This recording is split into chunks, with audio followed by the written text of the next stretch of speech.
la ciencia.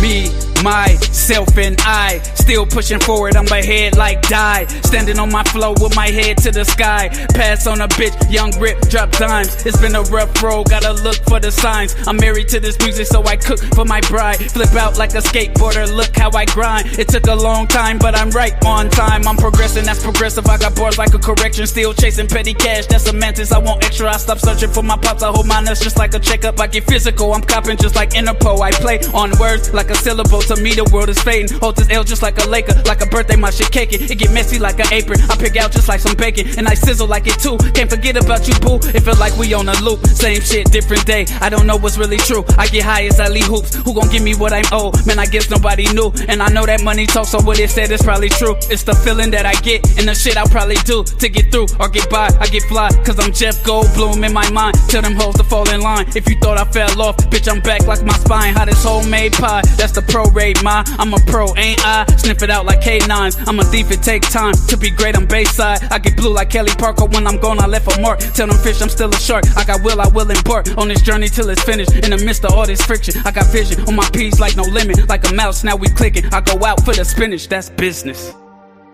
Cut the cord that kept us connected. Blacking out the mirror where your light once reflected. All of the love from up above. We used to fit like a glove. I still think about the you that only exists in my brain. Nothing ever stays the same. Guess it's just a shame. There's no one to blame. Stop looking for somebody else to lay the blame. Without a wave of change, life stays the same. So when I pull up to your spot, I'm with a paradigm chick. Only used to have one and it's my paradigm ship. Calls for celebration, I cracked the hen. I took a hiatus, but I'm back again. A bunch of blue face hundreds, I've been stacking them. Cause in the game of life, I just have to win. So when I'm in go mode, I be ballin' insane. Tried to walk away, they was calling my name. My brothers from another, we are all in the game. Don't give a fuck about clout, nor all of the fame. I'm trying to inspire, empower, build and progress at a steady rate. Move heavyweight like a Bowflex. The haters make me greater, they mad, I got them so stressed. Shock my style for a while now, I can show text. Screenshots as proof and receipts. You a certified clown, been a goof in the streets. Angel made the beat, but this my demon flow. Get a lot of love from people I don't even know. And when the situation's ugly like Dudley, we do right. Fuck propaganda, let's conquer and unite. The wait's over, take over, it's commencing. My money fully grown, yours like an infant. But that ain't no shade to you, it's just provision and protection, what you made to do. Being a man with a purpose, who you supposed to be. Living life as a loser, that's a joke to me. FN 509, stay close to me. If I pull it, I'ma spray like some potpourri. I don't wanna have to go there, so hopefully you don't try to have no beef or no smoke with me. Bro, everything I'm talking about, be backing it up. I'm backing the cuts, rapping the Dutch and macking the hut. She start to get aroused when I'm smacking her butt. Baby got stupid cheeks and she be clapping it up. I'ma enter through the front and hit the back of her guts. She a classy lady but be acting a slut. When we be kissing and cuddling, my bitch like to hug. Her box customized so it fit like a glove.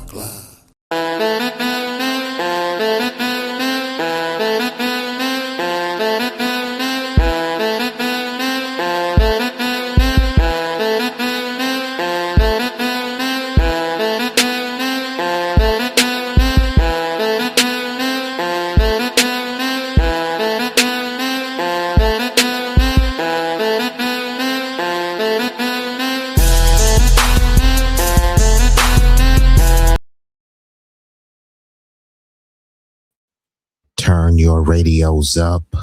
Turn your radios up. Y'all know what this is. Y'all know who this is. B-Eazy Dat Dude, an impromptu stream back with another one. This one is gonna be a banger. Will ruffle some feathers, so it will be a doozy. I don't like to keep y'all waiting. So before we get this thing started,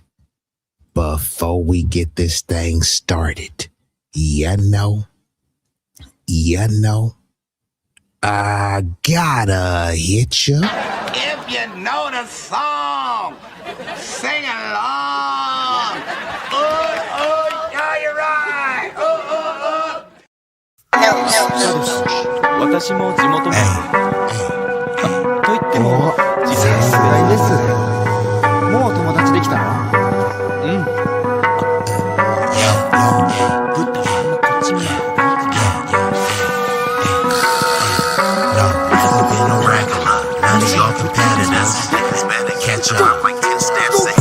This promethazine got me leaning like a cholo in the club. I'm 20 deep. I don't be riding solo.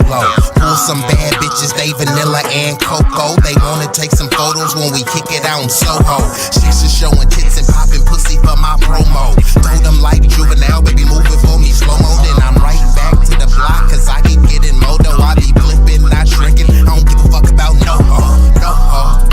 This nigga name ain't D-Lo, but pimpin' these bitches and stacking this bread forever be my stilo. This is B-Eazy Dat Dude in the trap making pass smooth. If I ever go broke, then I'm about to pull a jack move. Since a nigga healthy, I don't even gotta worry. With my bitch from Fiji eating tandoori and chicken curry, that ism is really in me. My pimp game international, I design my own clothes, so I be always looking fashionable.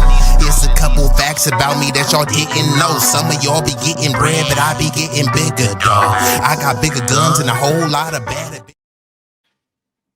And we are activated, and we gonna get right into this thing. But I would be remiss if I didn't give a shout out to the illustrious guest. We got none other than Tay-Bay,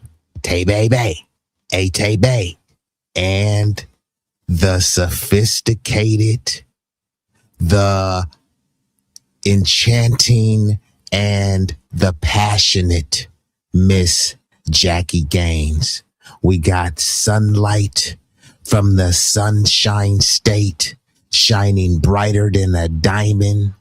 We got Vibrant Lowell, the hardest working mod on YouTube, in the building. Salute to y'all. I appreciate y'all. I love y'all. So we are going to get right into this thing. Y'all seen the title. Y'all seen the thumbnail. I told y'all this one will be a doozy. But, and I got time today, you know, so like either this one may be an extended stream or I might come back and hit y'all with a double header. Now let's get right into this thing. And I'm going to lead off with this. The white savior complex. Now I can go many directions with that, but let's just deal with the Hollywood aspect. Now, some people know this already, but they're unwilling to speak about it. So let's just get right into this video. This is a video from Pop Culture Detective. It's actually a short. So it's I'm not sure however long shorts is. I think about 3 minutes. So this is titled The Hollywood Mandate to Include White Heroes. Now, there's a mandate to include white heroes, right? Doesn't that sound like affirmative action? Doesn't that sound like what they say DEI is? So if you're a black person and you say, hey, look, we don't want to make it about race, but it just so happens all of these talented actors in my movie are all black. Now, hey, I don't see color. It's just this movie happens to be black. Then suddenly the same people who say don't make it about race, they make it about race and say, hey, you need to include a white person. But I thought you guys were against affirmative action, right? So they frame affirmative action as something that black people disproportionately benefit from. And then they'll also tell you that they're the high IQs. Well, if you're a high IQ, then you would know that affirmative action mainly benefits white women. And most white women marry white men. So that means affirmative action mainly benefits the white community. But is it framed like that? No, they look at some black person, and if they make a mistake, hey, they must have been an affirmative action hire.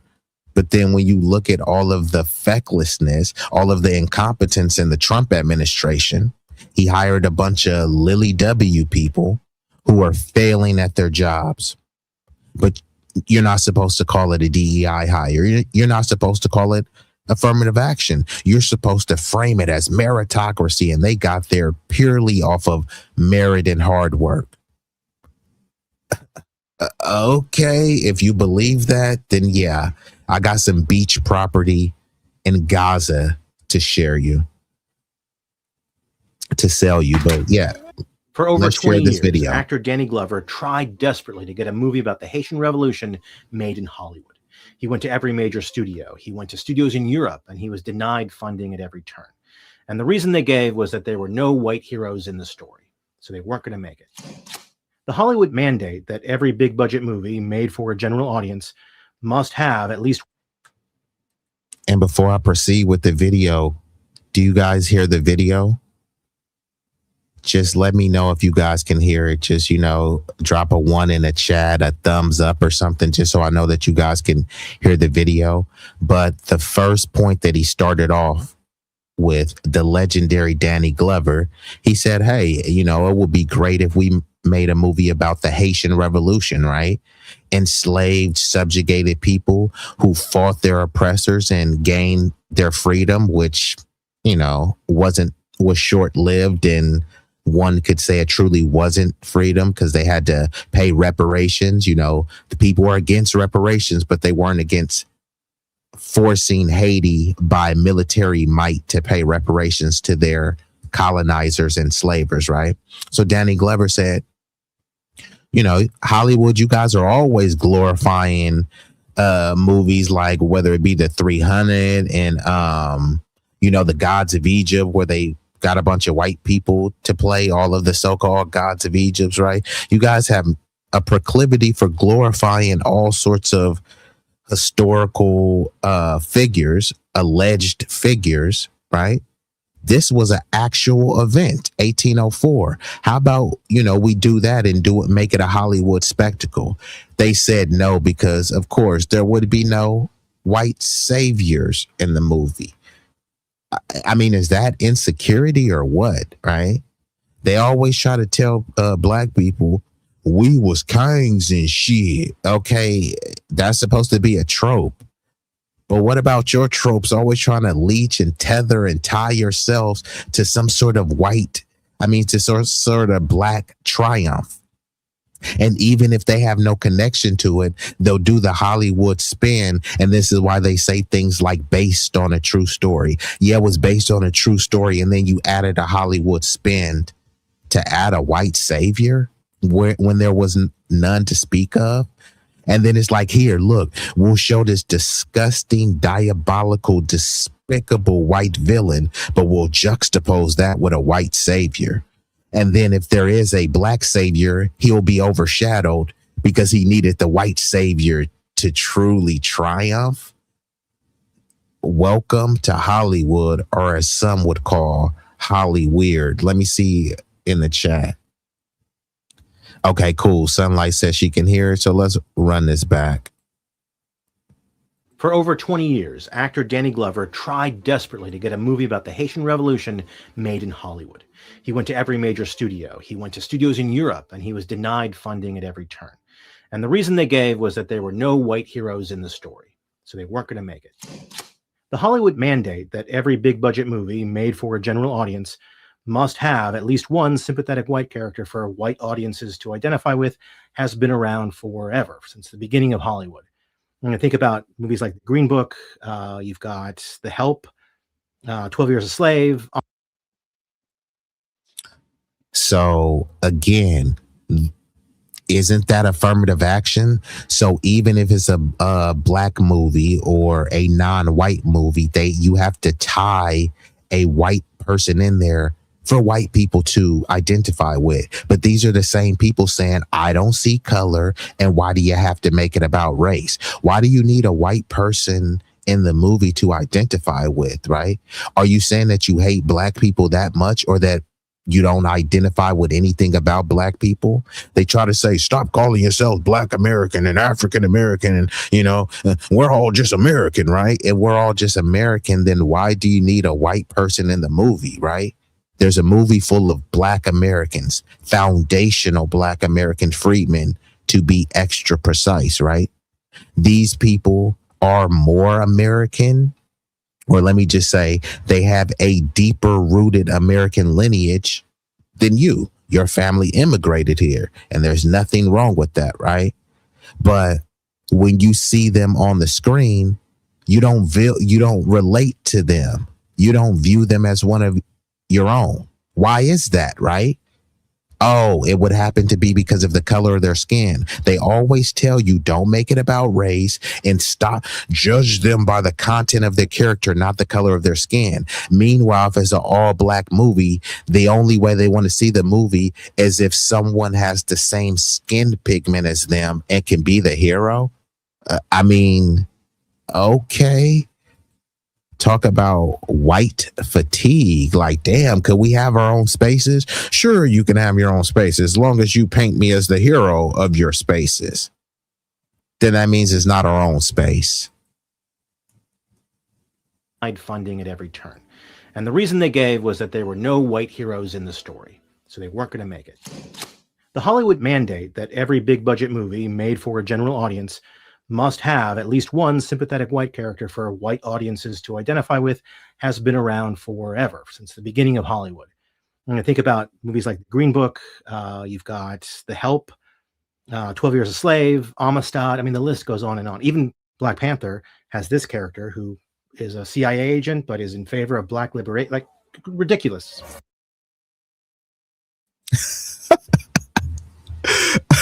The way he laid that out, it was ridiculous, right? That's why I stopped watching the Black Panther. Salute to the bro Ryan Coogler, but after the Black Panther, they painted Killmonger as just this evil villain when he was truly trying to liberate the people. Yeah, you can say that he may have had some misguided tactics or something, but yeah, shout out to Team Killmonger, right? He was truly the hero of the movie. But instead, look on here, right?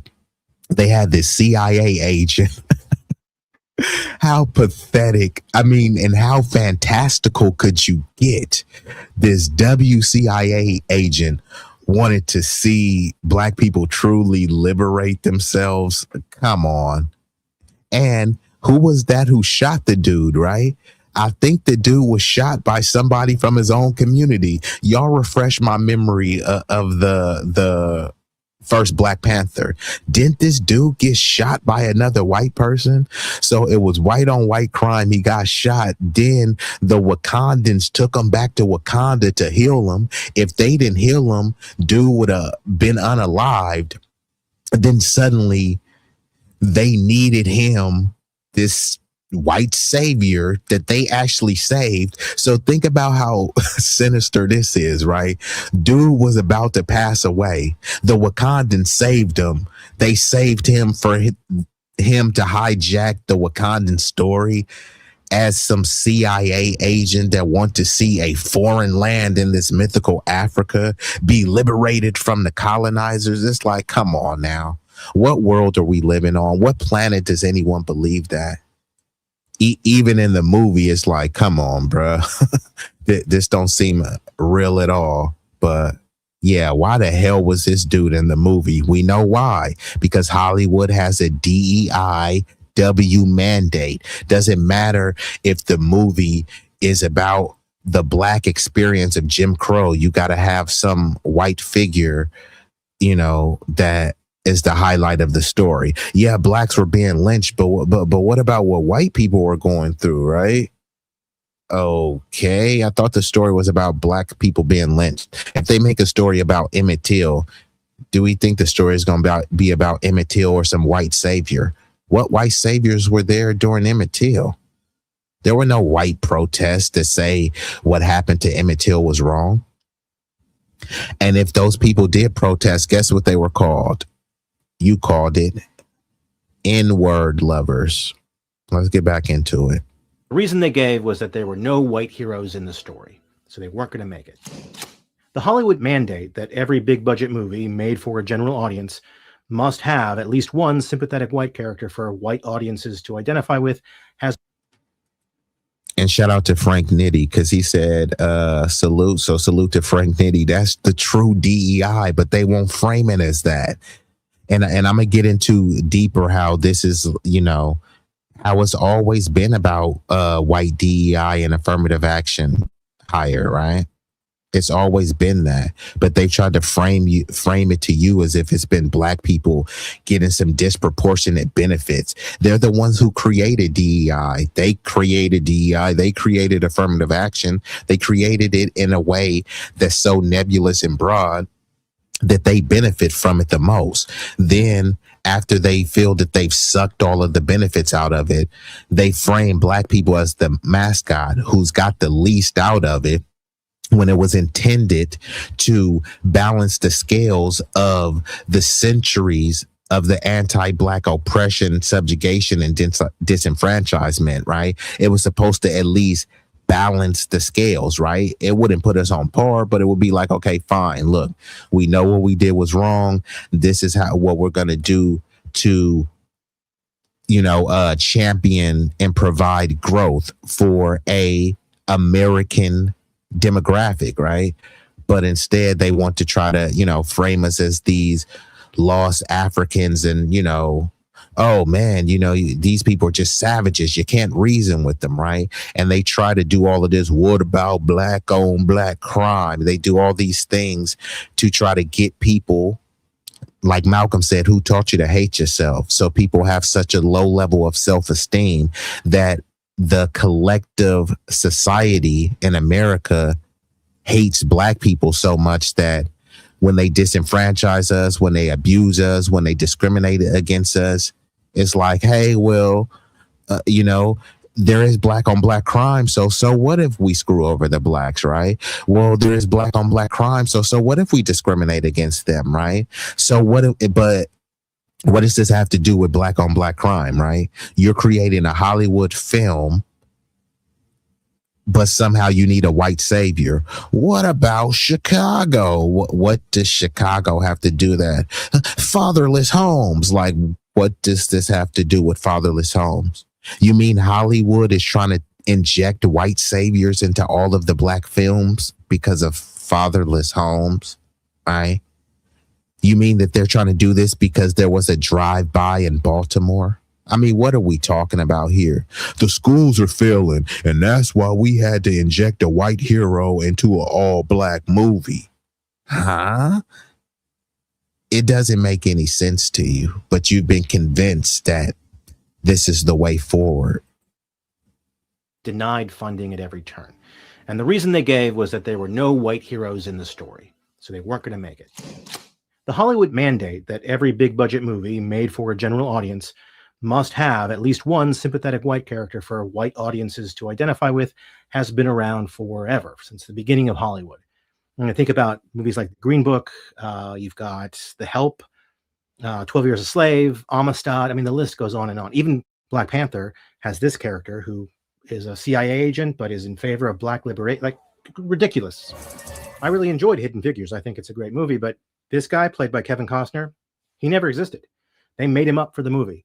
Everybody else is based on a real person, but not him. So that whole scene where he goes and smashes the sign.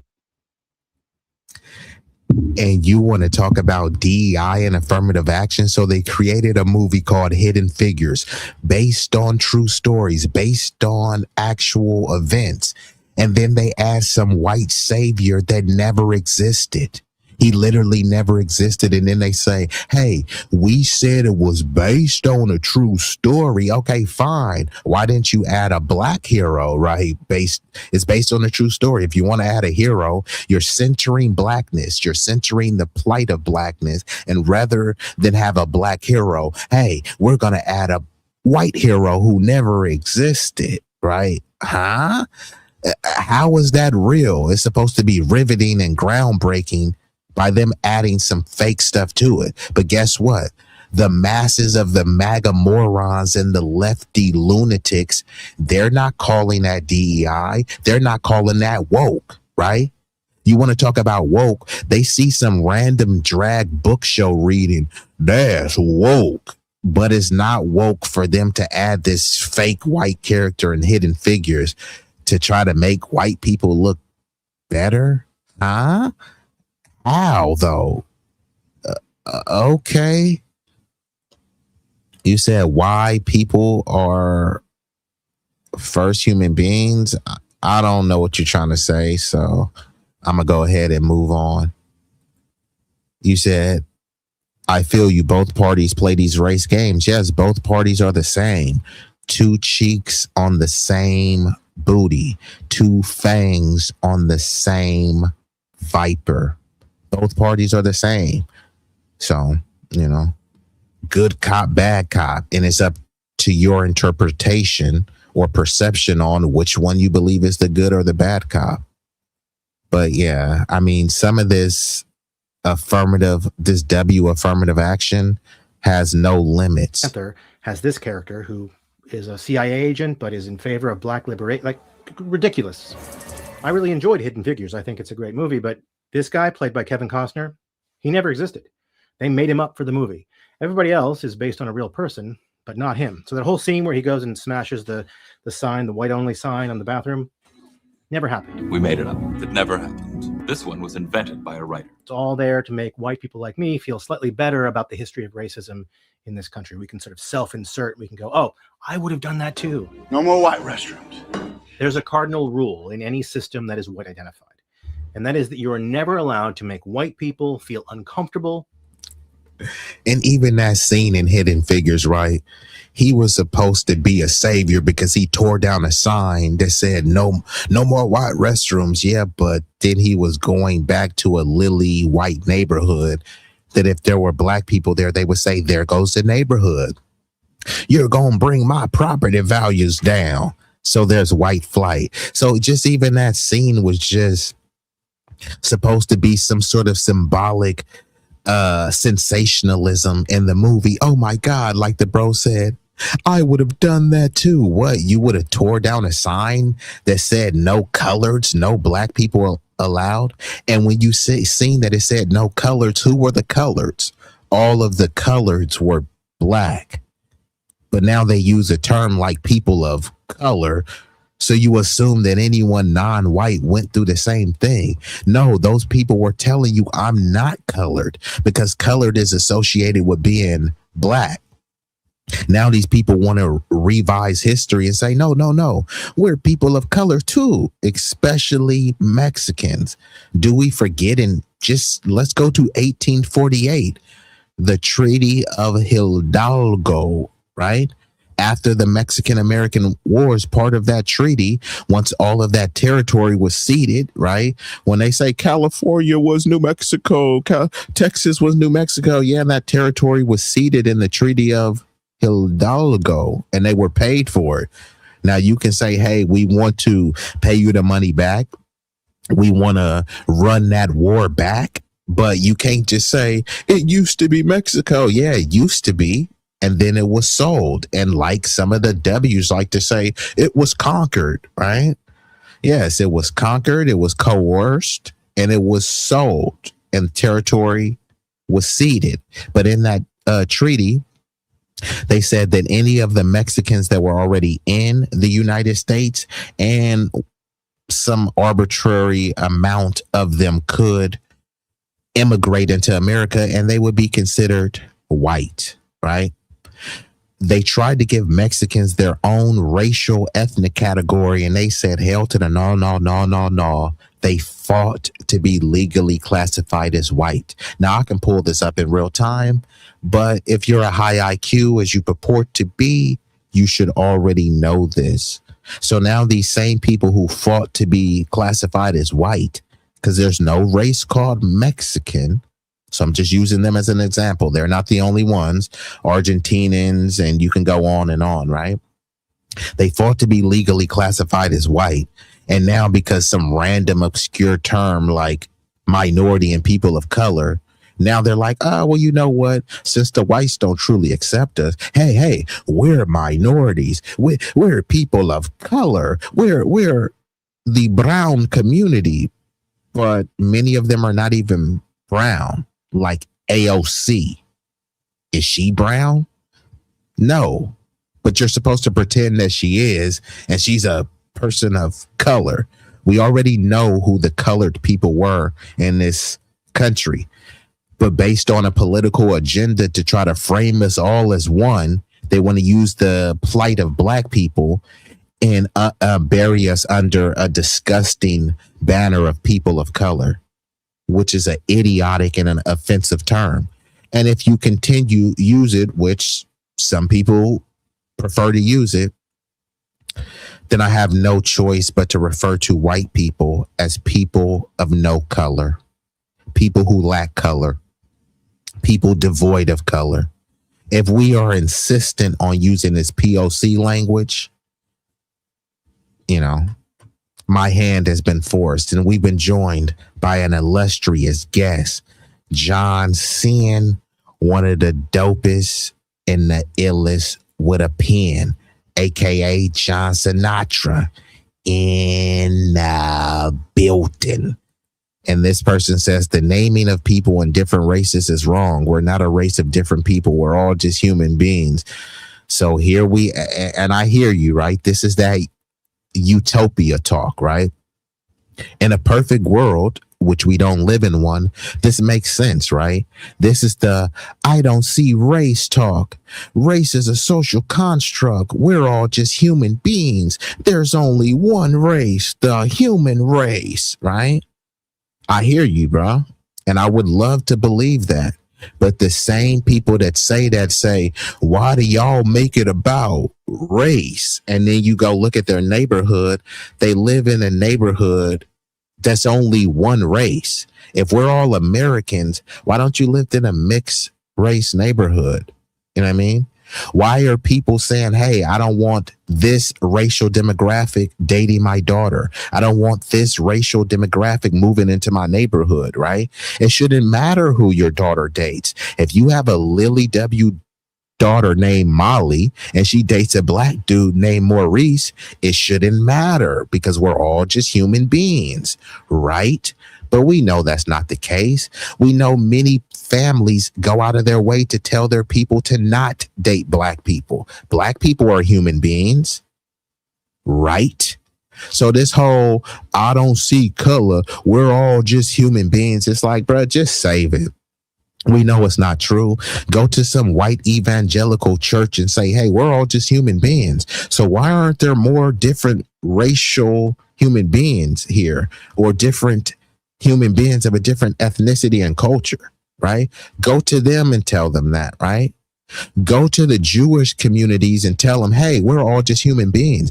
Why are they delineating? Why are there Ashkenazi Jews? Why are there Hasidic Jews? Why are there Sephardic Jews? We're all just human beings, right? Go to them.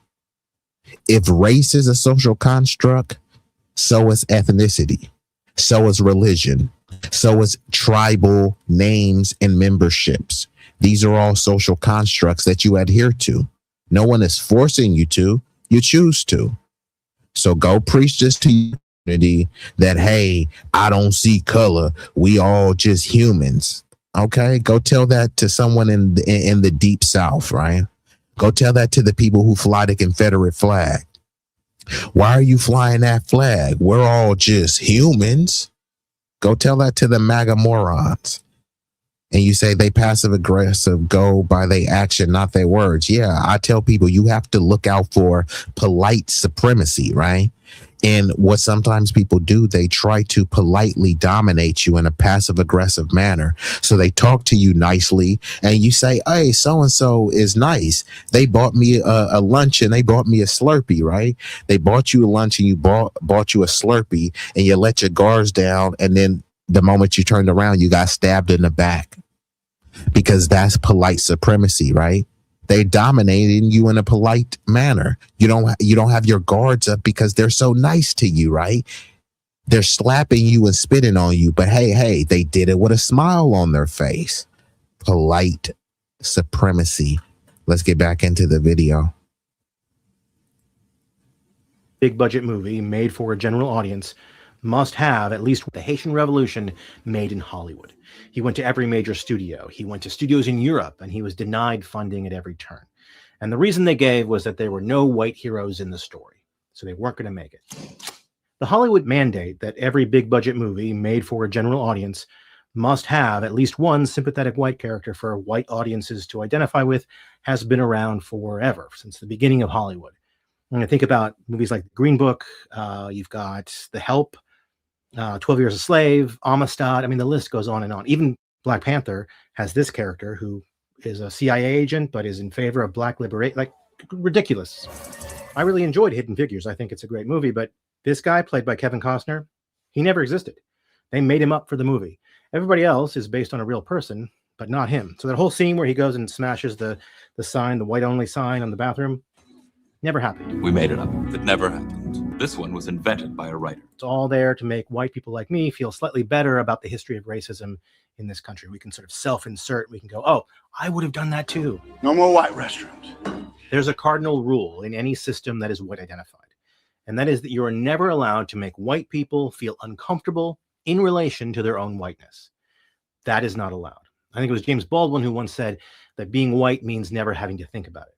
And in Hollywood, if you make a movie about black liberation that doesn't include a sympathetic white character, it might make white audiences feel a little bit uncomfortable about their whiteness. They might leave the theater having to self-reflect on. So again, this is the community that tells you about stop being a victim, right? They were pissed when this person made the book about white fragility, but doesn't that sound like fragility? Now, just to be clear, no one is saying that this is every person. So not all.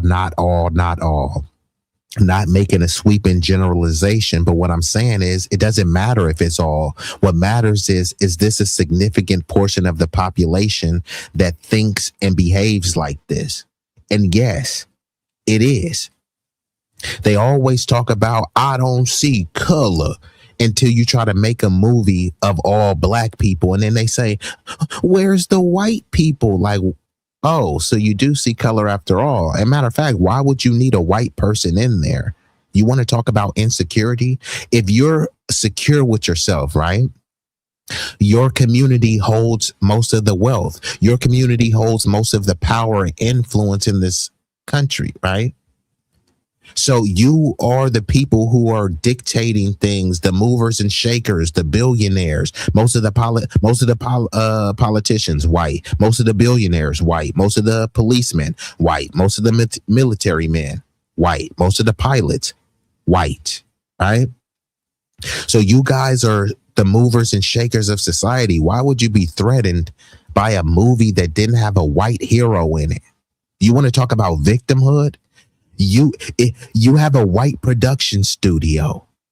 You are the one who bought all these cameras, right? You bought the cameras and stuff with white wealth. You have white producers. You have white actors. And then when a black producer comes and says, hey, look, man, I want to make a movie about black people, highlighting the plight of black people or highlighting the excellence of black people. You say, nope, there ain't enough white people in there. How does that sound secure? How does that sound masculine? How does that sound confident? Right? But then on the flip side, if there's a white movie, let's say there's a Viking movie and they say, where's the black hero in the Vikings movie? Y'all try to clown and say we was Vikings and shit, right? That's what y'all was. Not all of y'all descend from no Viking lineage, from some Leonidas Spartan lineage. Many of you descend from peasant lineage, right? But you don't want to show that. You want to show, hey, you want to live vicariously through Napoleon, right? You want to live through these figures as long as they're white, right? But then if you create a prominent black movie, that's somehow DEI. Make it make sense, right? If there's a black samurai, that's affirmative action and DEI. But the white samurai, hey, well, I mean, nothing wrong with it. Make it make sense. And shout out to the big block boat rider, Big Rig Slaps in building. And this person sounds like a bunch of BS. So I'm going to implore y'all in the chat. If you're going to leave a comment, please be clear and coherent with your comment. This is not a clear comment. This is not a coherent comment.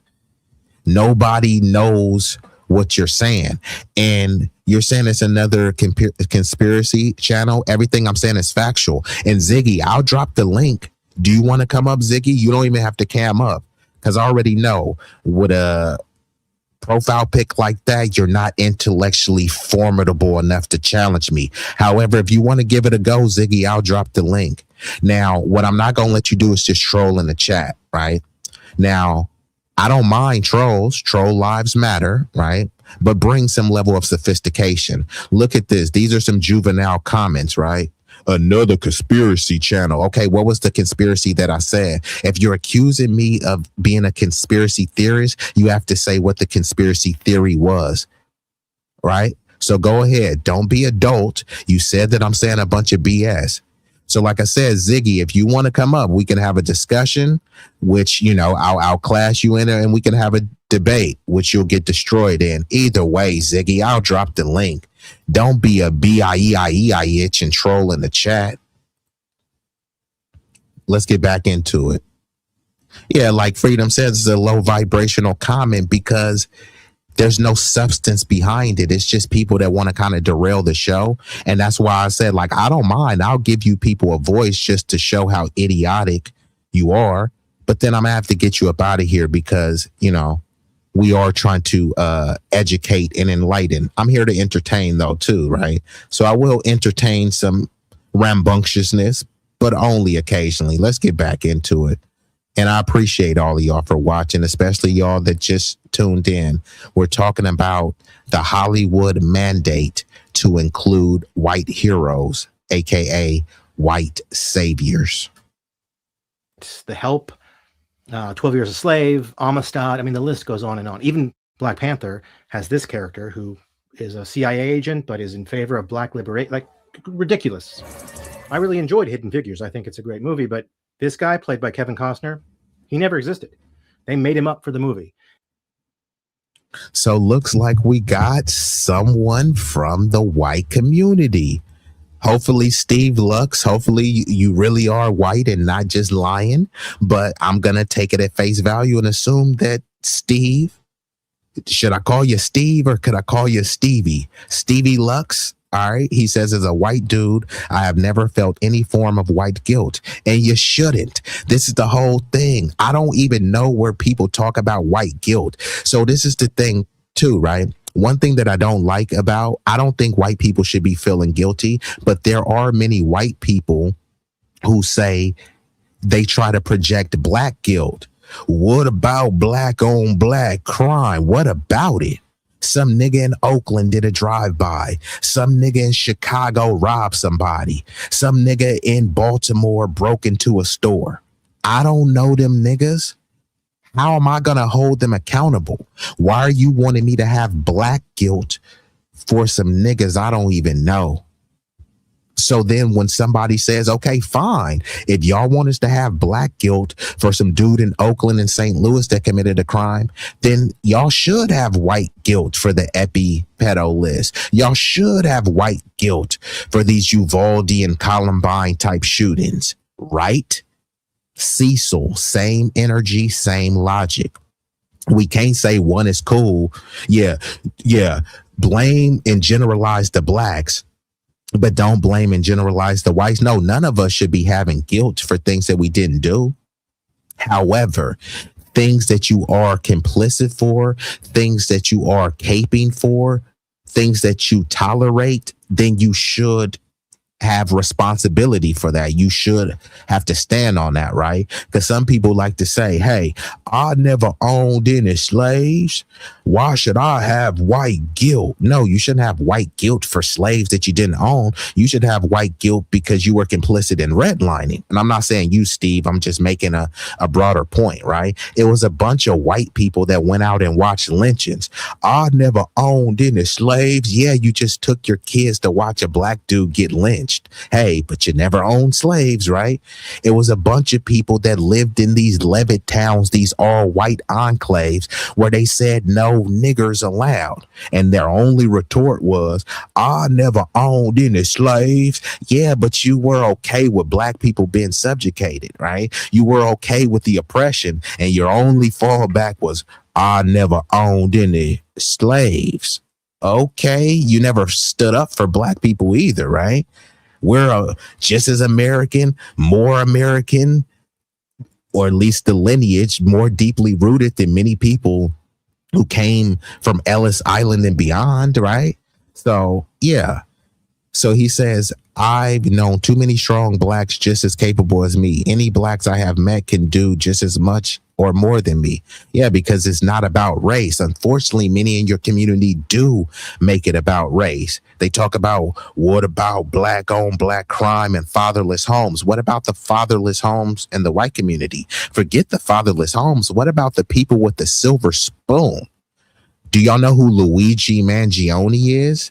He's accused of allegedly unaliving some healthcare CEO. Now, some people are saying he's a patsy and that he didn't do it, but hey, Luigi Mangione grew up in an affluent neighborhood and with money, right? Could we truly compare him to some poor kid who grew up in a fatherless home or grew up in an orphan household? Why are we even trying to compare that to, right? You look at many of these school shooters, who raised them? Many of them, they didn't grow up in fatherless homes. So who should we really be blaming? Who should really have more guilt, right? We expect the trajectory of some kid who grew up in a hood with dilapidated buildings and no, you know what I mean? No father around, and his mama was a hood rat, right? We know what the trajectory is. They say this person is probably going to be dead or in jail. But what about the people in your community that grew up with a silver spoon, right? How does that even compare? And why are we comparing? Guess who's doing the comparing? Your community, Steve. But salute to you, though. I don't think you should feel guilty for something that you didn't do, but you should be feel guilty if you champion a system that is inherently anti-black and oppressive. And I'm not saying that you do. I don't know you, but if you do, then you should feel guilty for that. Or I'm not saying you should feel guilty. Let me rephrase that. You should take responsibility for that, right? Because some people, they're okay with black people being at the bottom. And if that's okay, hey, that's within your rights and liberty to believe that and feel that way. Just say it with your chest. Don't try to pretend as if you think we're all equal and it's all an equal playing field. And then I show you a litany of discriminatory acts placed by institutions run by your community. And then you just say, get over it, right? But then when you tell the white people like, hey, get over it. Why do you need a white savior in the movie, bro? Like, get over yourselves. Somehow that would be considered anti-white. Make it make sense. And it looks like the chat has been chatting, so hold on. You said Steve is good. Okay, I'll call you Steve. So we don't censor. We encourage all views. Just keep it respectful. Yeah, this ain't a censorship space. You know what I mean? That's why I stopped making it all subscribers. Now, there may be some times where I need to make it subscribers only, but I welcome people. Plus, I know it's a lot of people that they just genuinely, they're lurkers and lookers, right? They don't truly support, but you know, hey, I'm a man of the people, so y'all can lurk and y'all can look over here too. You know, I would appreciate if you support, but I'd rather have true supporters, right? Because I know sometimes if you put it on subscriber only, some people want to troll so bad that they'll subscribe to you just to chirp in your chat. And then after the stream is over, they unsubscribe. So then you'll lose like 5 or 10 subscribers extra quick because they just really wasn't committed to the content. They just only wanted to subscribe just so they can troll in the chat. You know what I mean? But you said, I think white guilt comes from folks who have had it too easy. Folks who know down deep they didn't earn what they had.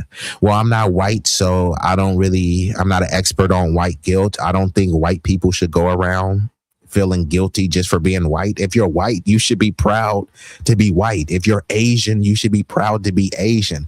All of these races, ethnicities, cultures, however you want to frame it, is something to be proud of.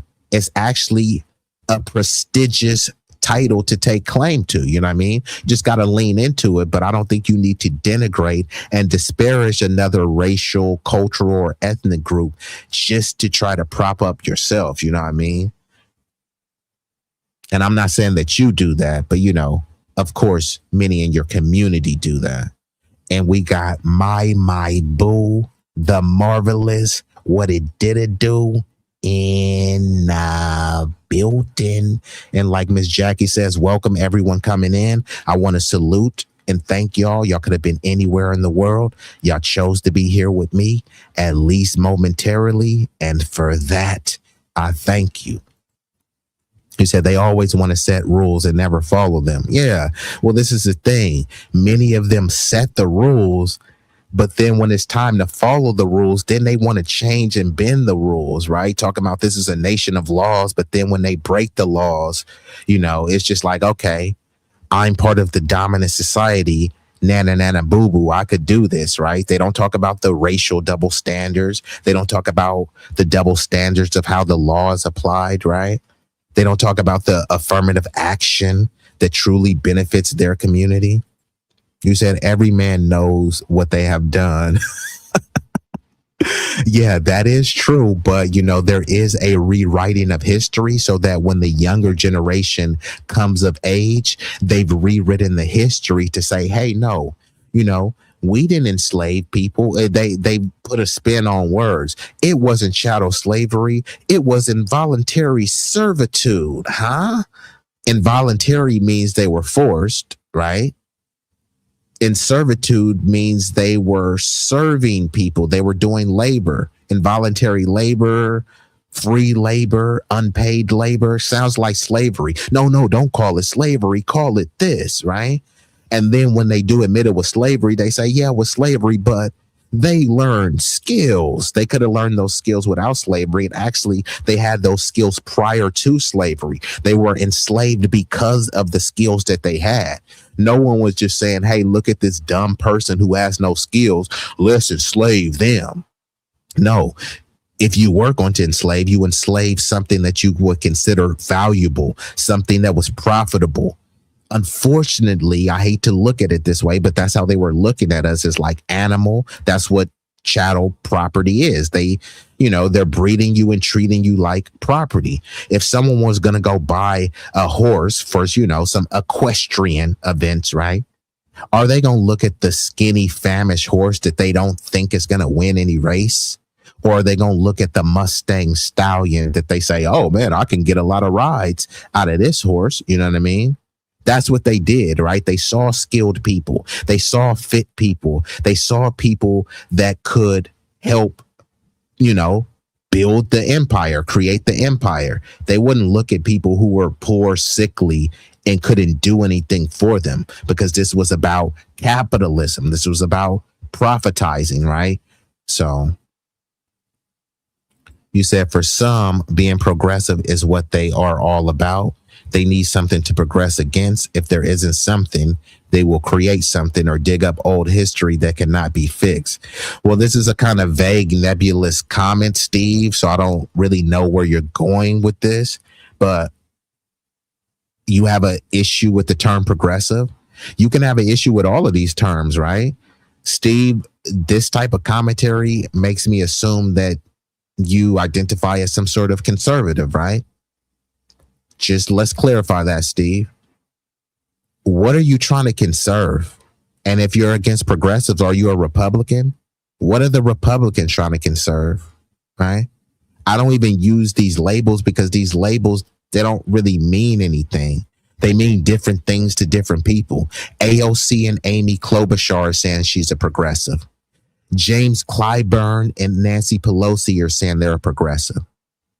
I mean, what does a conservative mean? What does it truly mean to be a Republican?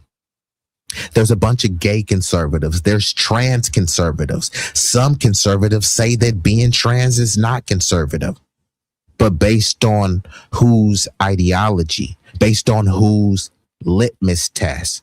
So these labels, they truly don't really mean anything, but people try to bestow meaning to them, but they can't clearly define them. That's why they're just broad and nebulous and nobody knows who or what you're talking about. When you say progressive, are you talking about Nancy Pelosi? Or are you talking about AOC? And then you lump them all as one when you know they're not the same. And if they are the same, maybe there's minor nuances and differences. But if they're all the same, then that would mean all of the conservatives are the same. All of the Israel First bootlickers are all the same. All of the MAGA morons are all the same. So you're putting progressive in quotations, put conservative in quotations, right? History can't be changed by no man, but there can be repentance. You said, I'm not okay with anyone being at the bottom. I want everyone to succeed. Well, this I can respect, right? Now, this does sound good rhetorically, but in actions, usually people say that I want everyone to succeed. And then sometimes they'll say, I want to see everyone win. Just don't live next to me, right? Like, so even sometimes, even within the, rising tide lifts all boats, there's still some inherent anti-Blackness in that as well. You know what I mean? It's the whole separate but equal without saying that. And then when you say, all right, fine, if we're going to be separate and equal, let's just be separate. And let's have equality. That's woke and DEI. No, this is what you wanted. You don't want to live next to us. Fine. We'll go live over there. But hey, we need a little bit of change to help, enrich and enfranchise this community. Why y'all begging? We doing the same thing as y'all. Now we know that you in the Lily W community, so you gonna get way more funding than us. And you know what? That's completely fine. Just break us off a little bit of something and we'll help revitalize the neighborhood that you don't want to live in. Somehow that will be framed as woke and DEI. Then the buildings get dilapidated and then they start saying, see, fatherless homes and what about black on black crime and all this stuff. Like, what type of area do you think is going to be produced if it's poverty stricken, right?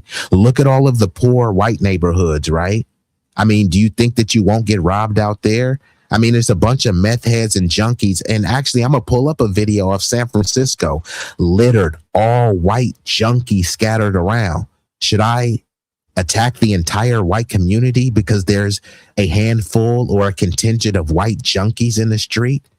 But that's what they do because most of the homeless people, or at least in California, at least like 40% of the homeless people are black. That doesn't mean 40% of the black community is homeless, but they'll say, yep, it's just the culture, fatherless homes. But those people are Americans. Many of those people are veterans, but you don't care because they don't have the complexion for the protection, right? So all these people, they say they want people to succeed and they don't want to see people at the bottom. If 40% of the homeless was Jewish, do you think this country would stand for it?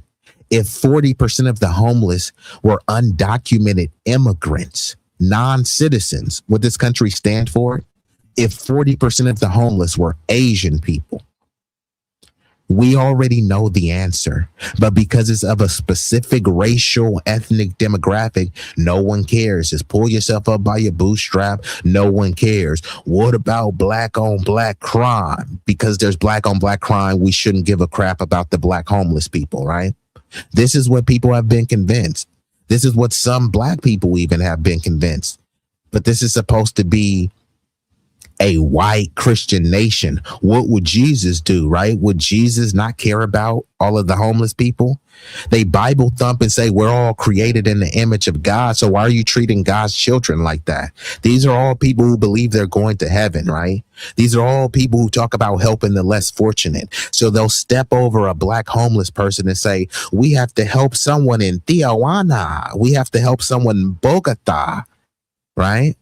We have to help someone in Bangkok, right?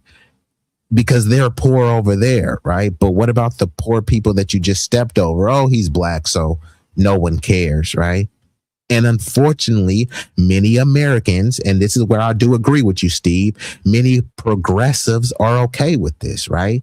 Many progressives will say, yeah, we see a bunch of black people, but what about Gaza? Yeah, I don't like what's going on in Gaza, but how does you caping for Gaza and saying free, free, free Palestine? Guess what? The black dude is still homeless. You keep stepping over him. Now they expect people to be homeless to be and then this is how progressives are, right? Don't call them homeless, call them unhoused. So they care about what you call them, but they don't care about that they're on the street.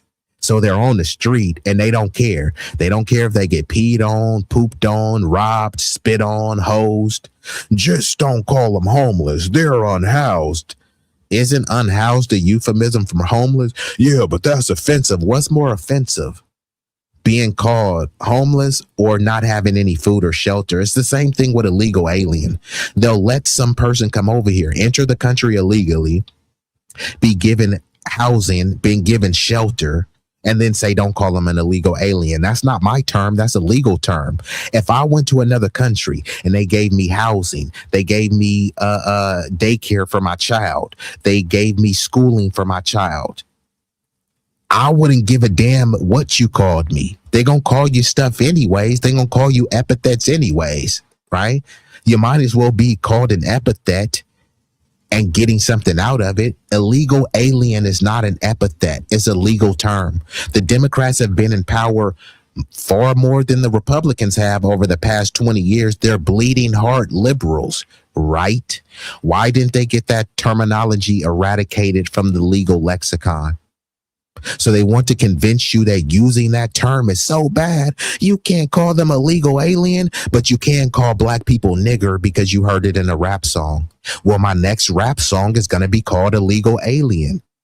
So should I normalize the language now? It's already been normalized. This is not my terminology, right? So the whole, we want everyone to succeed. Usually people say that, but they want everyone but black Americans to succeed. Unfortunately, right?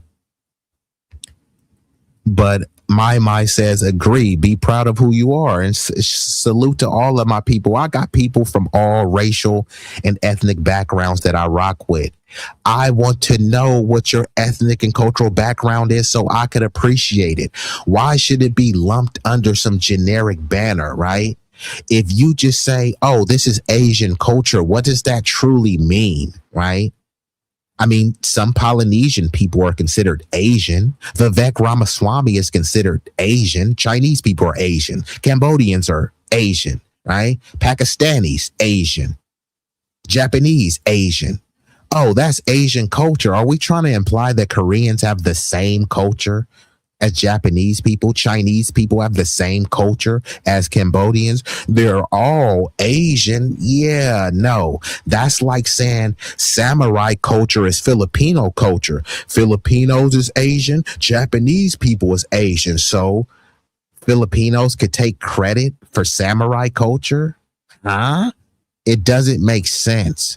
But that's what people have tried to do with black people. Jamaicans. Well, Jamaicans are black. No, there's no race called Jamaican. It's a lot of Indian Jamaicans, a lot of Chinese Jamaicans. There's a lot of white Jamaicans. So just saying Jamaican doesn't inherently mean black people. And they have an entirely different culture. But you're supposed to frame them as they African American and black, just like you. I'm not African American. And just saying African American, you're supposed to claim some generic lost land that you've never been to and probably never been.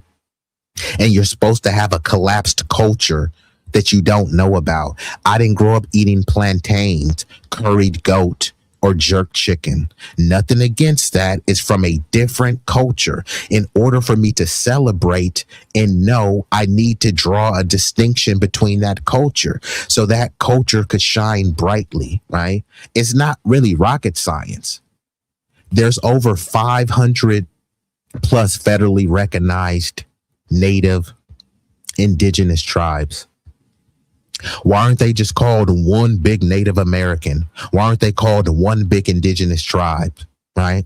They're all native, right? No, there's over 500 plus federally recognized and many more that are not federally recognized. Why are they delineating? Why are they disaggregating? Because they have distinct and different cultures, and there's nothing wrong with that. People should be proud of that, and we all should be championed for that. We're in the time of information. We have AI and more technological advancements coming so that we can track this data, right? If we wanted to know about the plight of Thai people in America, or Cambodians in America, or Irish people, or Scottish people in America, how could we know if they're all lumped under one big racial ethnic category and there's no way to track or categorize and classify their stats? They may have a proclivity for certain ailments, for certain scientific or genetic breakthroughs. How will we know unless we disaggregate the data? Somehow this has been framed as this is xenophobic, but this is what every group has always done. If you think I'm lying, go look a Chinese person in the face and say you're no different than a Korean person. Y'all both Asian and you're no different. Korea delineates from themselves. Why are there a North Korea and South Korea? It's all Korea. And they said, yep. And we don't get along with them. And that's why it's going to be North and South Korea. So people understand delineation. It's just they try to push back on it when it's a specific ethnic group. But salute to my boo and everyone who is proud to be who they are. Salute to y'all. That's a good point, Steve. We've been desensitized to not care or have sympathy and empathy for the next person. This is true. Like, we've been truly desensitized. It's supposed to be a dog-eat-dog world. That's what you convinced. So if you see another dog eating another dog, you just walk by. You don't do anything. You don't intervene because you've been convinced that it's a dog-eat-dog world. But who taught you that, right? And who socially engineered that? That doesn't have to be the reality, right? They don't say that shouldn't it be a dog help dog world? Remember that movie, All Dogs Go to Heaven? How are all dogs gonna go to heaven if we live in a dog-eat-dog world? That doesn't sound like you're going to heaven. You just attacking and eating other dogs, but for what, right? And I'm just reading deep into the the colloquial phrase, but if you unpack it, like, what does that truly mean? A dog-eat-dog world. You're a dog and your neighbor is a dog. So what? Neighbor eat neighbor world? Your coworker is a dog. Your boss is a dog. So what, you gonna eat your coworker? You gonna eat your boss? Like, what do these sayings truly mean? People don't unpack them. They just say, oh man, it's a dog-eat-dog world. Okay. So if it's a dog-eat-dog world, why are you complaining about crime? It's a dog-eat-dog world. That's why you got robbed, nigga. It's a dog-eat-dog world. That's why you got pistol whipped, because it's a dog-eat-dog world. What about black-on-black crime? Well, it's a dog-eat-dog world. What are you expecting? So let's get back into the video. Be made for a general audience must have at least one sympathetic white character for white audiences to identify with, has been around forever, since the beginning of Hollywood. When I think about movies like Green Book, you've got The Help, 12 Years a Slave, Amistad. I mean, the list goes on and on. Even Black Panther has this character who is a CIA agent, but is in favor of black liberation. Like, ridiculous. I really enjoyed Hidden Figures. I think it's a great movie, but this guy, played by Kevin Costner, he never existed. They made him up for the movie. Everybody else is based on a real person, but not him. So that whole scene where he goes and smashes the sign, the white only sign on the bathroom, never happened. We made it up. It never happened. This one was invented by a writer. It's all there to make white people like me feel slightly better about the history of racism in this country. We can sort of self-insert. We can go, oh, I would have done that too. No more white restrooms. There's a cardinal. And Sunlight, if you still in here, I don't know what happened. That ain't me. You said YouTube is blocking your comments. That's wild. And I ain't surprised. My channel was shadow banned.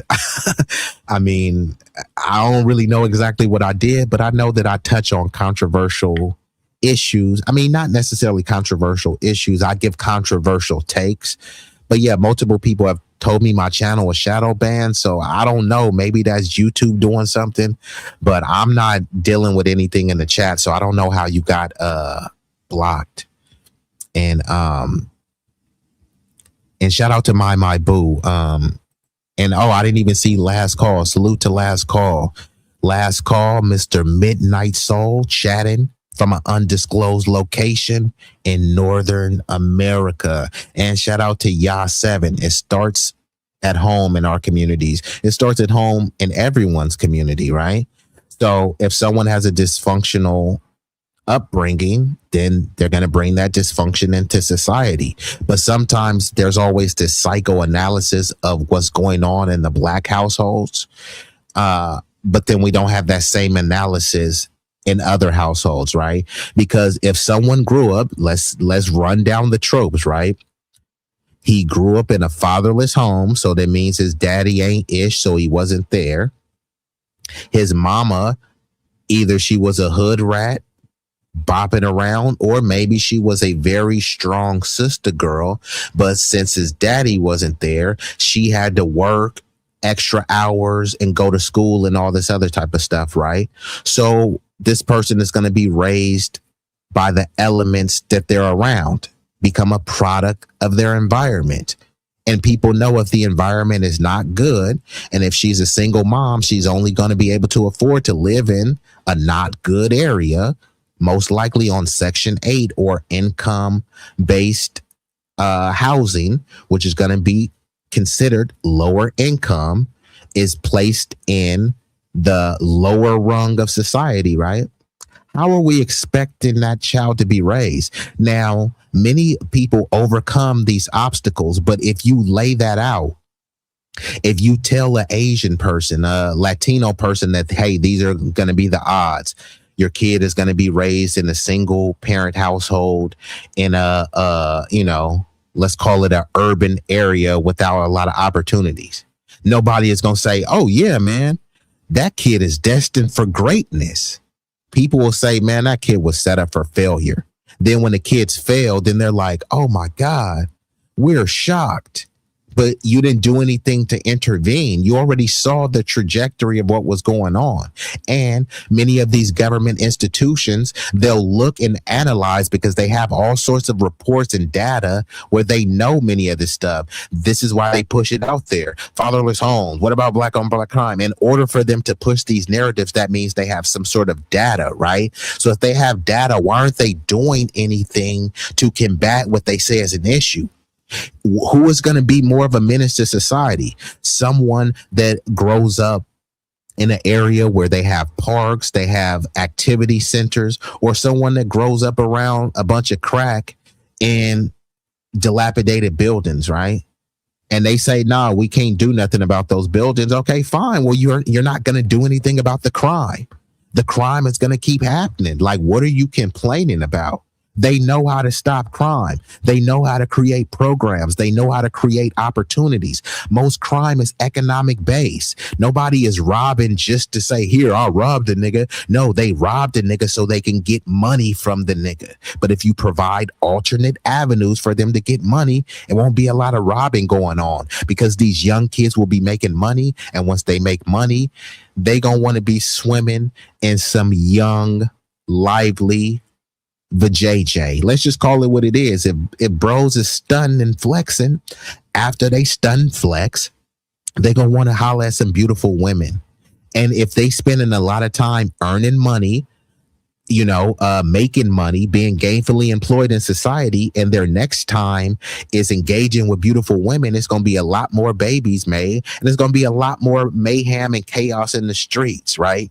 If somebody says, hey, bruh, there's this fine model S chick that wants you to come over and beat her guts, and here let's go do a drive-by on some random ops. What do you think niggas is gonna choose, right? Yeah, man, let me go risk my life to do a drive-by when you can be chilling inside of a ooey gooey slippery box of a young stallion in your neighborhood. I mean, come on now. This stuff ain't hard to figure out. They've done it before in multiple neighborhoods, in multiple countries.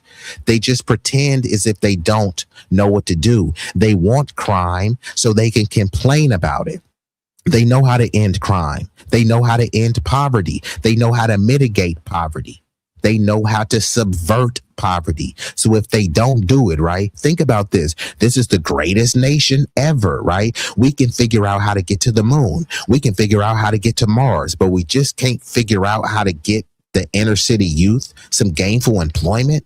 Make that make sense. So is it that they can't figure it out or that they don't want to figure it out?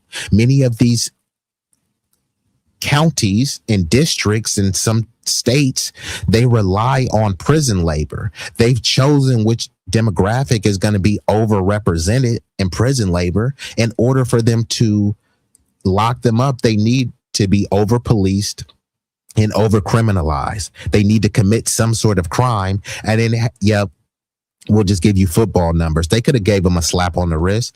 Instead, they want to give them 10 years, 25 years of free prison labor. So yeah, it starts at home, but it also starts with the collective society as well, right? They always talk about it takes a village and we're all Americans. So we should be worried about what other Americans are going through. And more importantly, people love the Bible thump. This is a white Christian nation. Okay, fine.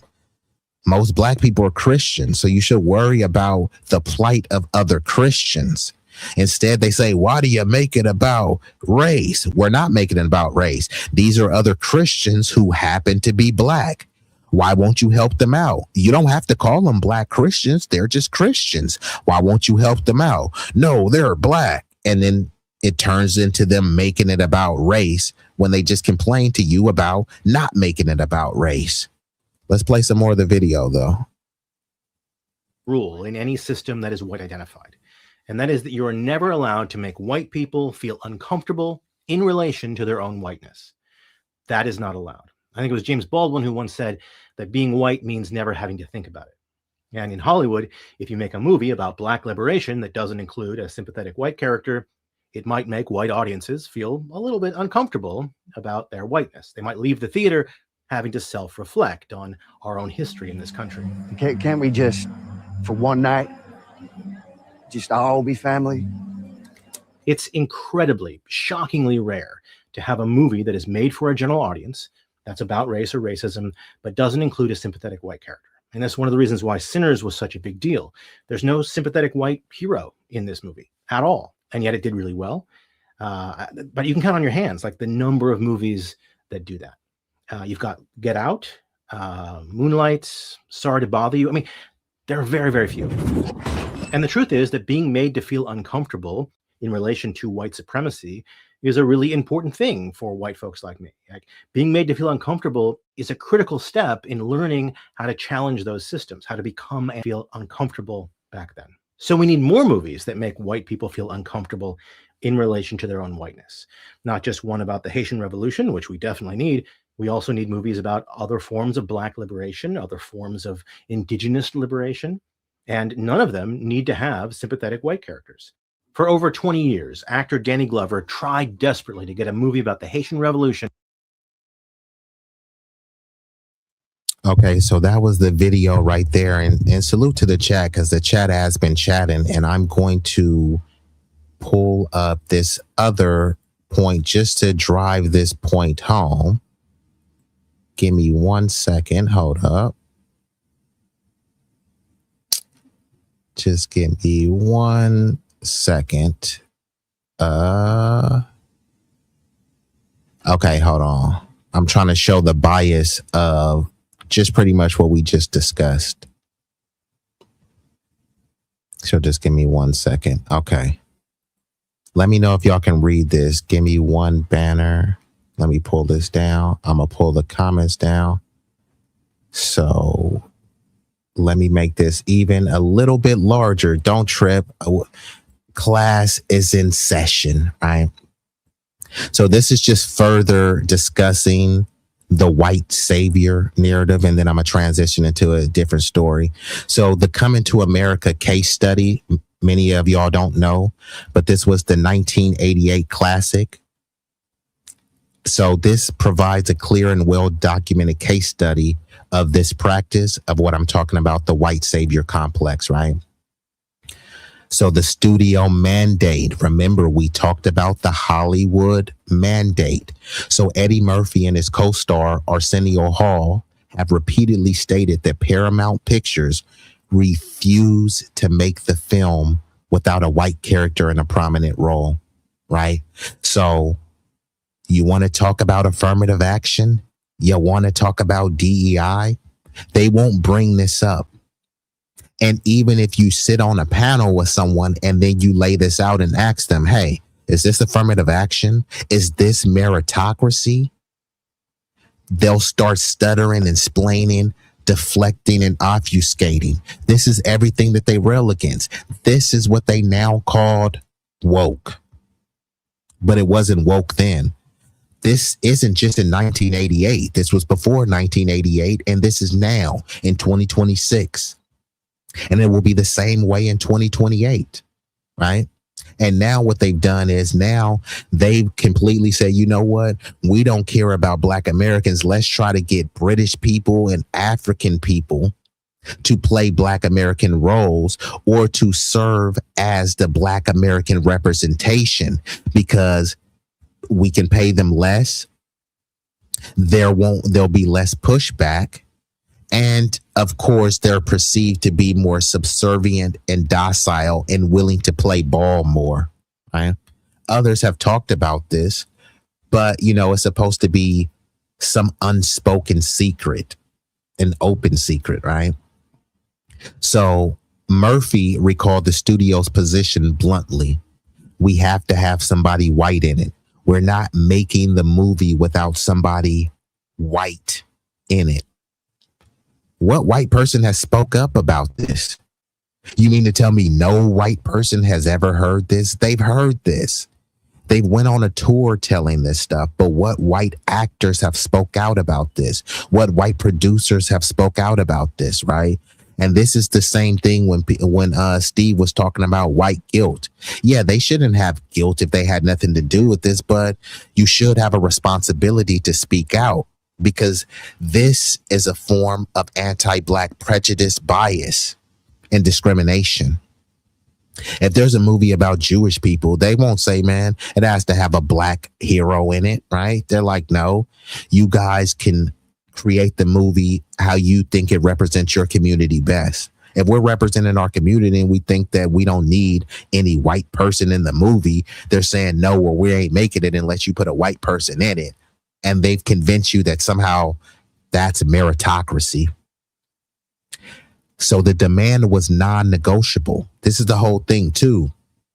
Pull yourself up by your bootstrap. We'll make your own. Stop begging. All of these companies, they get government grants, goodies, and giveaways to make these movies. They beg the government. There's many movies that Congress, they get congressional approval. They get allocated funds from the government, the same government they tell you not to beg. So then when Black people say, hey, look, I'm a Black writer. I have a Black producer. I have Black actors. I wrote this Black script, right? And I got Black filmmakers. All we need is just a little bit of funding to get this off. And they're like, nah, it's too Black. It's like, huh? Like, all we need is the funding, but they can create a all white movie. There's no movies that are too white. And this is like how the Friends show is, right? Which I didn't watch, right? But The Friends was a ripoff of a Black show, The Living Single, and other sitcoms and things like that. And The Friends is a show notoriously known for having no Black people on the show. But hey, it was fine. They shown you can have a success and you don't need a Black person in sight.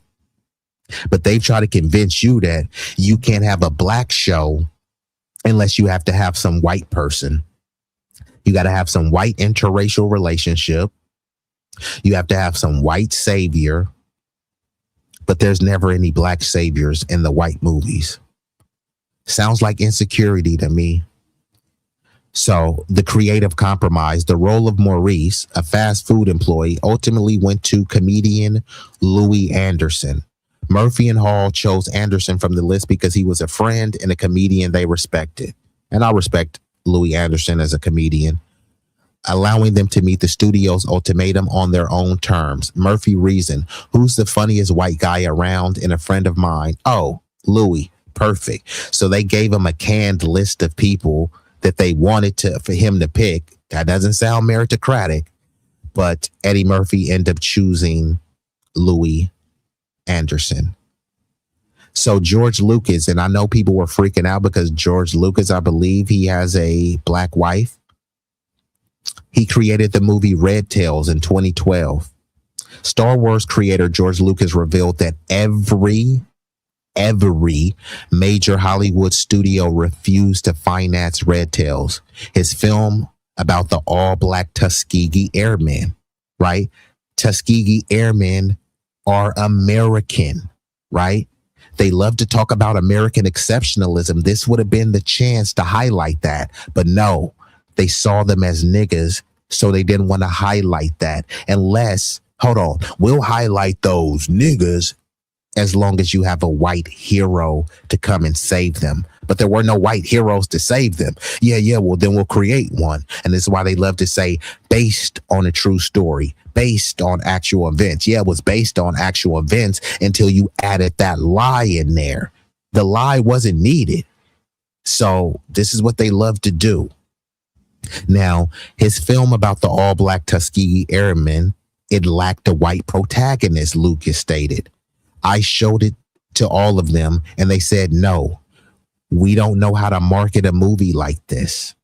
So, and this is the whole thing. Even if the movie is black, they're saying we need a white person to market it to it, right?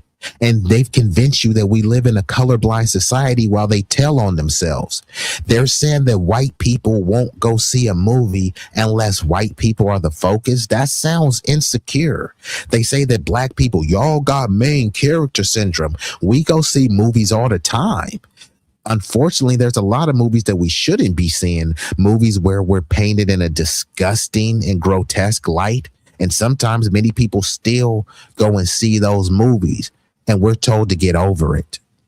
But they can't get over not being the center of attention in a black movie. And they're at the same time, they're telling you that they have black fatigue. All right, fine. Since y'all got black fatigue, we ain't gonna put y'all in our movies. We gonna make an all black movie. Hey, where's the white people? I thought you had black fatigue. You got black fatigue, but you want to be in our movies. You want to be in our spaces. You want to emulate our culture. You say our culture is degenerate. But why are you emulating something so degenerate, debaucherous, and disgusting in your own words? So unlike Glory, which features white officers, Red Tails was an all-black movie. There are no major white roles in it at all. Lucas was forced to self-finance the film, investing $58 million of his own to get it made. That's a lot to invest, right? So salute to George Lucas for doing that. So Danny Glover, which was highlighted in the little video I played, Danny Glover spent 3 decades attempting to produce a film about, I can't remember his name. Y'all get the name, and the Haitian Revolution. I don't want to mispronounce his name, but it was a powerful story of enslaved people freeing themselves. Despite the film's epic scale and historical significance, studios have consistently balked, implicitly seeking a white knight character to make the stories in their eyes financially viable. Once again, how insecure do you have to be?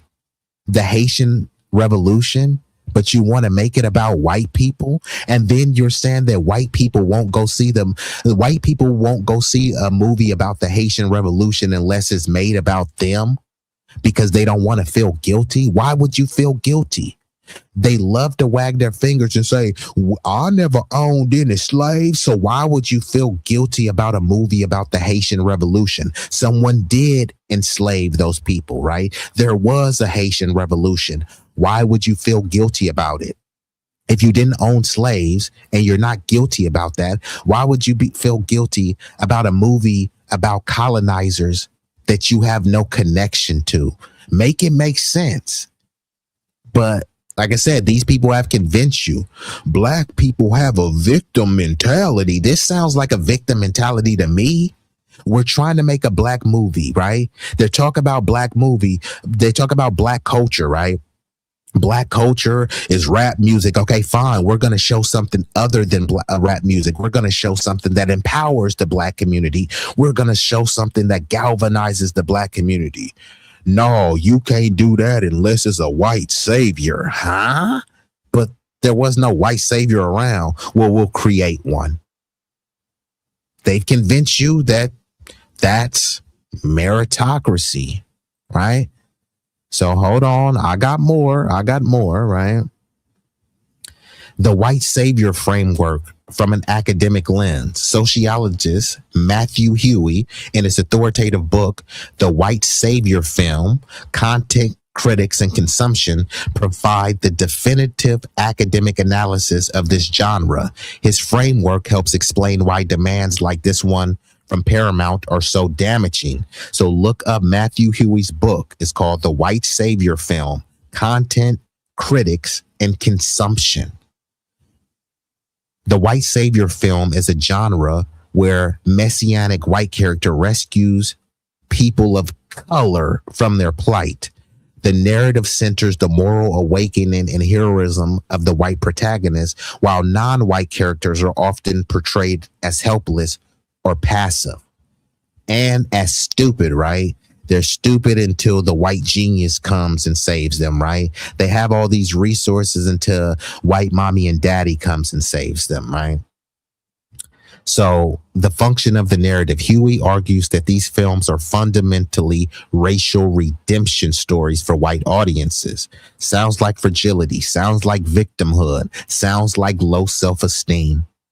They present a comforting paternalistic narrative in which all social uplift comes from a white figure, which he identifies as a form of white supremacist logic.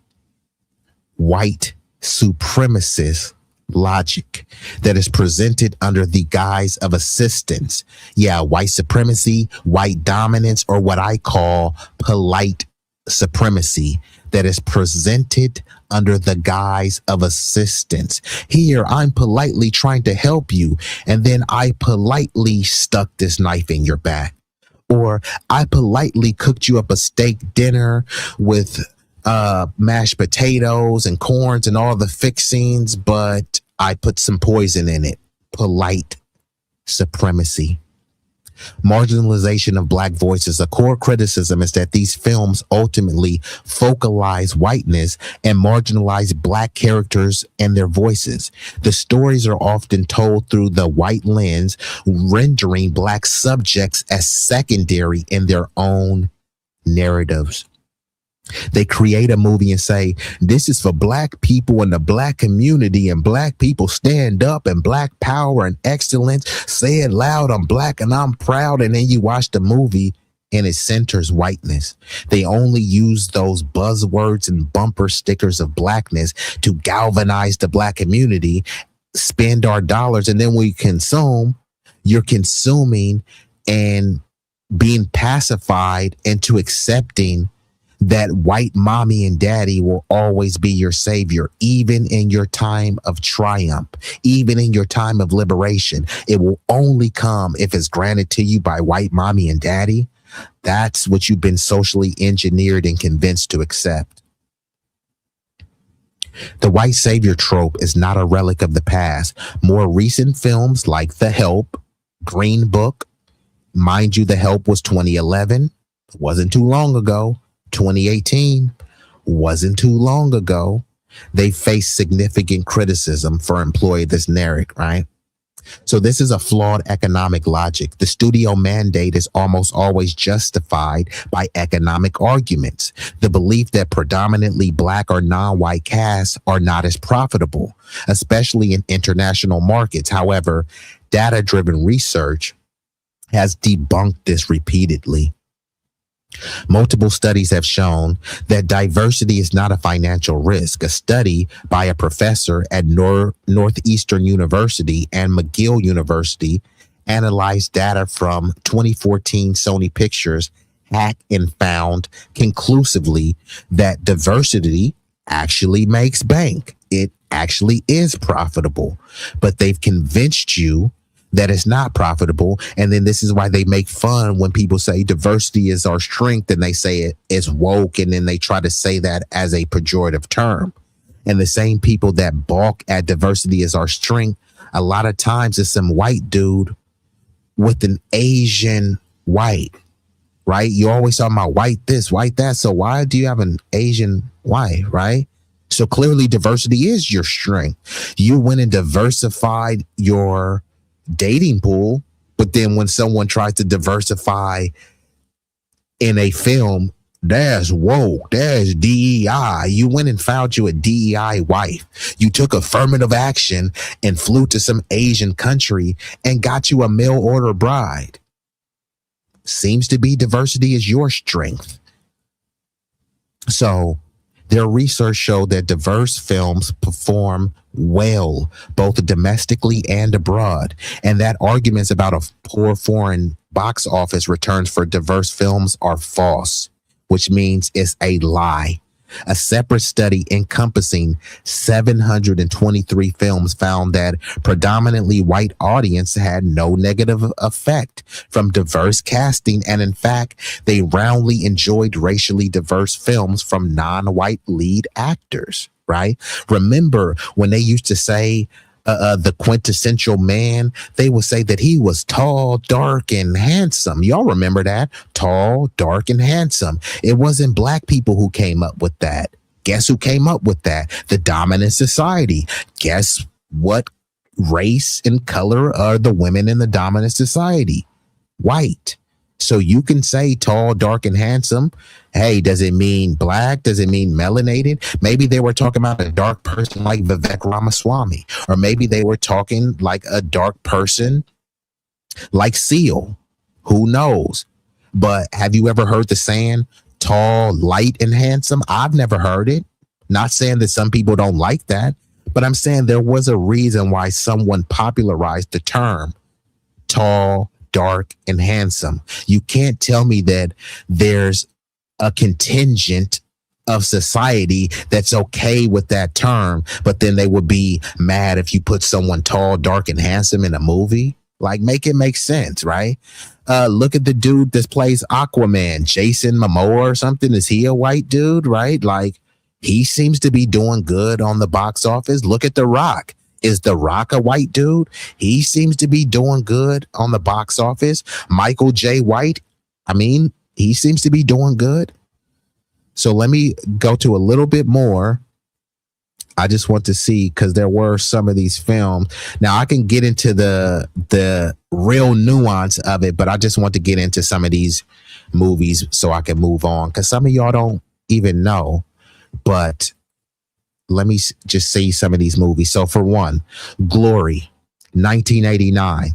The story of an all-black Union Army regiment is told primarily through the eyes of its white commanding officer.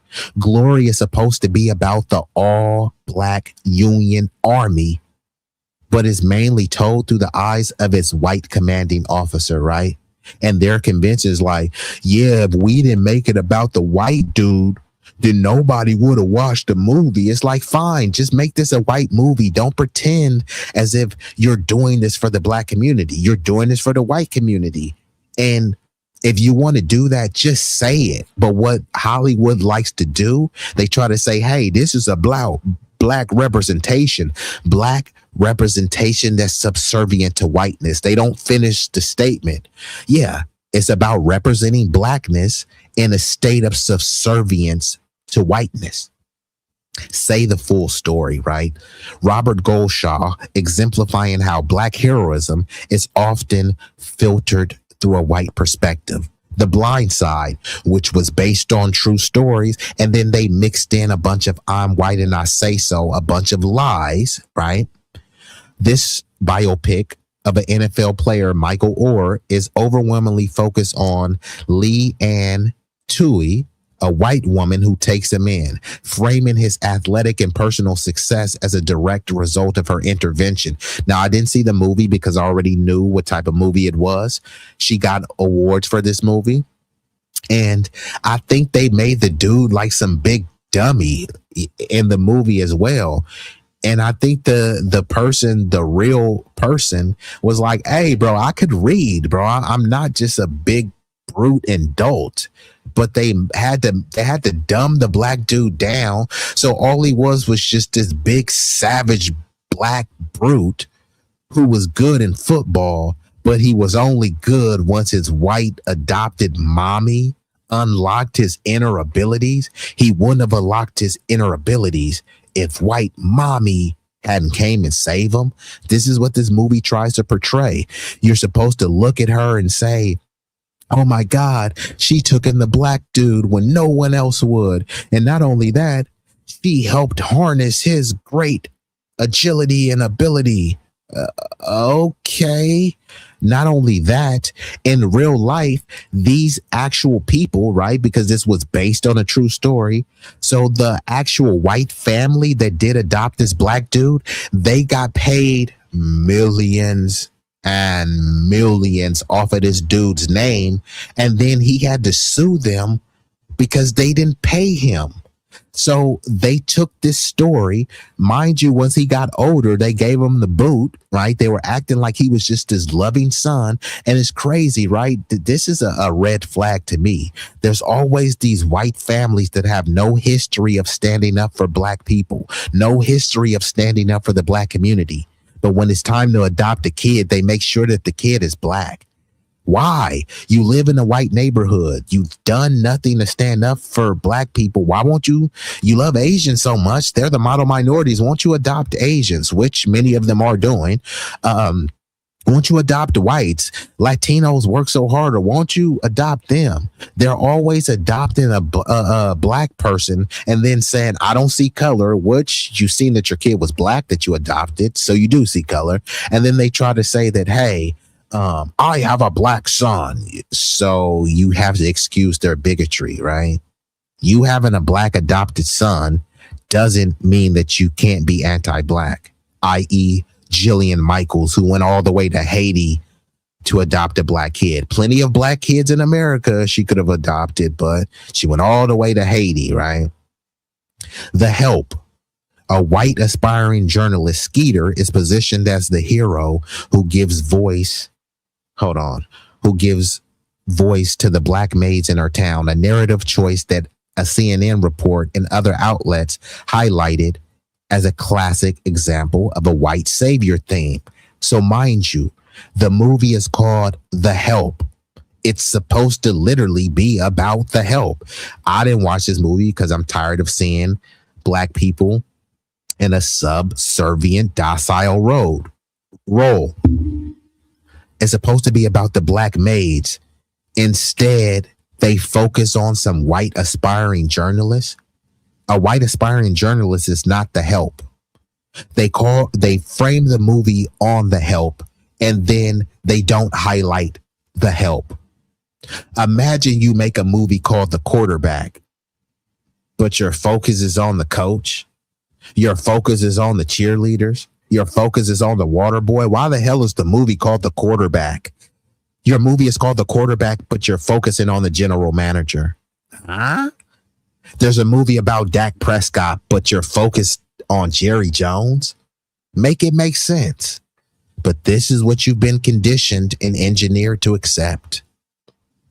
The Green Book. The Best Picture winner tells the story of a black queer musical genius, Don Shirley, through the lens of his white driver. And if you know about the Green Book is knowing about black people in all of these sundown towns, places where black people couldn't be after dark. There was a green book created to let people know, like, hey, look, man, this is what's going to keep us safe, right? The movie is supposed to be about the Black plight and this Black queer musical genius. Somehow it gets reframed and refocused through the lens of his white driver, Tony Lip. The film was heavily criticized by Shirley's family for being incredibly misleading because was, again, they say based on a true story, based on actual events, which means it was based on a true story and they're going to add some Hollywood spin that no one asked for. The only people that asked for it are the Hollywood people that gave a mandate to have a white mommy and daddy savior.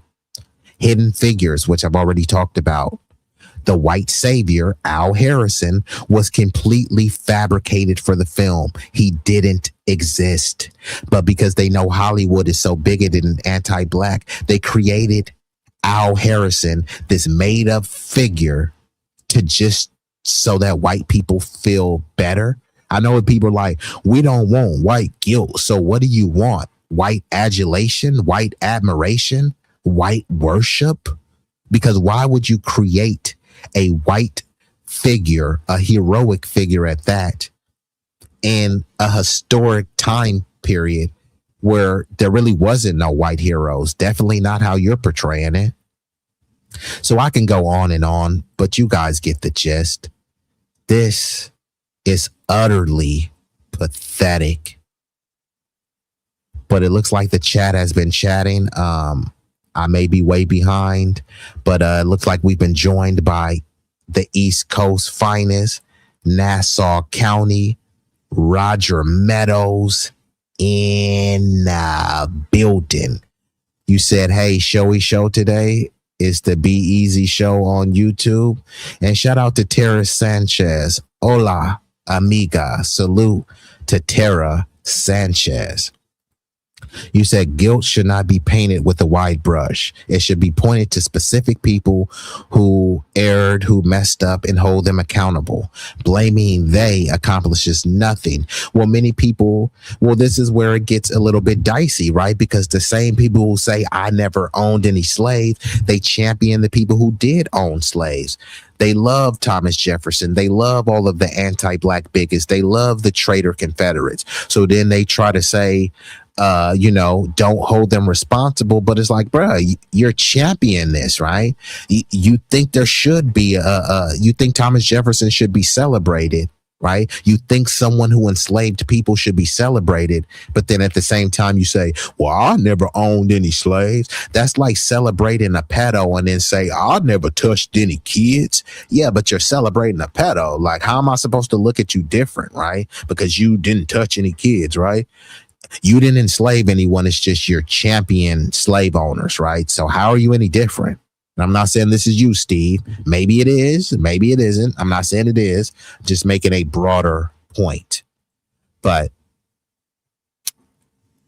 Yah says, very interesting. You said, remember what I said? Chief Justice John Roberts made racial discrimination legal as long as you don't admit racial discriminatory intent. Well, it's always been legal because there's always been loopholes around it, right?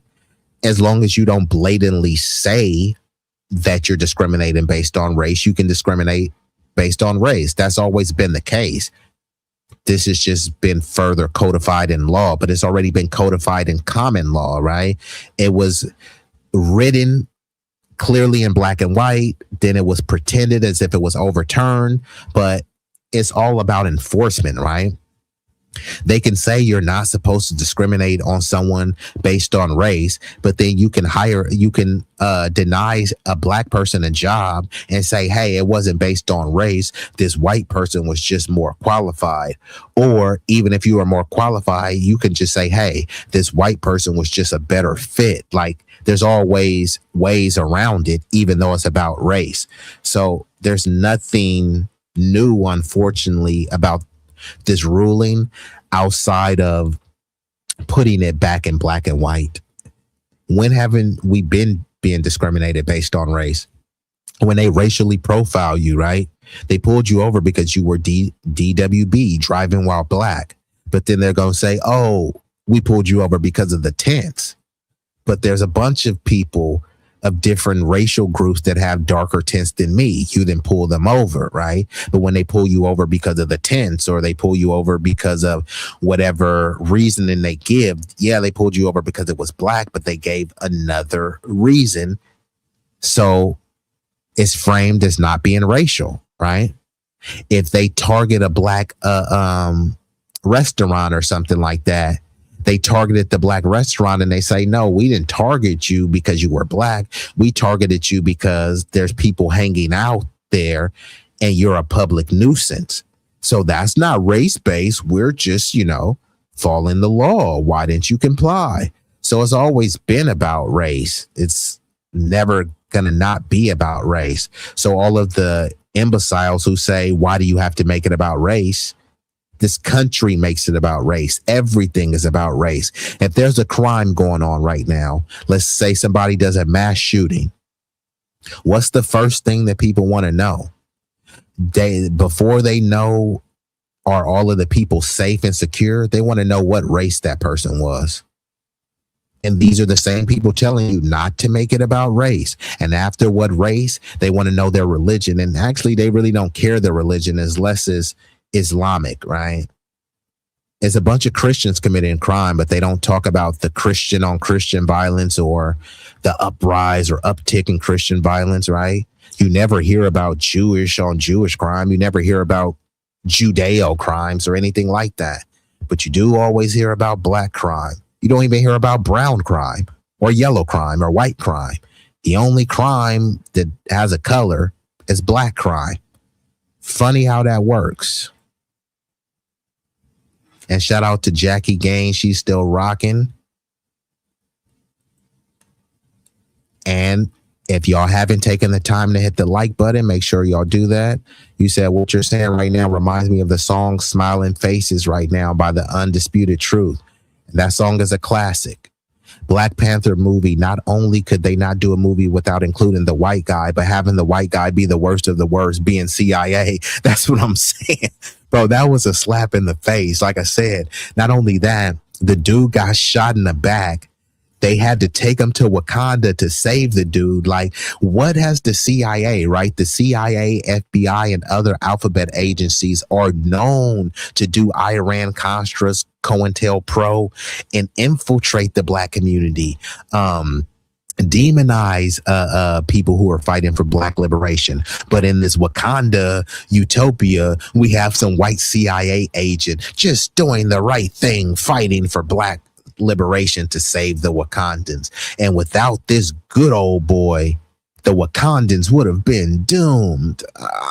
I'm good. Like, I'm cool. That's why I didn't even want to watch the other one. Then they tried to make it some Latino thing where this Latino hero was going in and beating the crap out of Wakandans. So instead of it being about the black Wakandans, now it's about the black and brown. And then even there were some Latinos that were mad that they the Namor dude, they were like, hey, why'd y'all get that dark Mexican? Like, why didn't y'all get one of the Blancamientos?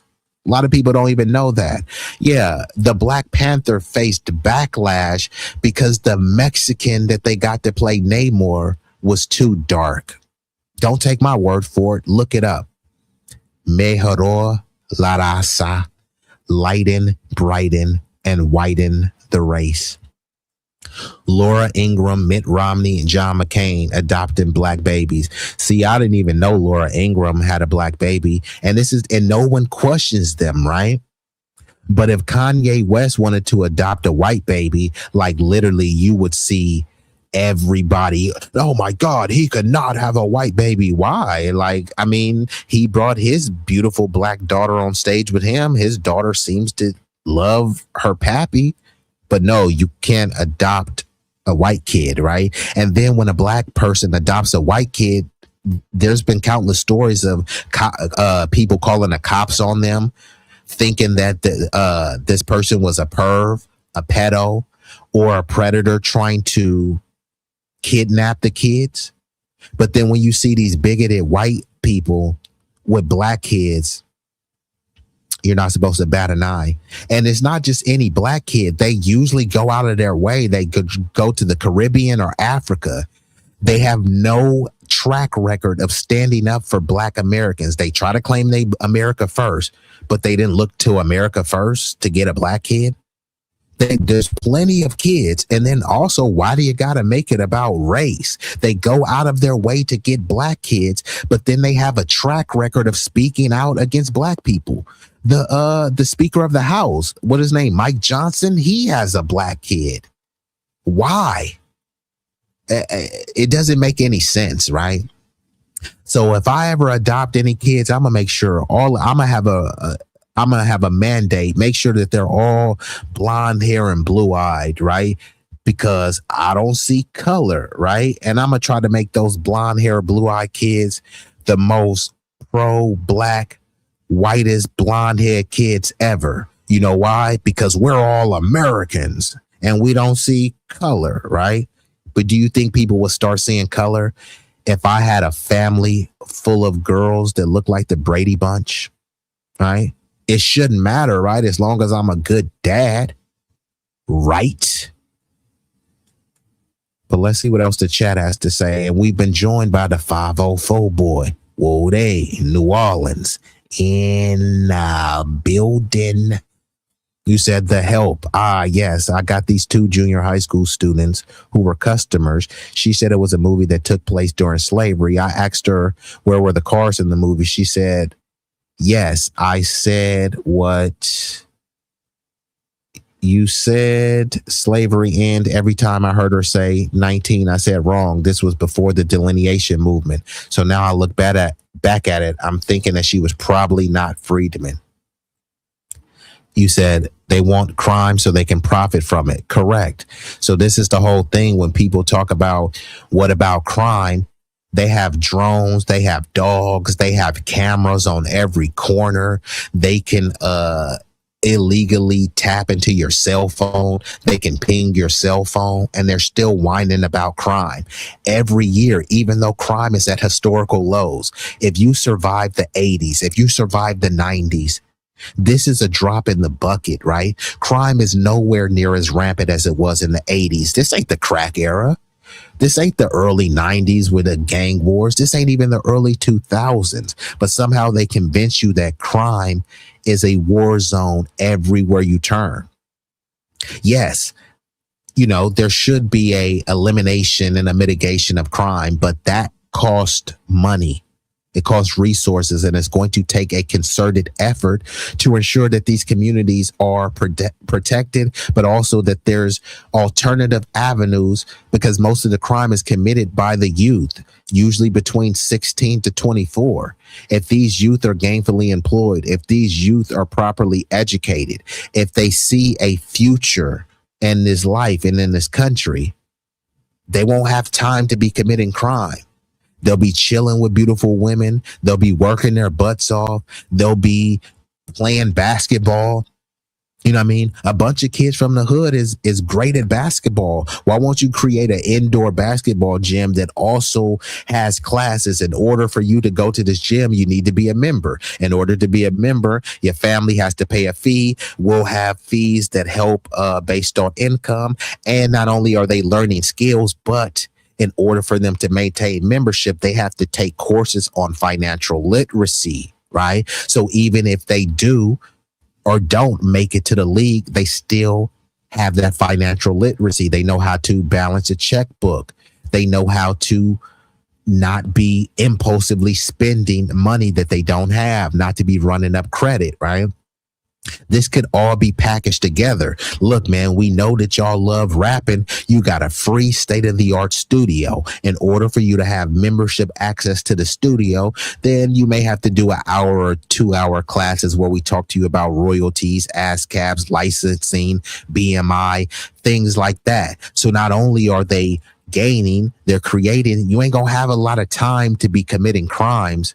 Yeah, they may be in there talking about sliding on the ops, but yeah, that's studio gangsters, right? They ain't truly sliding on no ops, right?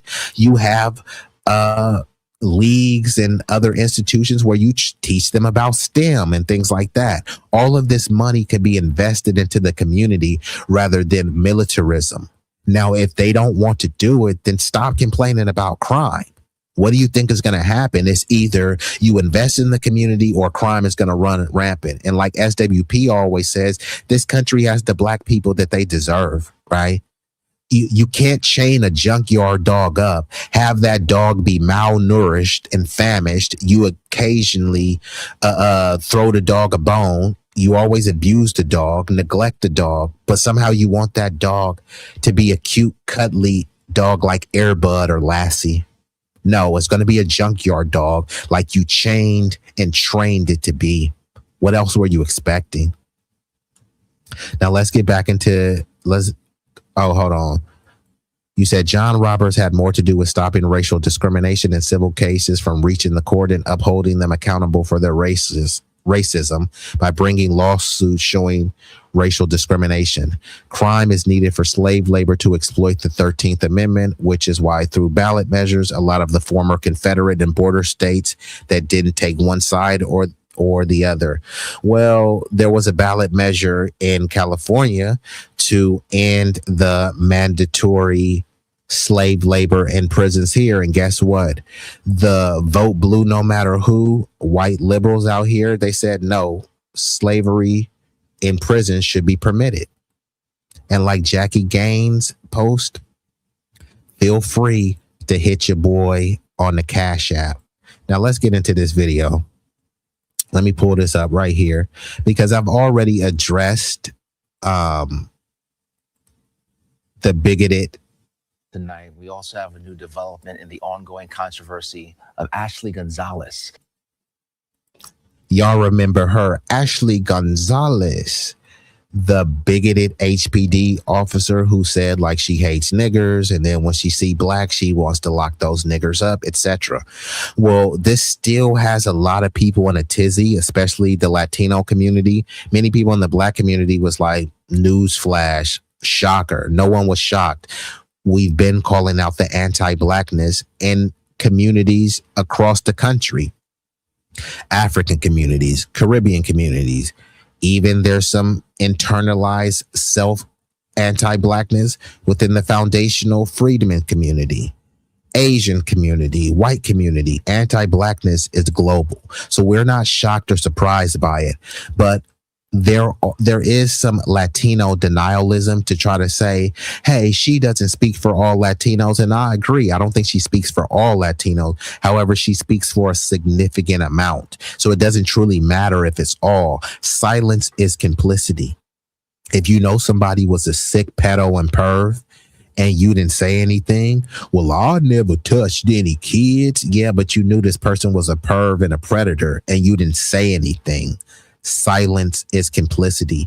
Many people know how disgustingly anti-black the politicians, public figures, and even many in their family are. They know that, but then they don't say anything. Well, I'm not anti-black. Actually, you are, because you know your family is, but you won't stand up to them. You just say, well, hey, well, that's my family. Okay, fine. Then you're co-siding what your family agrees with, which I expect you to. I'm not telling you to turn against your family. I'm telling you to stop peeing on people's leg and telling them it's raining. If you're anti-black, say it with your chest. You see it says Mayates, walk around with a shirt that says Pinche Mayate. Stop trying to pretend as if there's some black and brown coalition when anti-blackness is inherent in your community. So let's get into this story. This is a recent news story about the aftermath of this disgusting individual. She's the former HPD officer fired after a video took off on social media showing her using racial slurs time and time again. Civil rights leaders say that video brought into question every arrest Gonzalez was a part of. And tonight, Fox 26's Karis Belger got her hands on that arrest information. She's in studio breaking it down. Yeah, Anthony, tonight this story has moved beyond that video. Fox 26 learned Gonzalez was terminated by HPD on April 24th. By April 27th, the district attorney's office had begun reviewing cases. And we're also learning more about her arrest records and the status of her peace officer license. Now, Gonzalez joined HPD in 2024. Records obtained by Fox 26 showed she was listed on at least 33 arrest records involving Black defendants from 2024 to 2026. In 15 of those arrests, she was listed as the arresting officer. Those cases include a range of charges, including assault and family violence, DWI, and theft-related offenses. Now, Fox 26 is still reviewing those records, but just to give you a breakdown of the timeline of what we know, it's not quite clear how those numbers compare to the demographics of the area she patrolled or the department-wide data. But I mentioned, again, she joined in 2024. April 20th is when we first reported about that video after someone who knew Gonzalez sent it to our newsroom. HPD terminated Gonzalez on April 24th. On April 27th. So salute to whoever that was that known her, somebody that known Ashley Gonzalez. You know, some would say that they snitched on her, right? Thank goodness for whoever snitched on her. Thank goodness for the rats, right? I thought the only rats I liked was Master Splinter, but whoever ratted out Ashley Gonzalez, salute to that person, right? Because these people are supposed to be held to a higher standard because they're cops, they're law enforcement, right? They're supposed to enforce the law. But how could you impartially enforce the law in an unbiased manner when you're going around calling Black people niggers, saying that you hate niggers so much, but we're supposed to believe that every person that she arrested was fair? And mind you, I'm sure that many of those Black people she pulled over, I'm sure that she didn't call them a nigger though, right? But that doesn't mean that they were racially targeted, that they were racially discriminated against. And this is the whole little loopholes about making things about race and targeting people based on race. You could target them based on race as long as you don't clearly say that they were targeted based on race. And then once we're called a racial slur, that's not considered a crime, hate crime, and that's not even considered racial targeting. Now, if this was about Jewish people and they had called the Jewish people a Ike with a K in front of it, what do we think would have happened? Stop anti-Semitism, right? There would have been a whole campaign to talk about how Jews are victims. And suddenly there's no talk about that with Black people. We're just supposed to suck it up and get over it, right? They said that she still has her peacekeeper's license. Why? She wasn't going to be fired, or we don't think she would have been fired without public pressure and protest. She wasn't immediately fired. They said they're looking into the matter, but nothing else has ever come of that, right? So this is what we talk about when we talk about systemic racism. Anti-Blackness is entrenched in every fabric of this society, right? And it's not just, it's not just what people would call the whites, right? It's every group participates in it, right? It's part of being American, unfortunately. And the DA's office again began reviewing her cases. As of now, her license remains active. Now, T. Cole tells Fox 26 Gonzalez's peace officer license is active, and the agency says it only reviews whether to remove a license if there's a criminal charge. As of tonight, we are not aware of any criminal charge against Gonzalez. Anthony? All right, now, Karis, what is the significance of the DA's office reviewing her cases here? Well, in that video, she's using a racial slur commonly used against Black people. And they're going to review those cases to make sure that due diligence was done and that there was no prejudice or possible malice when she was involved in any of those cases. And a few of the ones in the records I reviewed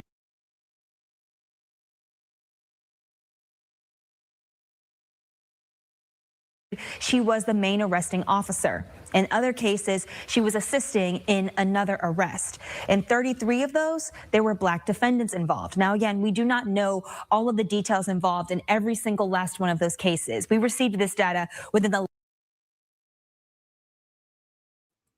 Well, that's the thing. You don't even need to know the details. All the details you need to know is that she felt comfortable going on a public tirade where she called Black people niggers.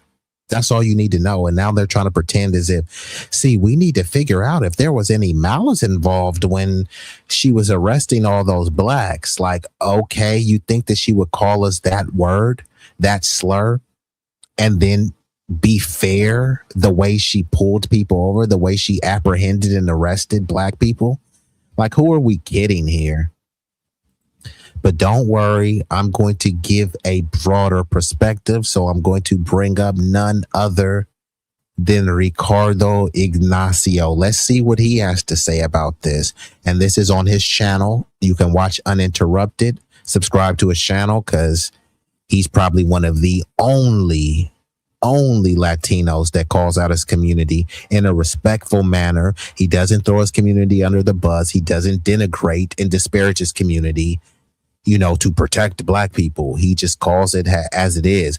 And he said he's even received death threats from people in his community simply for calling out the anti-Blackness. Now, they can't refute his points, right?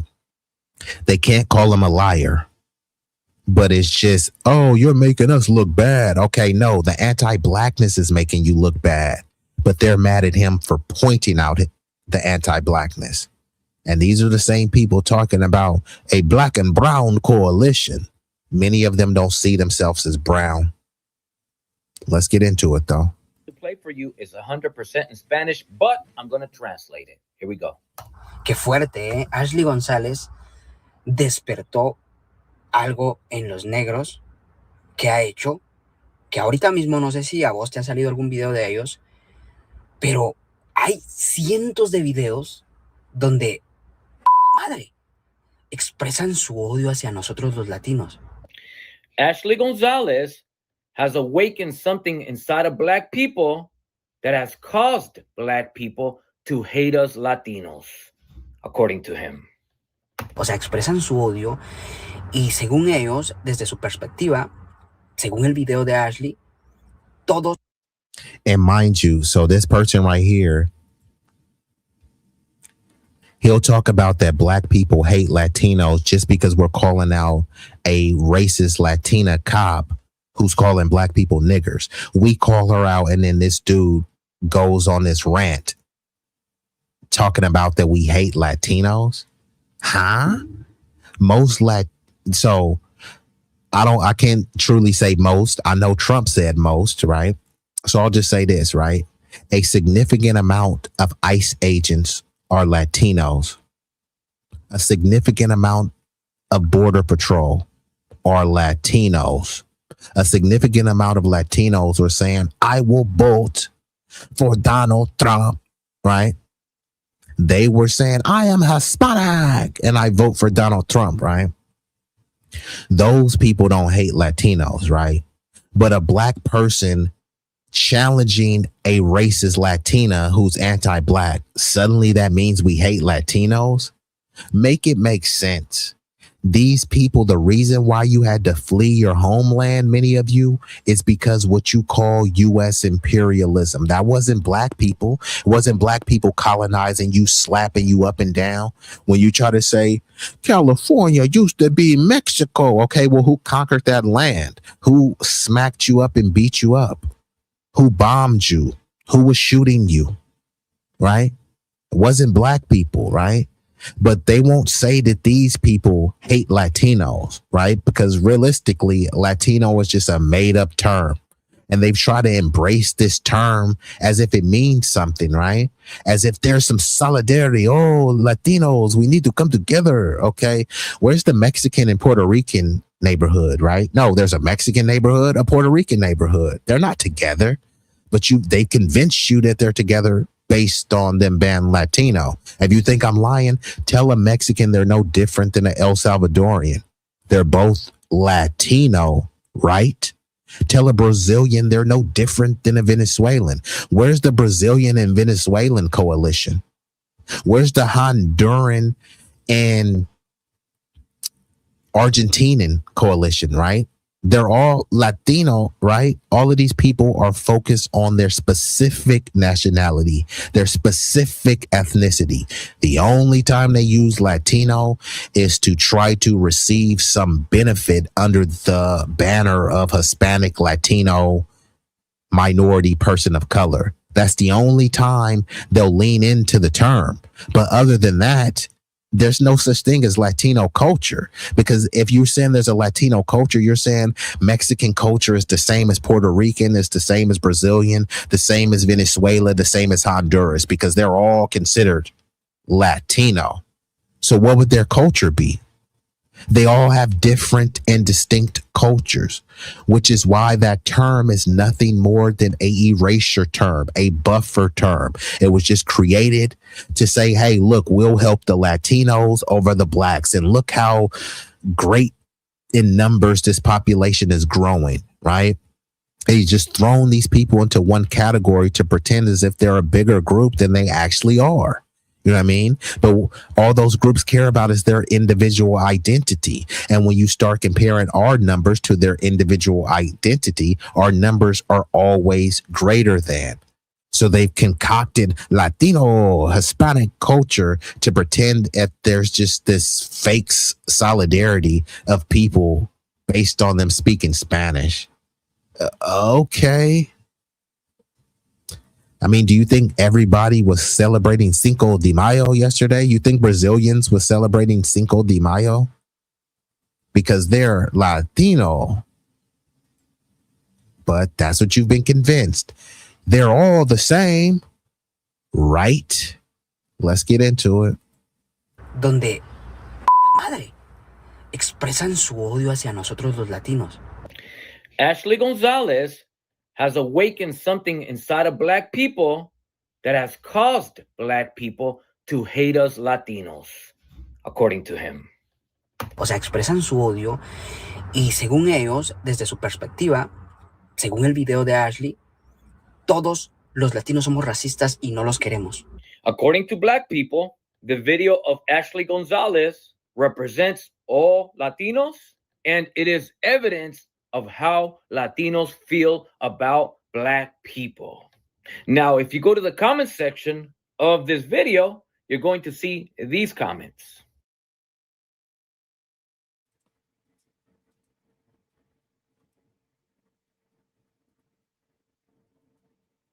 So the comments that are playing, they don't have any sound. So he didn't put any sound on these. So as they're playing, it just legitimately doesn't have sound. But you can see somebody put a crown on her and said that she is the best. They're calling her queen because she called black people nigger. Right? So these are all the people. Why y'all generalizing Latinos? We ain't all the same. We ain't a monolith. And then a Latina calls black people nigger, and then overwhelmingly they're in the chat saying how much they agree with her, that she's the best, right? They're putting emojis with a ninja, which is calling us a nigga, right? But these are the people that are your black and brown minority that you're supposed to build a coalition with, right? Look at all these comments though, right? You can't generalize Latinos. All of us ain't anti-black. Then someone says something anti-black. A significant amount of the Latinos, not all, but a significant amount of them come up and talk about how they stand with her. And then they deflect and talk about, well, black people is racist and black people is colonizers too. Huh? We weren't the ones smacking y'all up in the Mexican-American War. We're not the one over there destabilizing your country. But guess who they blame for it? Instead of blaming white mommy and daddy, who's over there subjugating, oppressing, and disenfranchising them, they'll blame black people who they say are lazy and have no power. So if we have no power, then what are we doing to y'all, right? Why are you being a victim to a group that you say is lazy and powerless? Y'all don't accuse the white people of being lazy. They're innovative, right? And they're powerful. The powerful group that's smacking your group around, that's smacking your country around. And instead of blaming the people who are doing the harm to you, what about George Floyd and BLM? Okay. These comments.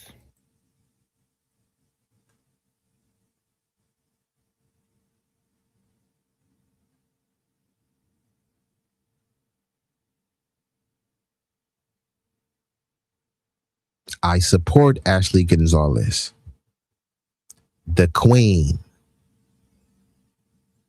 What made her a queen? By calling black now people you may nigger. be wondering, or you may be thinking, this guy's making a video in attempts to try to tell everybody, no, all Latinos are like this. But you go in the comment section and one of his followers asks him, do you agree with Ashley Gonzalez? And he says, what? Yes, of course I do. So then somebody like me stops and thinks and says, so wait a minute. You made a video talking about, oh my God, the video of Ashley Gonzalez, it has caused something to awaken inside of black people that has caused them to think that we all hate them. Gee, golly, why would they think this? Hey, bro, do you agree with Ashley Gonzalez? Yeah. So what's the point of making this video? Are you confused? Are you puzzled as to why black people feel the way that they do? Nothing awakened inside of black people that's caused them to hate Latinos. It's called becoming aware of being hated. The way that black people are reacting, it's a complete... Is called being woke. Unfortunately, many had their head in the sand. They were sheeple. They've subscribed to that injustice anywhere is an injustice everywhere. They've had their head in the sand, and they wanted to build this mythical POC coalition, minority marginalized group coalition, but there never was one, right? We don't hate Latinos. We have been the only group stepping and stomping for them. We've been the staunchest advocates for open borders. Unfortunately, with the Congressional Black Caucus, guess who's vehemently against open borders? Latinos. Many people have been craving and praising open borders to our own detriment.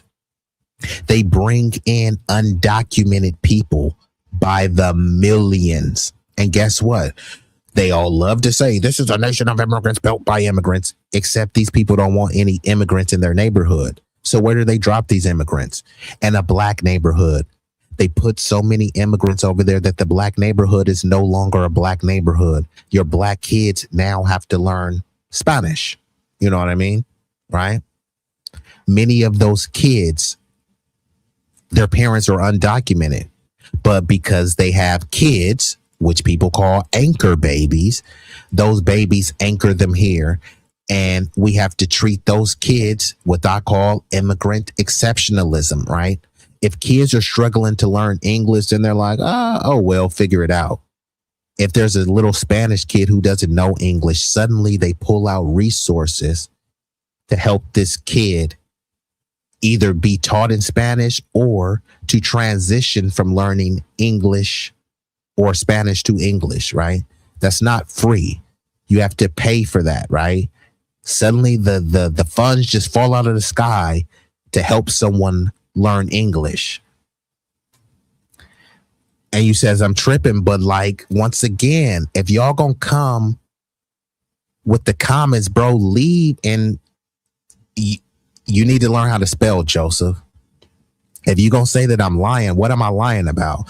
And Joseph, you can come up here, bro, because if you said I'm lying, what did I lie about? And this is where the kind of low IQ lunatic comments come in. You was lying. If I'm lying, what did I lie about? This is what it would do. If I said 2 + 2 is 5, then you would say, hey, you lied about 2 + 2 being 5. It's actually 4. If I lied about something, tell me what I lied about and correct it. Instead, you're just whining in the chat. Could somebody cue a tiny violin for me? You's tripping. You lying, but you can't tell me what I'm lying about. You said about immigrants not giving to the country. I didn't say immigrants didn't give to the country. And you don't know how to spell. I get it, Joseph. You're getting triggered because you're an immigrant and you come from an immigrant background.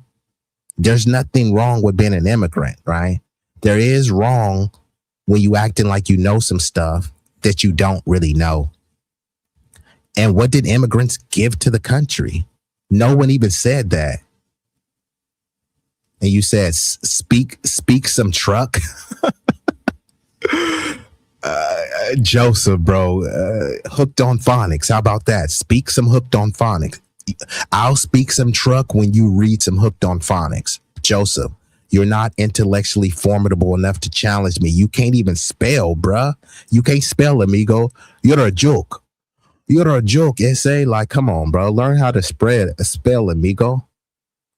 And thank you, MBJ, for cueing the tiny violin. Because, bruh, and actually, hold on, man. You know what? I didn't know. I didn't think I was going to hit him. But, hey, Joseph. And you know what, nigga? You acting like a little bitch right now. You acting like a little bitch right now, nigga. Man, fuck that. I ain't letting that shit ride. Bro, are you a little fruit pop or something like that? I have big hands. I don't care what size your hands are, bro. Those hands ain't gonna do nothing to me. Those hands ain't gonna touch me. So I don't even know why you talking about you have big hands. You know what I mean? Like, what point are you trying to prove? Because if you're trying to make some threats, Joseph, don't do that, bro. You're not a tough guy, bro.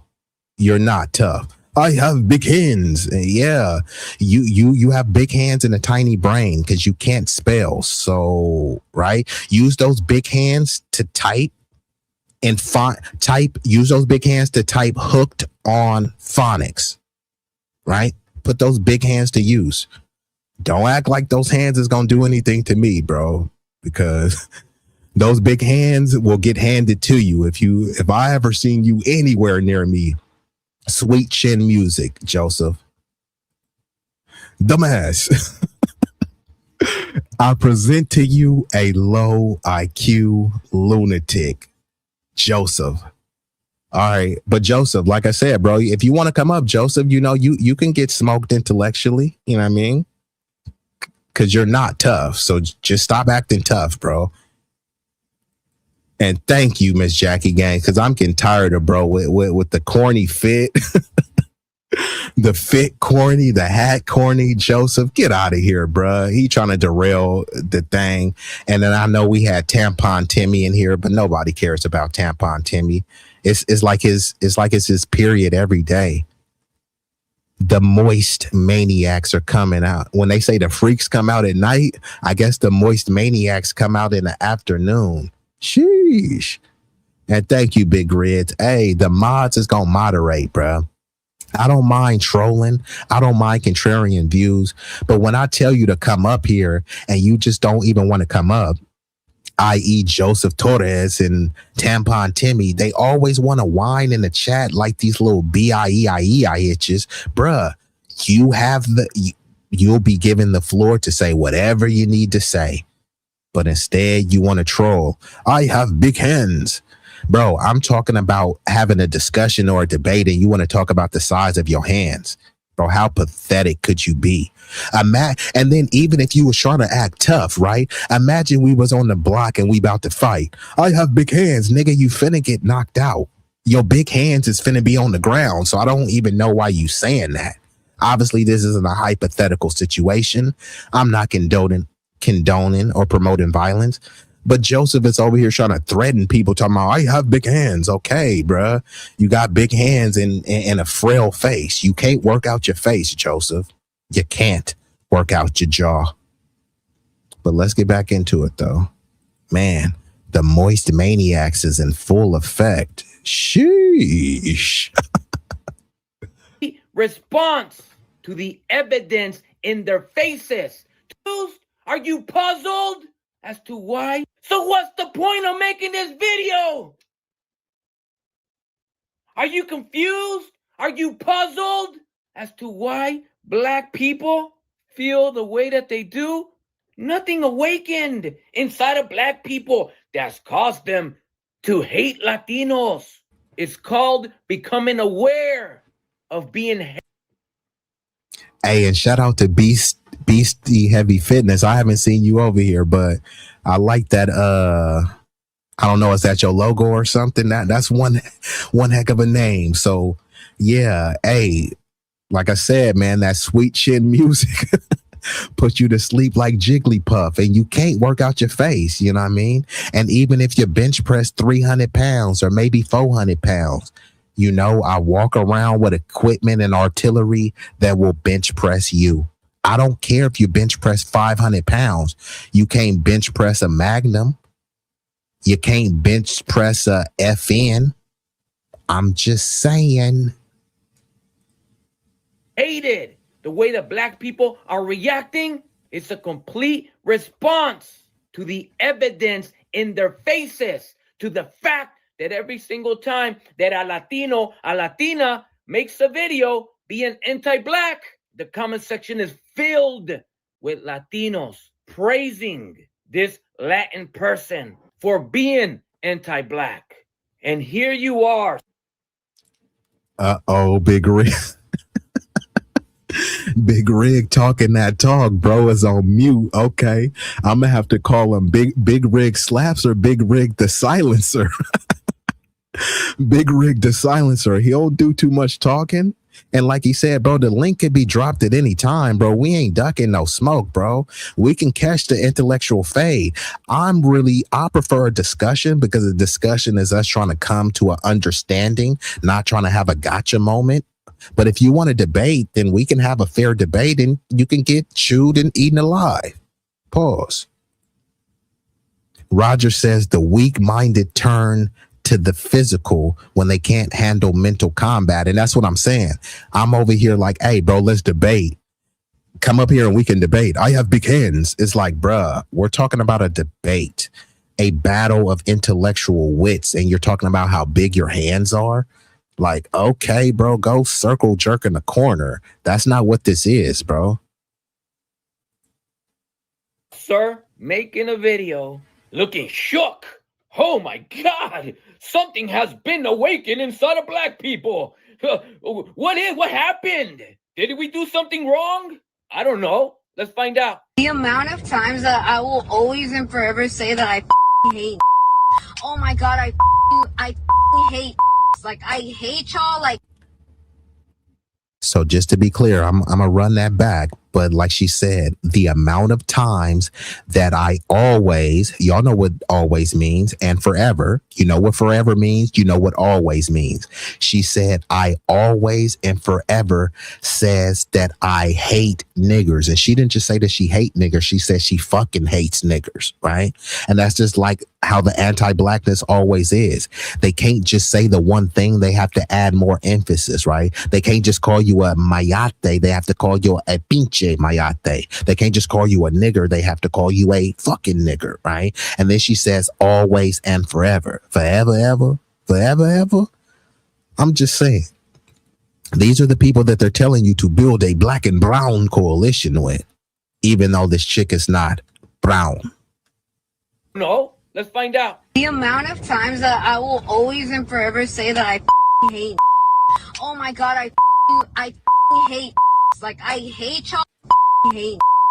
Oh, amount of times that I will always and forever say that I hate. Oh my God, I hate. Like, I hate y'all. Like, you, like, I don't. Oh, we were slaves this entire. I don't give a. Like, for a reason, you guys were slaves. And then one of your followers asked you, do you agree with Ashley Gonzalez? And you said, sí, claro que sí. Yes, of course I do. And then you sit here and make a video trying to figure out why black people hate us Latinos. They don't hate you.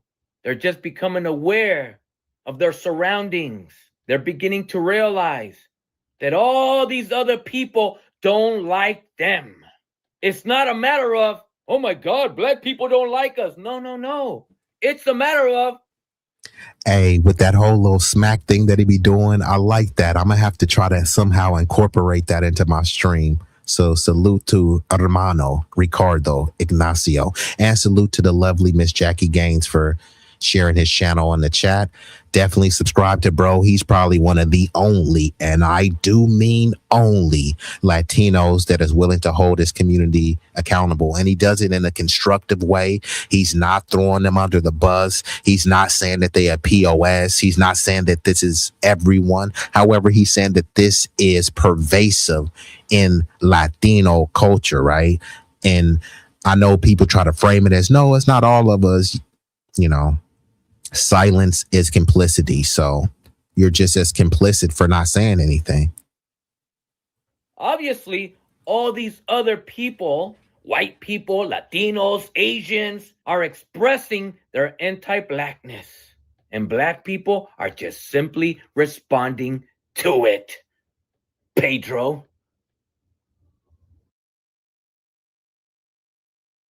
While nobody was paying attention, the Supreme Court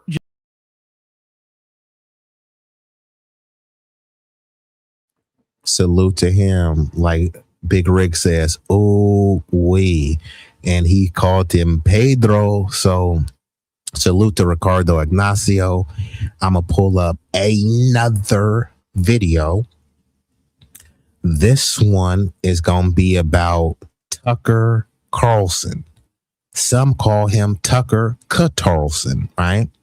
And what's been happening is many people on the liberal and lunatic left and the progressive pompous peons, they have been trying to rehabilitate the disgusting and grotesque behavior that Tucker Carlson has engaged in rhetorically and, you know, physically by writing certain things in interviews, etc. They're trying to pretend as if he's a good guy because he's going up against Israel, at least rhetorically, right? So we're going to break that down.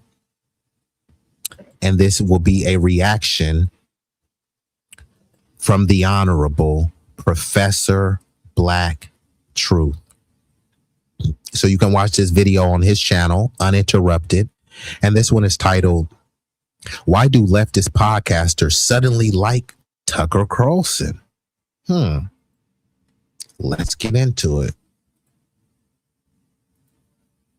Talk about sympathy for the devil. Apparently, some commentators on the white left and a number of people in their orbit have decided that they've taken it upon themselves to rehabilitate the image of Tucker Carlson of all people. Now, of course, none of these people who are doing it are going to say, yeah, that's right, we're trying to clean up his image. We're trying to bring this guy into respectable society. We're trying to get people to forget about all the dirt this guy has done. But that's exactly what it is that they're doing. These people have conveniently forgotten that Tucker Carlson was the guy who used his Fox News show to lie about the murder of George Floyd and to repeat the lie that Mr. Floyd died of a drug overdose. All of this without a lick of evidence, in total contravention of the actual facts as established by the medical examiners. And while he spent all of his time demonizing the murder victim, Mr. Floyd, he of course conveniently neglected to mention that Derek Chauvin, who murdered Mr. Floyd, had a number of citizen complaints against him, had been involved in a number of violent incidents, and had also been involved in at least one other murder of a citizen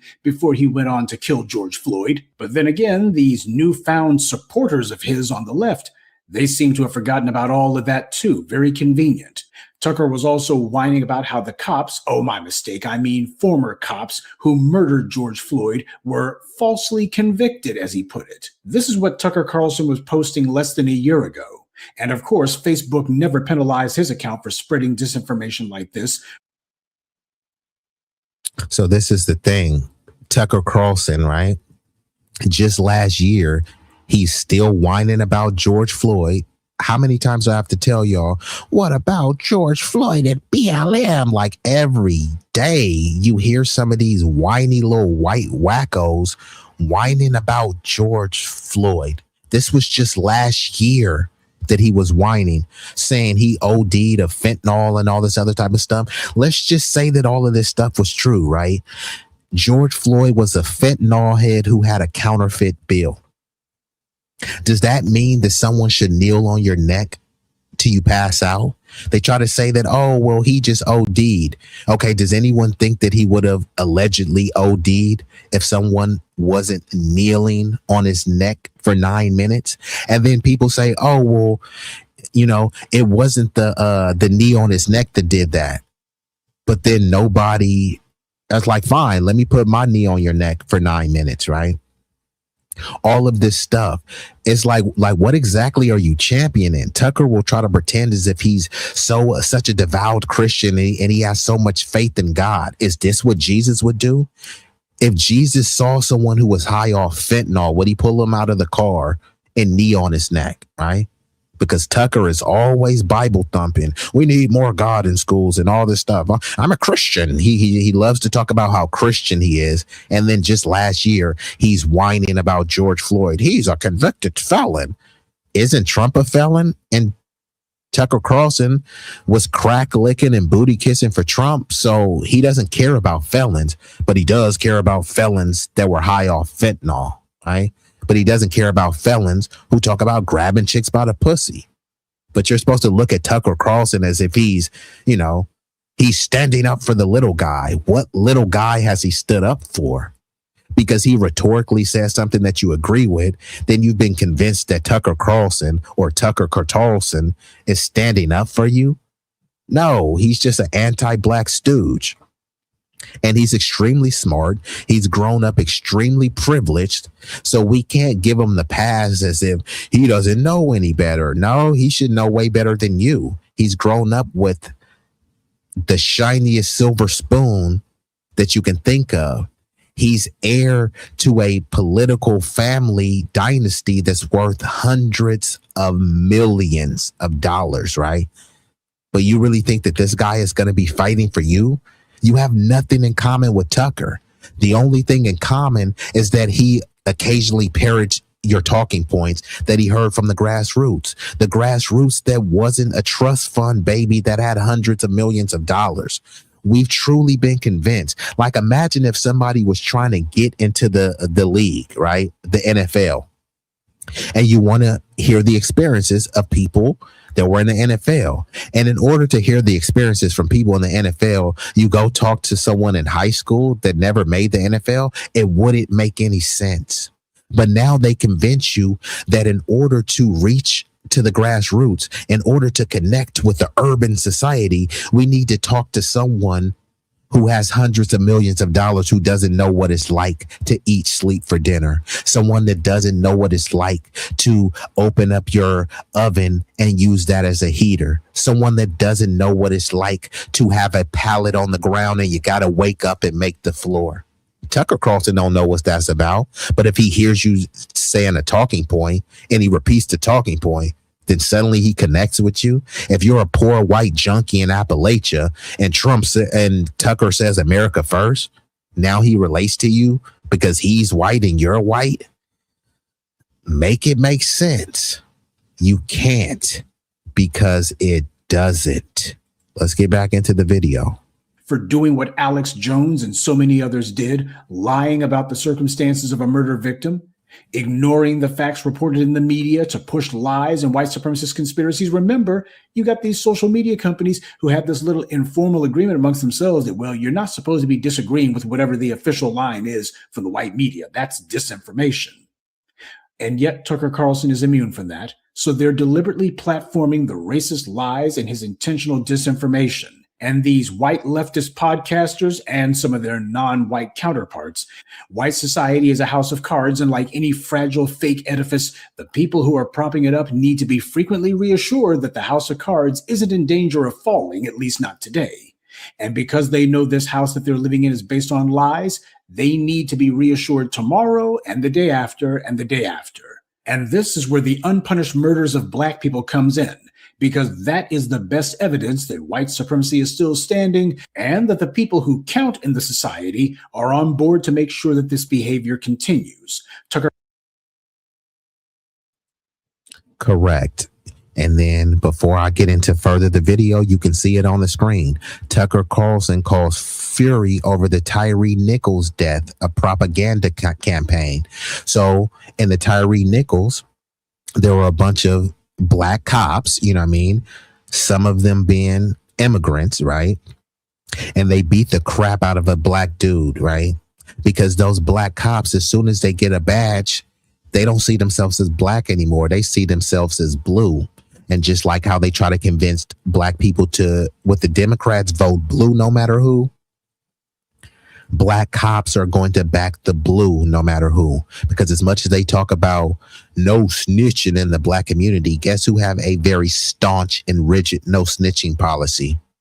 The boys in blue, the cops, right? So before I get back into that, let me just touch on the chat real quick.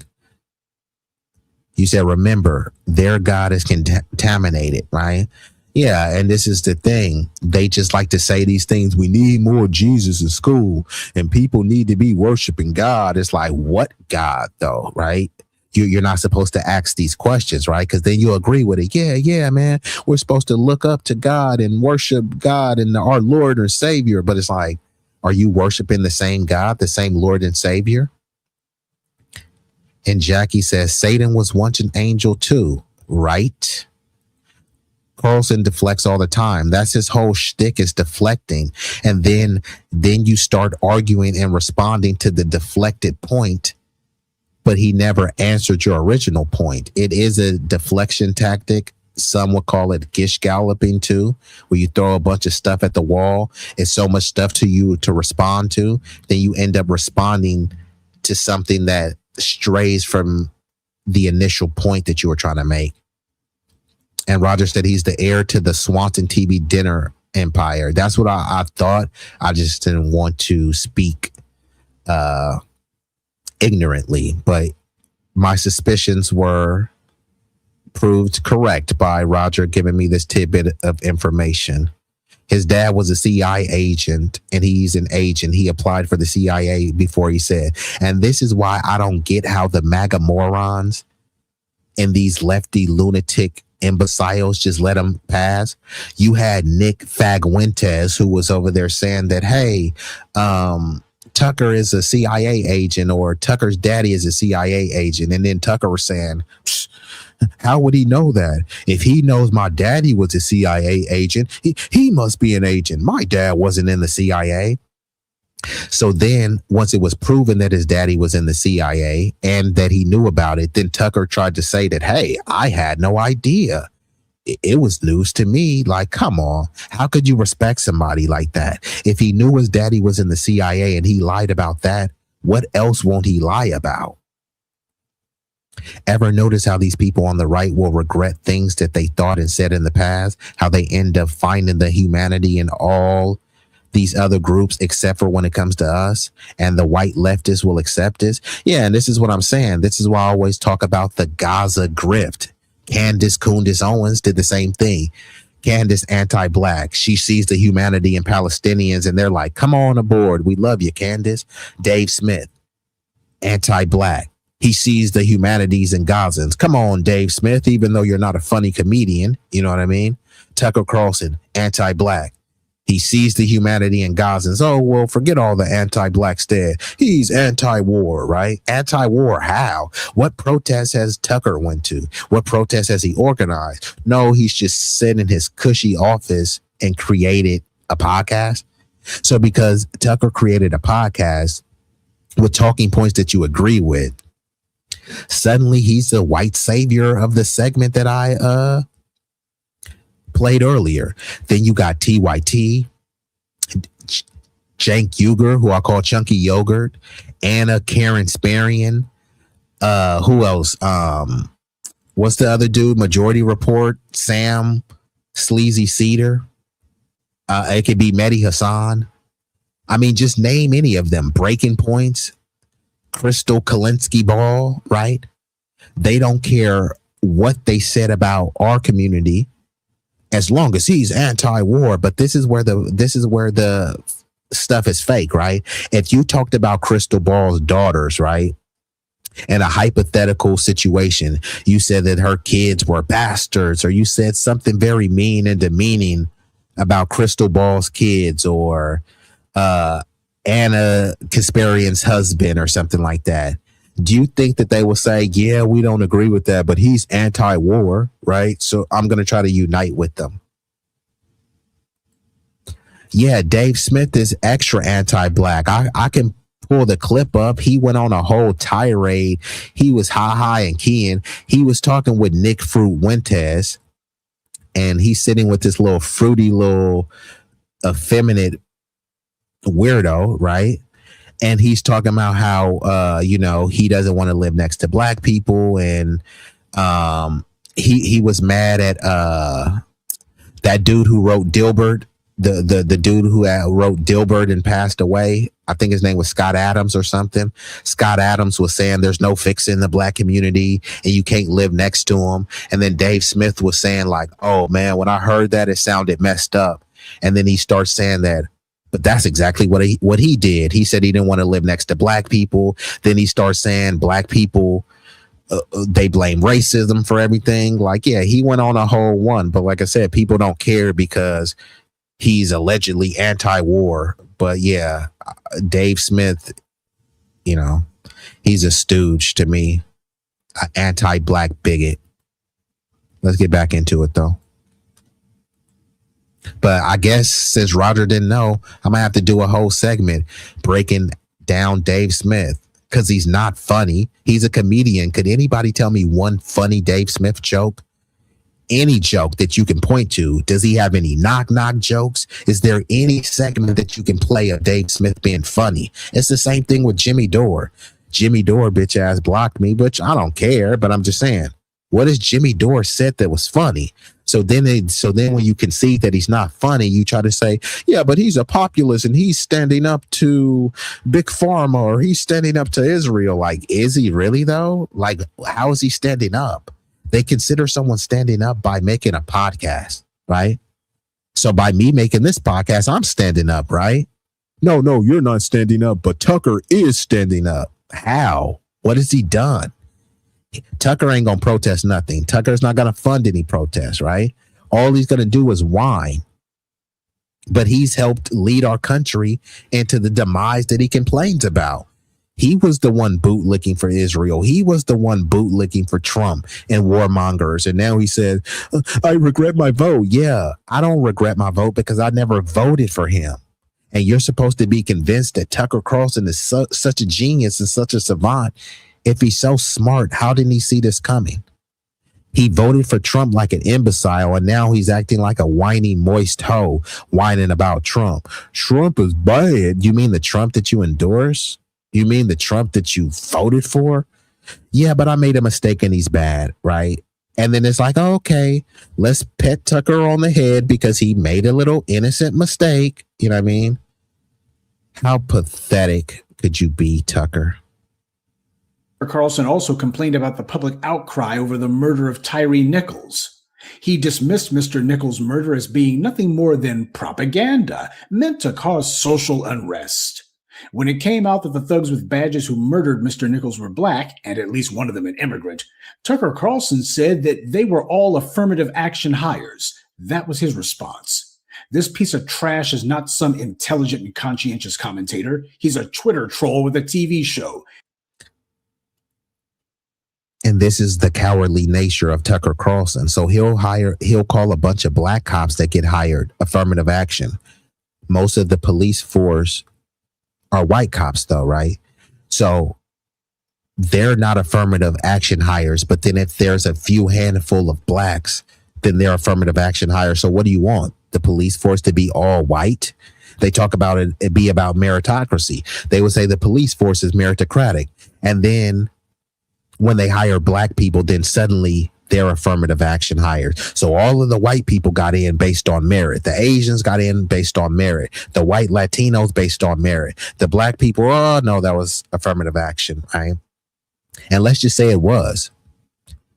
When did you care about affirmative action? They don't care about affirmative action in Hollywood. They benefit the most from affirmative action. How diabolical and insidious could you be? You benefit the most off affirmative action, but yet you're still whining about it? It doesn't make any sense, right? Imagine there's a food drive. You're complaining about the food drive that you organized and you got most of the food from. Man, they took a couple cans of food. It's like, bro, why are you complaining? You put on this food drive. You're getting all of the food. Why are you whining again? The same thing with we conquered this land, so we created the laws. Okay, these are your laws that you created, right? The police department is your institution, right? Most of the hiring, the people in positions of power to hire look like you. So when they happen to hire a black person, why are you blaming the black people? Why don't you blame the system that hired them? But this is what people like Tucker Carlson do. Call anything and everyone an affirmative action except for their people. What white person has Tucker Carlson called an affirmative action hire? Just name one. He's called multiple black people DEI and affirmative action hires, but he never calls any white people's that. Interesting. At least he had one. But we got a number of white leftists and some Negro fellow travelers of theirs silly enough to go along with it, who are only too ready to overlook all of that. Less than a year ago, Tucker Carlson was still repeating his lies about George Floyd's murder, still lying and saying that Mr. Floyd died of a drug overdose, just like Ben Shapiro repeats the same lie. They've also forgotten that Tucker Carlson used his TV show to mainstream the white replacement theory talking points, which was rhetoric that's been used by white supremacist groups all over the world. And these newfound fans of Tucker Carlson also forget that when he had his Fox News show, and this shows how cowardly those leftists are. Those leftists, they love to champion for open borders and all the stuff. And then they say that the replacement theory, the great replacement theory, is a white supremacist hoax, right? Guess who was mainly pushing that? Tucker Carlson. So they don't want to call Tucker Carlson a white supremacist, even though he was pushing the great replacement theory. But then they do say that the great replacement theory is some white supremacy hoax or a white supremacy ideology. Which one is it? Then they won't say that, okay, Tucker is not a white supremacist. He just was pushing white supremacist rhetoric. They won't say that. So they won't call him a white supremacist. They won't call his rhetoric white supremacist. But then if I say, you know what? I champion the great replacement theory and it was real, that will make me xenophobic. But they're telling you not to call Tucker xenophobic. Don't call Tucker xenophobic. Don't call him racist, right? Even though he pushed the great replacement theory. And there is a great replacement strategy. It's not a theory. The strategy is displace foundational black Americans. You've already seen it, right? Oakland in the 90s, 47% black. Now it's 17% black. Mainly replaced and displaced by undocumented immigrants. And in California, they always push here. We try to help people regardless of immigration status, right? And then they push for people to have babies. This is called anchor babies. The babies anchor them here. And then they start catering towards those babies. Oh, those babies grow up in Spanish speaking households, so we have to focus on them, right? But let's just say the great replacement strategy, which is a real thing, right? Who has the power, the infrastructure, the acumen to do it, right? So Tucker is whining, they're trying to replace us. Who was they? It would be people in Tucker's community who look just like Tucker. People who probably went to school with Tucker. People who have the same level of wealth or exceeding wealth than Tucker. But instead, he's blaming poor people. He'll blame poor, uneducated people. He'll start talking about culture and fatherless homes. Well, there's a bunch of people with fatherless homes who opened up the border, right? Was it because somebody did a drive-by in Chicago, the reason why over 20 million immigrants flooded in during Biden's term? Was that because of Baltimore or Chicago? Or was it because of people that look like Tucker Carlson? The same people that look like him that created this problem are the same ones whining about the problem that they created. And then they keep saying, it was the Democrats, it was the liberals, it was them, it was them. Okay, there's no race called liberal. There's no race called Democrat. No race called Republican, conservative. What race were those conservatives? What race were those liberals? What race were those leftists? What race were those progressives? And you know what the race is going to be overwhelmingly. W. Let's get back into it, though. His top writer got exposed for having an anonymous account where he posted all kinds of anti-black racist filth. And instead of Tucker Carlson condemning this racist, because he doesn't like racism, right? Instead, he openly defended the guy boldly. And the same Tucker Carlson who wants us to think that he's so concerned about human life and suffering, he didn't condemn that racist. Instead, he boldly defended him. And of course, Tucker used his show to encourage the racist governor of Texas, Greg Abbott, to misuse his pardon powers to release a convicted murderer, Daniel Perry, from prison after he was convicted of killing a white BLM activist in cold blood. That was Tucker Carlson's doing. Greg Abbott didn't have the nerve to attempt it until he saw that the most watched right-wing nut on television was calling for it. Then all of a sudden, Greg Abbott decided, hey, I can be a hero to the Fox News crowd, at least for a day. And why did Tucker Carlson want a cold-blooded racist murderer to be let out of prison? Because he was butthurt that his boy Derek Chauvin was convicted, and he knew that there was no red state racist in Minnesota who were going to let him out. So he wanted Daniel Perry released basically as a consolation prize, as a way to prove that as a white man, you can still ignore the law and get away with it. This is what the white supremacists are compelled to do whenever they take an L. They then need to engage in some act of over-the-top racism and violence to prove to themselves that white privilege and white power is still standing and that they still have their racial immunity from the law and center, who are basically one-issue mouthpieces. And their one issue is war, or so they say. And because of that, they oppose any and all military actions by the U.S. as long as Tucker appears. So I'll just fast forward it a little bit, but y'all can watch the video uninterrupted on Professor Black Truth channel. So I may have to fast forward a little bit just so I can get into the final story. To be criticizing the Iran war, these guys are going to be saying how much they love him. And they'll also forget about his open, blatant anti-black racism because these white leftists also have nothing but contempt for black life. And Tucker Carlson's sudden discovery that Donald Trump is a... And this is something that we have to deal with, right? People try to look at these leftists and try to pretend. This is why I don't subscribe to any of those labels, conservative, liberal, progressive, leftist, any of that stuff, because all of those labels are just labels. Anti-blackness is inherent to this country. It's as American as barbecues on 4th of July, eating apple pie, right? And this is not no victim mentality. This is just what it is. It's funny because people always talk about a victim mentality just when you call out anti-blackness. They know that their community is anti-black. They know that they themselves are anti-black, but you calling that out as being a victim. No, it's not.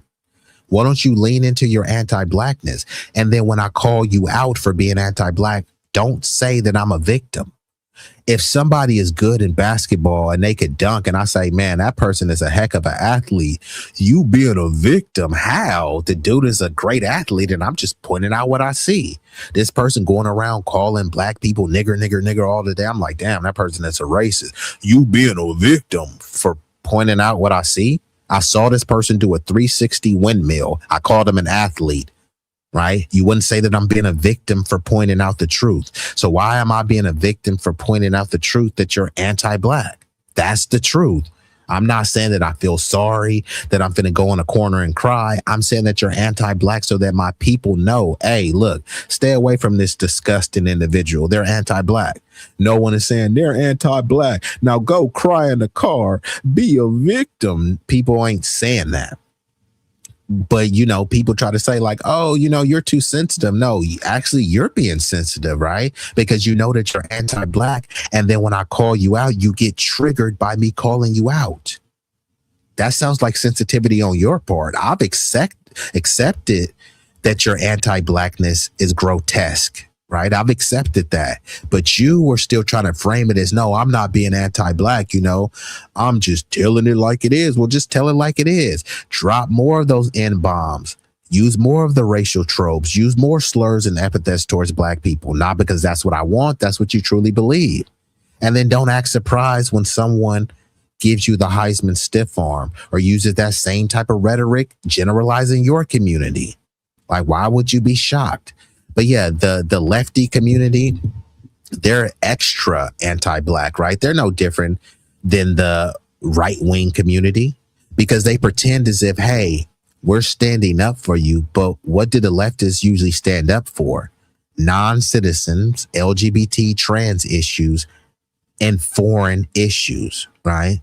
So if you talk about Black Lives Matter, Palestinian lives matter, and trans lives matter, and Black women lives matter, and Black queer lives matter. Like, like, how did this get fractured into all of this?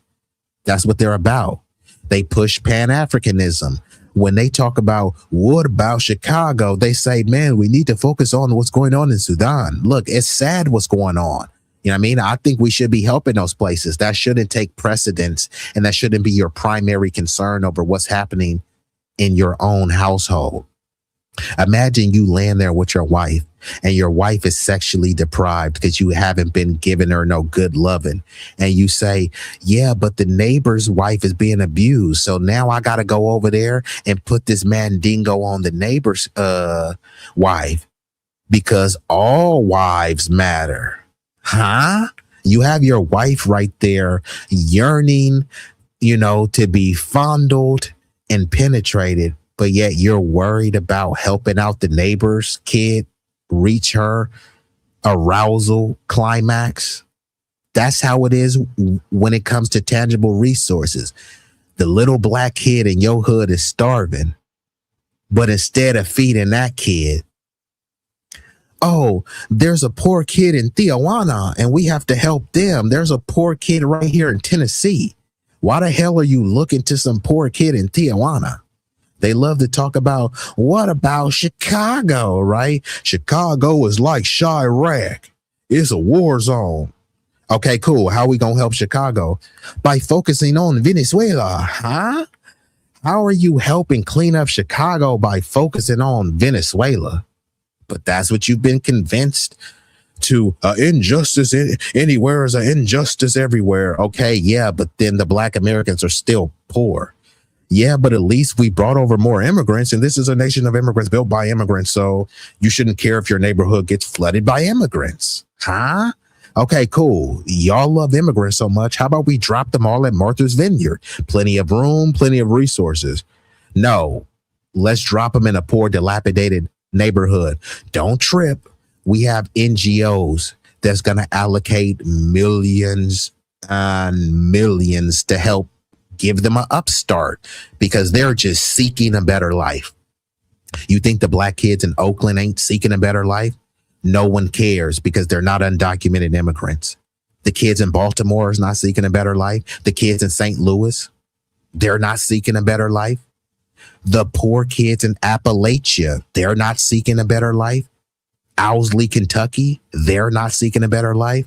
Oh no, you have to focus on someone from Cambodia. You have to focus on someone from Pakistan.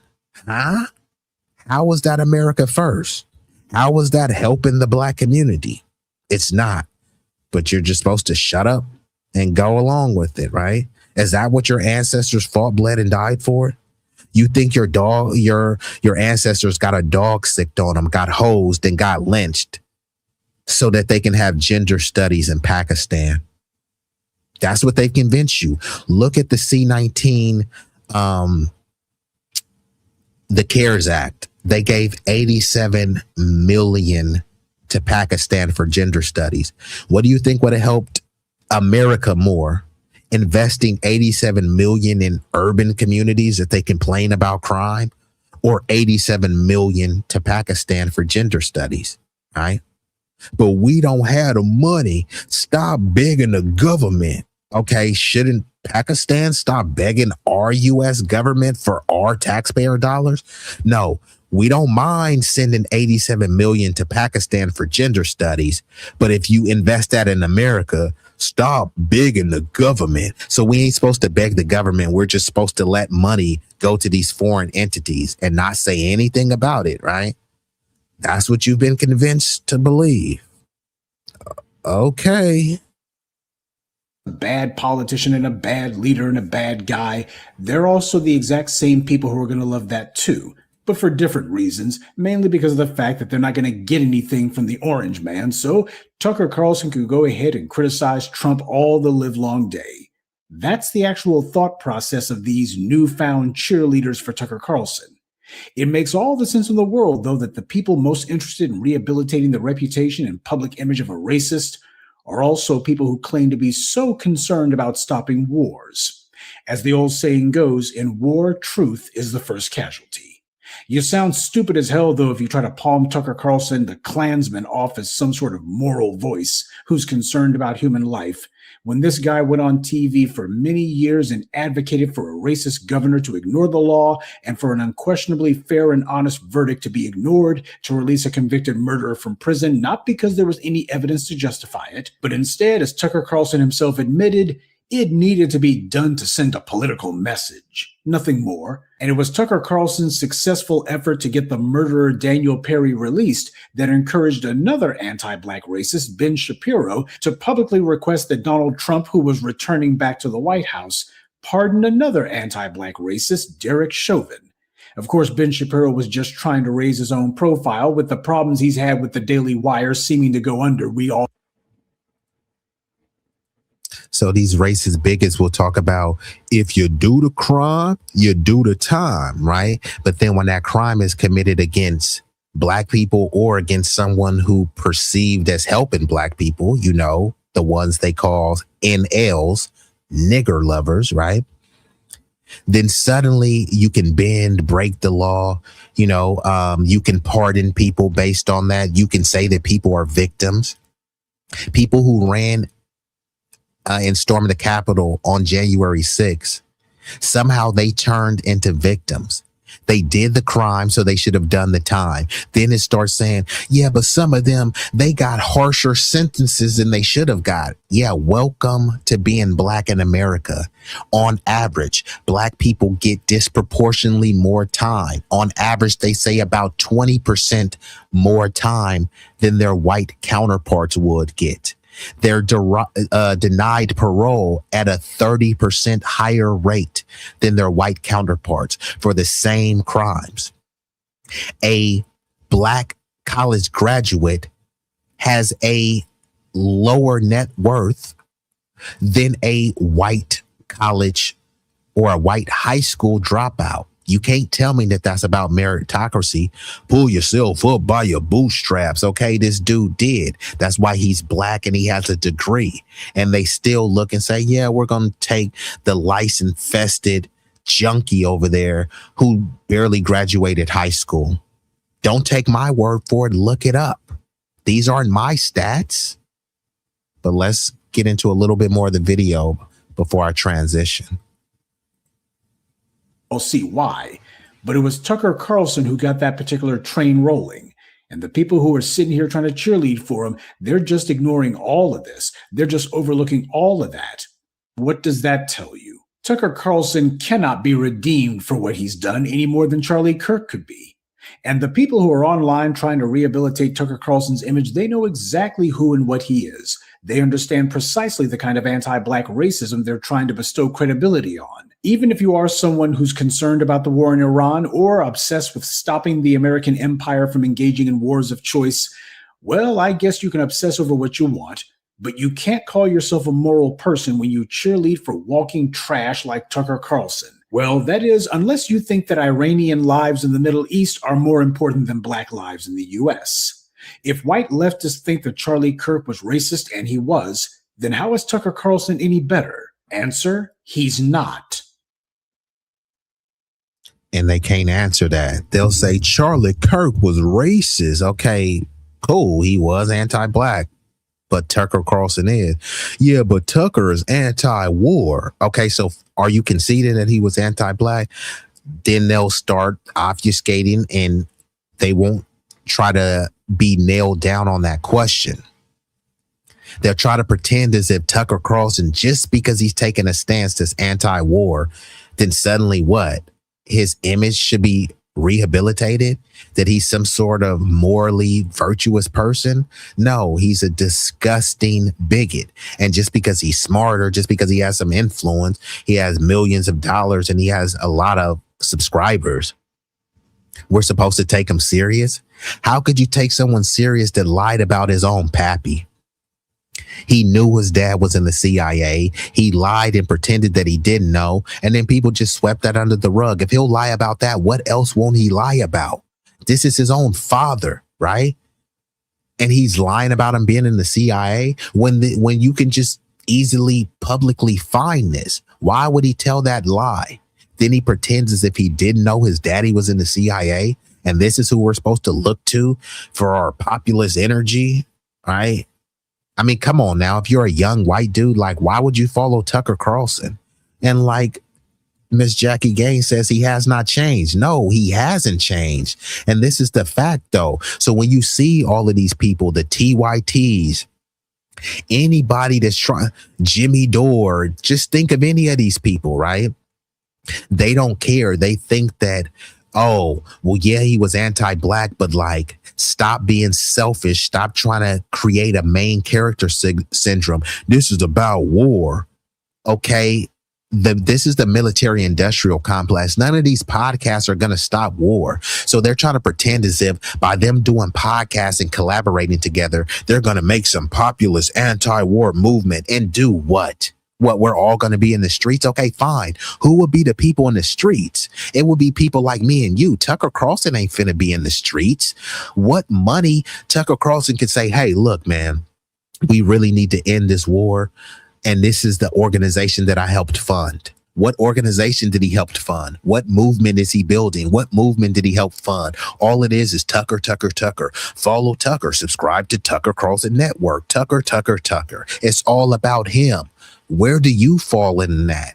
Will Tucker Carlson talk about ballot measures? Will Tucker Carlson talk about mutual aid? Will Tucker Carlson talk about any enrichment programs? All he does is whine. Israel is bad. Israel is bad. Okay, fine. We shouldn't be sending money to Israel. What's the solutions to build up here? Well, we need more Jesus. We need more Bibles in the school. That's what Tucker is. He's on this overly Christian hype. Look how Christians are being persecuted. And guess who he says is the main victim? White people. He's the same people telling black people to not have a victim mentality. But guess who he says is the number one victim in the country? White men. Straight white men are being victimized. Okay, that ain't true, but let's just say it is. Who has the power, infrastructure, and influence to victimize them? That would be other white people that look like Tucker. But instead, he's blaming everybody else. They'll talk about, it's the libs, it's the moderates, it's the Democrats. There's no race called moderate. There's no race called Democrat, and there's no race called liberal. What race are those liberals that you're talking about? What race are those moderates that you're talking about? What race are those Democrats? And it comes back to the same racial, ethnic demographic. And people just try to say, well, why do you have to make it about race? Well, you always talk about black on black crime. That's making it about race, right? So if we're making that about race, how about we make all of this political nuance and political bluster? How about we make that about race? When y'all looking at the Harvard admissions, y'all make that about race. When you look at the Fortune 500 CEOs, y'all make that about race. But when it's something that may paint you in a negative light or something that you actually have to take responsibility for, suddenly you saying, no, don't make it about race. But this country was built on racially oppressing and subjugating people. And now you're saying, don't make it about race, what the country was founded on. Huh? Okay. He says Candace sees Tucker rebranding, so she wants into the action. Forget Candace Owens. When they stand up for cops, we should start saying, oh, you really are for imperial government. Yeah, all of these people, they're for the cops as long as the cops are oppressing us. But if they start doing it to them, then they say, don't tread on my rights. You don't mind other people's rights being trampled over but just don't tread on yours. Okay. Yes, and he's the modern Triple K, the Triple K Klansman. People like Jimmy will say we need to put our differences aside and come together as workers to get this. And yet he lives in a CBI state, perfect place to do it, yet won't run CBI. Yeah, and Jimmy Dore, like, and that's why I don't really rock with Jimmy Dore. And Jimmy Dore blocked me for calling stuff out similar like this. I called out his anti-blackness. I called out that he's a hypocrite, and he blocked me. On Twitter, I don't even have 400 followers. I barely post on Twitter. I just go on Twitter. I see something I like, I repost it. But I don't regularly post on Twitter, and I haven't tried to like get my following up. But he was so triggered by me with like 400 followers that he blocked me. He couldn't refute anything I said. He just blocked me. And Jimmy Dore is used to people like RBN or people from RBN going on there, and they're just happy to be on the show with Jimmy Dore. Nick Cruz and all this stuff. You're just happy to be on the show with him. Nick Cruz will call me and Marcel Dixon a white supremacist, but he won't call Jimmy Dore one, right? So it's like, yeah, so they go on with many of these black leftists and have a distorted view of what it means to be B1, of what it means to stand on black grassroots business, right? We are the ones who uplift everyone. If you're uplifting black people, you're going to uplift the entire country, right? Because we support universal policies. All these other groups, they try to support policy that benefits their group, their ethnicity specifically. And I say there's nothing wrong with it. The only issue is they oftentimes use the pain and plight of black people to try to tether on to whatever their communal agenda is, you know what I mean? While at the same time, they don't mind leaving us behind. They'll say blacks this, oh, black people have been lynched, black people have been terrorized, black people had to undergo debt peonage and sharecropping, and, you know, the Highway Commission Act where you destabilize the community by running highways through their community. And, you know, they fought, bled, and died. They had dogs sicked on them, and black. And this happened to black people. And it's like, okay, cool. How are we going to address that? By letting in more immigrants, and by passing legislation for trans people, and by saying stop Asian hate. Huh? How did that help black people? Shut up, nigger. Vote blue no matter who. That's been your your black politics, right? But now, you know, with the delineation, FBA, Friedman shaking up the table, now it may not be so easy to just have the black vote in the tank. And I know some people saying black people are political power. Okay, fine. If our political power was taken away, like, should we go in a corner and cry like victims, or should we be regrouping and focusing? Okay, fine. If these political apparatus want to disenfranchise us, then we'll work collectively to enfranchise us. You know what I mean? An inside-outside game. And right now we need to be playing more of the outside game, enriching and enfranchising yourself without the need and permission of political figures, right? Because they're not getting in based on doing something for black people. They get in based on galvanizing black people to vote for them, to cape for them, only so they can give out goodies, giveaways, and guarantees to everyone else. So let me play a little bit more of this video, and then I'm going to transition to the final story. We see this going on in Congress too. These people on the so-called left who claim to be so moral and so anti-racist, and yet they're the first ones to be yucking it up with these anti-black racists on the right. They can't wait to break bread with them. As I've told you, these people will be classmates with these racists, go to university with them, be part of the same social clubs, churches, secret societies, and in many cases, they even marry these people. Anti-black racism is not a problem to these white podcasters on the left.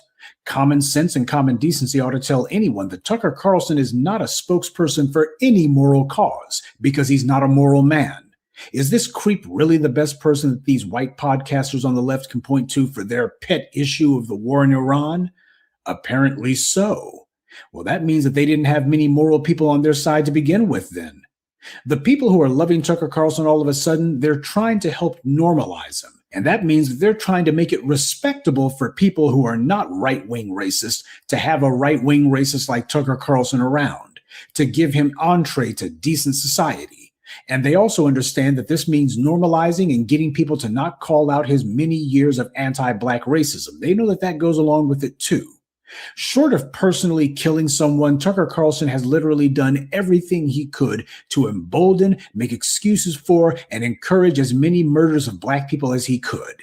He lied to protect race killers. He ranted and raved to get race killers released from prison. He employed anti-Black racists, and when he got caught doing it, he doubled down and defended them instead of condemning them. Anyone who tries to lionize that is because they're knowingly giving a wink and a nod to the vile anti-Black racism he represents, because it's the same thing they agree with. A number of these leftist podcasters who are so eager to give Tucker Carlson a pat on the back, they're also the same ones who pretended to be concerned about the Supreme Court killing the Voting Rights Act. And yet they're totally prepared to forget about white racists who kill Black people. And the bigot Tucker Carlson. Yeah, and this is what you have, like, these white leftists, they're over there like, man, you know, the Supreme Court, they just killed Black voting power. It's like, bro, since when did you care about Black voters? They don't care about Black voters, and they don't care about Black voting power. All they care about is voting blue, no matter who. So these people, and then they keep saying, oh, look what they did to Black people, right? Black people this, Black people this, and this. And then it's like, this is really going to affect minorities, huh? I thought you was just talking about Black people. Well, it just doesn't affect Black people. It affects minorities. So why are you even mentioning Black people? Because they want Black people to be outraged, because we are the ones who are truly aggrieved. We are the ones who have been truly targeted, truly abused in this country. And that's why they want us to galvanize, to be the energy, to be the enigmatic force that gets everybody up in a tizzy to run to the polls, to vote blue no matter who, so we can save democracy. But we've been voting to save democracy for decade after decade. The most of the people in Congress are lawyers. They've been saying that the GOP wanted to gut the Voting Rights Act for decades. So if they wanted to do this decades ago, then why haven't they been prepared? And shout out to Sabby Sabs, because she talks about how the Dems are always trying to play defense instead of offense. And then sometimes you can't play enough defense. Just kind of think of it like the Iron Dome, right? The Iron Dome is a very expensive and sophisticated defensive weaponry. But Iran is over there sending a bunch of dummy missiles. They're bombarding them with offense so much that it's going to be an overload on what the Iron Dome could actually do. The Iron Dome in itself is a superior piece of technology, but even that superior technology can't go up against a litany of dummy throwaway drones. You know what I mean? So if the GOP is just throwing a bunch of stuff out there at the Democrats are not going to be able to defend everything. They have to isolate what they're willing to defend. And even when they isolate the issues that they're defending, they let a bunch of discriminatory prejudice policies go through in the name of, okay, this is more important, right? They kept saying, oh my God, they're going to overturn Roe v. Wade, but you guys had already known that they wanted to do that. And then they overturned it. And then they're saying Trump is bad. His Supreme Court justices, y'all voted for those justices. Yeah, but Trump appointed them. And y'all voted to nominate them. Right. So is it really about Trump? I mean, were they forced to vote for those people? Right. The GOP loves to talk about how Ketanji Brown is some sort of affirmative. It's like, did y'all vote for her or not? Like, y'all didn't have to vote for Ketanji Brown. Y'all didn't have to vote for Clarence Thomas, right? So they vote for these people, and then they turn around and say, it's Trump's fault, it's Bush's fault, it's Obama's fault. Like, is it though? Didn't they have to get approved by Congress? So, I mean, it's the system. Drain the swamp, right? The swamp is full of swamp creatures. Trump being one of them. Jane Elliott, white lady on Rotisserie Morton, who speaks honestly about racism in America, got exposed by Vicky Dillard for walking up to stop at the water's edge on reparations. She is against it, correct. And then she even tried to say, well, she would be for it if the Native Americans, like, first of all, Native Americans are constantly getting paid millions, billions allocated to them. Jane Elliott doesn't go to Native Americans and say, y'all should continue to receive this if y'all include the freedmen in y'all justice claims. So yeah, I don't want to hear about Jane Karen Elliott. Let me finish this video out. And who used his show to defend those murders and to defame and smear the victims. When someone chooses to overlook a career racist who praises those who carry out murders, then those people aren't concerned about stopping war at all. They're just trying to keep peace in the family of white supremacy. Nobody should be going out of their way to make room for trash like Tucker Carlson. When they do, it's because normalizing his racism serves their own personal agenda. These people trying to sanitize this creep, they're not anti-war at all. They're the biggest warmongers on the planet. And the reason they're so eager to ally themselves with Tucker Carlson is because they both have the same enemy: black people. Good day and be one.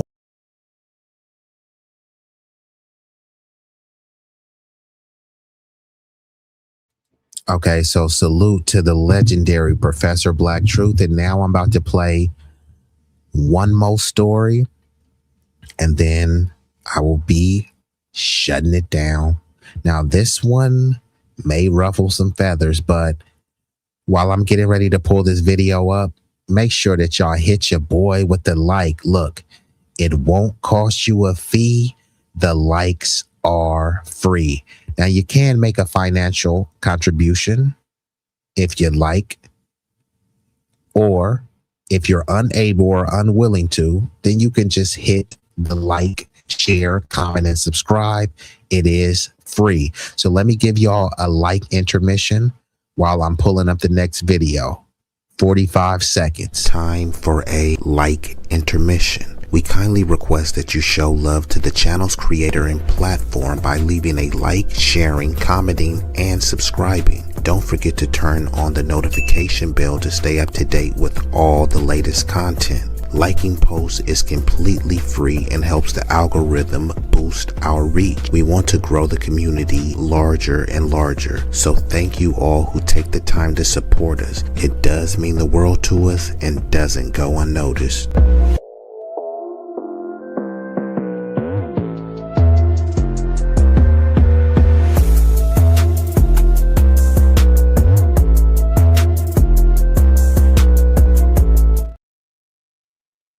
Okay, so hopefully you've taken the time to like, share, and subscribe.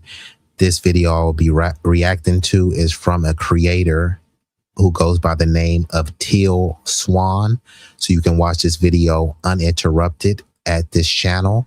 This one is titled, Why So Many People in the Younger Generations Are Deciding to Not Have Kids. So Tucker Quatarlson and Elon Musk, both of them who love to say, we need more white babies, right? But Elon Musk, he doesn't really want to hire a lot of white people. He thinks white people are too stupid, and he likes to hire H-1B foreigners, right? While at the same time talking about white babies, but you don't want to pay the white people the wages. You want to undercut them by bringing in cheaper, more subservient labor, you know. But my capitalism, right, which relies on cheaper labor, free labor, exploited labor, right? So let's get into this, right? Why do y'all think so many young people are deciding not to have kids? I think that she did a excellent breakdown.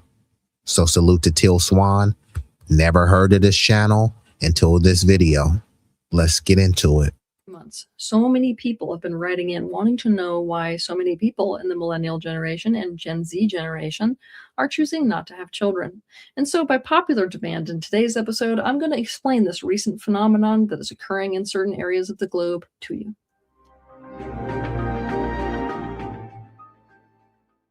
There is not one single reason why so many people in the younger generations are not having children. Rather, there is a list of reasons. So let's start with what sits at the top of this list of main reasons that so many people aren't having kids today. 1. Starting with the millennial generation, the days of ignorance about family dysfunction are over, and many in the younger generations have no intention of having children if they or the children will experience any of that dysfunctionality. The younger generations were the first to really consciously put 2 and 2 together, the painful things they're experiencing in their adult life and the way they were parented. And we've been joined by an illustrious guest, Red 6 and Red. I know you see something new. Red is in blue. I know you see something new. So salute to Red 6. He says, I like her. I think you're saying she's been around for a while. Never heard of her. Roger says, like I said last week, SCOTUS doesn't have the ultimate say. The legislative branch does, which is supposed to be the activist branch of government. SCOTUS tells them that all the time. Yeah, this is the thing. They can overturn the ruling with a new law or amendment, but this is the thing. When you have these feckless, do-nothing Democrats and these rambunctious radical Republicans, it's going to be a stalemate. And both of them are beholden to the lobbyists, the donors, and the establishment, the oligarchy, right? So many of the times the Democrats agree with what the Republicans do. It's just they love to say the Republicans is bad. It's good cop, bad cop. There's a good cop and a bad cop. They're in the same precinct. You said, sorry, I'm out walking, but that's what I meant. Okay, yeah. Yeah, it's no problem. Okay. Yeah, get that good cardiovascular in. So salute to Red 6, get in that healthy run. But let's play back the video. She's already starting to cook. Salute to Teal Swan. To generalize, the outcome of boomer parenting was just bad enough to force a collective wake up about parenting in general. Parenting before the boomer generation was nothing to celebrate, mind you. You could point to certain things that even older generations did and say that there was not one single reason why so many people in the younger generations are not having children. Rather, there is a list of reasons. So let's start with what sits at the top of this list of main reasons that so many people aren't having kids today. 1. Starting with the millennial generation, the days of ignorance about family dysfunction are over, and many in the younger generations have no intention of having children if they or the children will experience any of that dysfunctionality. So this is something that's been done. People are doing it to try to be responsible, right? They're saying that, hey, I come from a dysfunctional family, so maybe I may not be the most mature person to have kids, or maybe they want to have kids, but if they have a dysfunctional family, like what are they bringing that kid into, right? They're going to bring their kid, and then their kids are going to be playing with their dysfunctional cousins, growing up in a dysfunctional household. Or maybe they want to have kids, but they can't afford to live in a decent neighborhood. So they thinking, what type of schools or I'm going to send my kid to, right? Before you were convinced, don't think about any of that. Just pop out a baby because that's your life's mission, is to procreate. But other people are saying like, hold on. Yeah, I could procreate, right?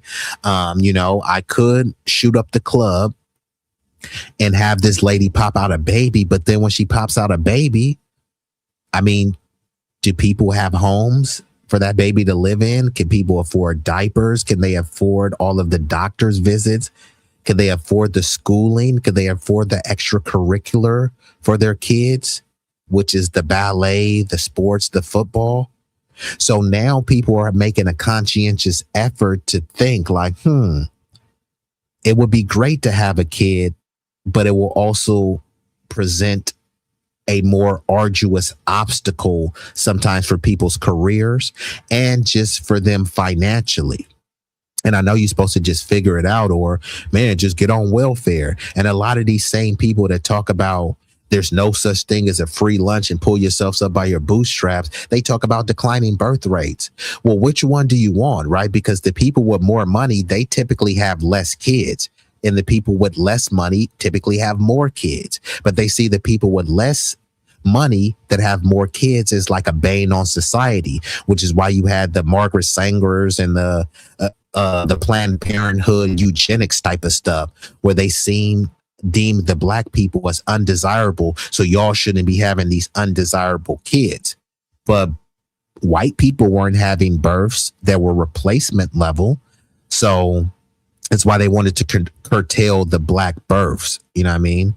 But now there's a lot of white people who are able-bodied who could produce kids, but they're saying, yeah, I could produce kids, but what am I producing a kid for? I'm producing this kid to be impoverished. Some people are saying, I'm gonna just live my best life, right? Because I can go travel all across the world and live my best life.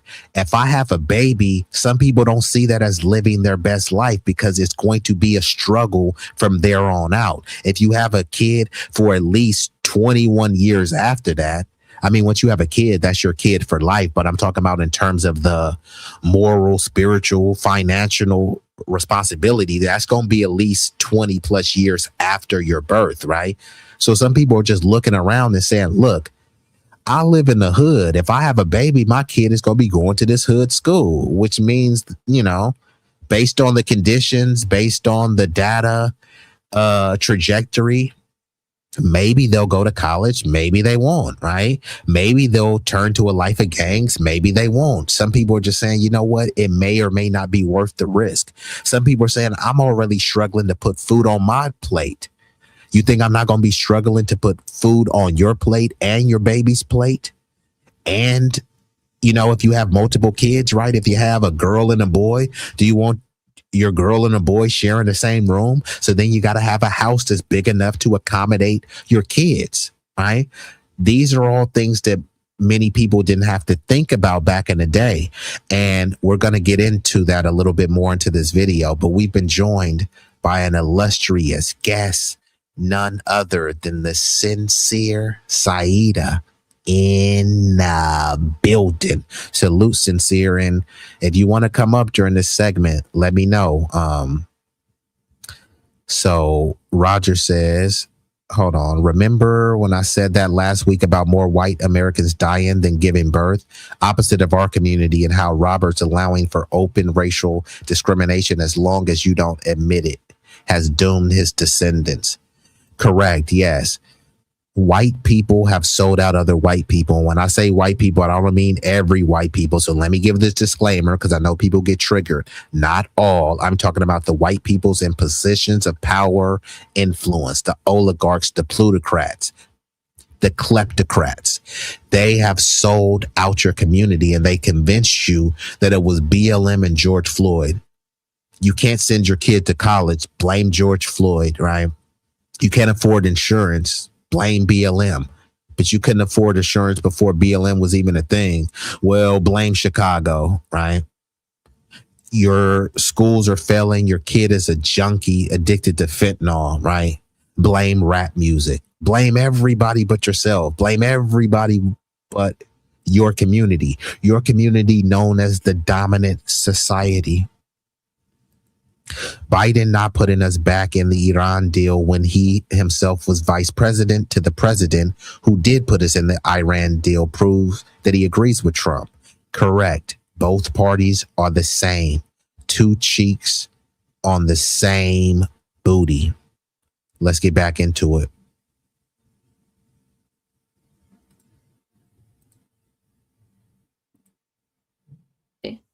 The younger generations were the first to really consciously put two and two together, the painful things they're experiencing in their adult life and the way they were parented. To generalize, the outcome of boomer parenting was just bad enough to force a collective wake-up about parenting in general. Parenting before the boomer generation was nothing to celebrate, mind you. You could point to certain things that even older generations did and say that they were worse than what the boomers did. So you, and the boomers especially, who are largely convinced that their parents were worse, might be asking, what made the boomer parenting so bad that the suffering it caused created a kind of mass awakening about family dysfunction in society. Let me explain. A, the single family home with no extended family really became the norm during this time. This is a far bigger deal than people get. When a child is raised in a village or an extended family situation, that child has a sense of community. The child has many resources. If a mom and a dad are not providing a resource or held a damaging perspective or were emotionally stunted, you could turn to an uncle or a grandmother or a neighbor to get a better perspective, to be emotionally regulated, to get a need met. By isolating the family unit, the parents become the sole source for literally everything, and this makes poor parenting far more damaging because there is nothing to blunt it. To make matters worse, the boomer generation was the first generation where the dual income household became common. The result of the women's rights movement was that boomer women were also working jobs, but with the expectation of still doing all the domestic duties, including raising children. This transition, by the way. So this is only 2 minutes in, and sheesh, let her cook. But I'm gonna rewind that back and play a little bit more. But this is something that's often downplayed, you know what I mean?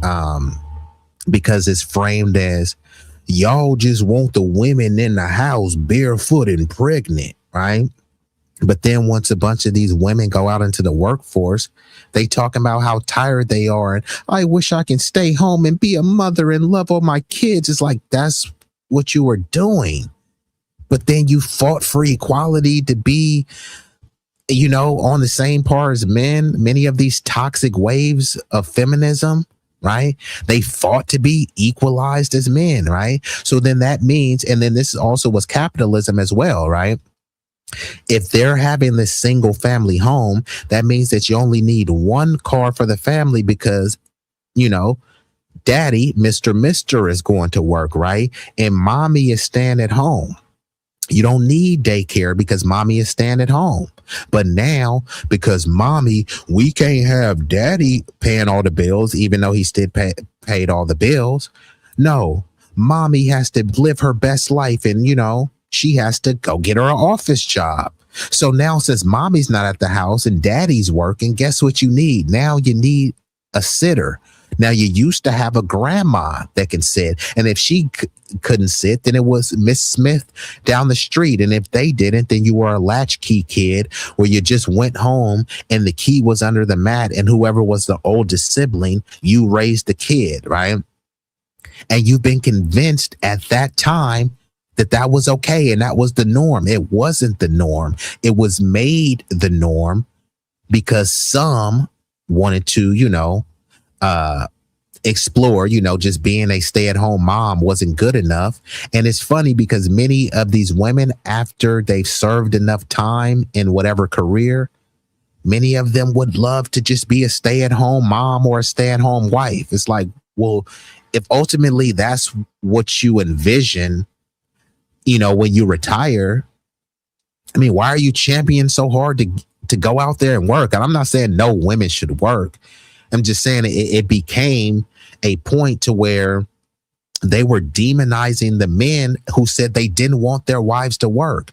Why would some guys want their wives to work when they know that they're going to have to pay for some daycare or something? So now it's going to be someone else outside of your family circle raising your kid. People don't really talk about that. How many hours is your kid spending in school? And then after school, your kid goes to daycare. So they have to sleep for a certain amount of hours. Then they have to spend a certain amount of hours at school and then a certain amount of hours with their babysitter or their daycare provider. How many hours are they truly spending with their parents in that scenario? The parents is just tucking them in and reading a bed story and maybe making them dinner. But a lot of times the sitter is doing that or the daycare is doing that. So how are you truly raising your kid? I'm just saying, fair questions to ask. You know what I mean? I'm not telling anyone what they should do. I'm just saying these are things that people have to consider in the discussion of why birth rates are declining. There's a multitude of reasons. But yeah, if we got any parents in the chat and y'all want to speak on it, y'all let me know. I'll drop the link for y'all. Any parents, especially the lovely ladies. But like, it doesn't matter anybody because this isn't a gender or sex-based conversation. And she says the most important job is raising the children is very underrated. Yeah, it's a full-time job. You never get a day off. But sometimes people are saying, look, I want to chase my career. You know what I mean? And then sometimes people get degrees in some meaningless things. You get a degree in basket weaving. You got a degree in African-American studies, a degree in Mandarin studies. Like, what is that doing? It's like, okay, you got a degree, but you can't get a job. You know what I mean? You can't get a job because they've hired AI to replace you. Or, yeah, they liked you, but now they got an H-1B visa that they can pay lower. Or, you know what? They've moved to a completely, different way of thinking. So your degree is just not really useful to society. Any degree that has studies in it is not really useful to society, because now they just use AI to say, okay, cool. Yeah, you may be adroit in these specific studies, but we're just going to use AI to deliver us a PowerPoint, and that will replace your human knowledge. Hey, but thanks for all that college debt you racked up. So you really have to raise a kid till 22. Why? Because the minimum wage has never stayed pace or ahead of cost of living. When I was in my early 20s and 90s, people say things were so much cheaper. I have to remind them my pay was low to move out. Rent being $500, sure, but paycheck was barely $200 weekly. So which would you prefer? Would you prefer to make more? Okay, cool. Now you're making $2,000 weekly, but now rent is $5,000. So is that what you would prefer? Because you're making more money, but yeah, is it really helping you with your life? And I'm not saying you specifically. I'm just making a generalized point using arbitrary numbers, because it does make sense, right? Like the minimum wage back then, people used to be getting $5 an hour, but then their rent would be like $400 a month. Now people are getting paid $1,500 a month, sometimes $1,500 a week, but their rent is $3,500 to $5,500. So which times were really better? But yeah, if any of the parents want to chime in, I would love to hear your perspective. To a new arrangement between the genders was and still is an absolute disaster. This led to maxed out mothers. The child has many resources. If a mom and a dad are not providing a resource, or held a damaging perspective, or were emotionally stunted, you could turn to an uncle or a grandmother or a neighbor to get a better perspective, to be emotionally regulated, to get a need met. By isolating the family unit, the parents become the sole source for literally everything, and this makes poor parenting far more damaging because there is nothing to blunt it. To make matters worse, the boomer generation was the first generation where the dual income household became common. The result of the women's rights movement was that boomer women were also working jobs, but with the expectation of still doing all the domestic duties, including raising children. This transition, by the way, to a new arrangement between the genders was and still is an absolute disaster. This led to maxed out mothers who could not be it all and do it all, boomer fathers where they were really the first to slip into this modern male experience of not really having a distinct role anymore. And as a result, many of the boomer fathers did not really take ownership of family life, including their children. And just to be clear, when she's making these generalizations, remember the default in this country is white. Now, this could relate to everybody, but this is what they're talking about. Remember, they always tell you this is a white Christian nation. They love saying that. So when they're making a sweeping generalization about the state of the economy, of society, remember, it's always done with whiteness as the standard, with whiteness as the primary focal point of the narrative. So everything she's saying, she's talking about white people. But what happens to white people happens to all of us. They're the dominant society. This is the racial trickle-down effect. Now, when you hear these things, they'll sound familiar in your community because it's not limited to one race or ethnicity. But just to be clear, she's talking about this from a white racial lens. Now, let me pay this last part back real quick because this is pretty powerful. Doing all the domestic duties, including the family unit, the parents become the sole source for literally everything. And this makes poor parenting far more damaging because there is nothing to blunt it. To make matters worse, the boomer generation was the first generation where the dual income household became common. The result of the women's rights movement was that boomer women were also working jobs, but with the expectation of still doing all the domestic duties, including raising children. This transition, by the way, to a new arrangement between the genders was and still is an absolute disaster. This led to maxed out mothers who could not be it all and do it all, boomer fathers where they were really the first to slip into this modern male experience of not really having a distinct role anymore. And as a result, many of the boomer fathers did not really take ownership of family life, including their children. Yikes. And like she said, many fathers, they felt, okay, what is my role here? What is my place here? Because the fathers were, hey, look, there's a phrase, bring home the bacon. The father, that was his role, was to bring home the bacon. The mother's role was to be that nurturing mother. Now, many of the mothers, they were still that nurturing mother because that's what people say. Hey, that's your job. That's your role, to nature versus nurture, right? So the mothers are still being the mothers. And then on top of that, they wanted to be in the work field as well. So then they got tired. Now, let's be clear. They weren't forced to work. They chose to work. There was a whole movement about, hey, we should be able to work. And then this is where the whole barefoot and pregnant, hey, we don't want to be subject, to just be minions to whatever their husband is. And for some of them, it was, like a legitimate grievance. And what they did was, like I said, the default standard is for white people. So this was really white women. Look at all those movies, right? Because they talk about, enslaving black people and chattel property. Guess who else was the property of the white man? Before any chattel slaves were introduced, guess who was the property of the white man? The white woman. You see it in every movie. All those little historical pieces and shows that you watch, right? Whether it be Rome, whether it be Game of Thrones, look at all that stuff, right? The white women, the women in general are owned by the men. So where is the shocker here, right? So many of these men and many of these women, they fought to be like, hey, well, we don't want to be owned by the men, right?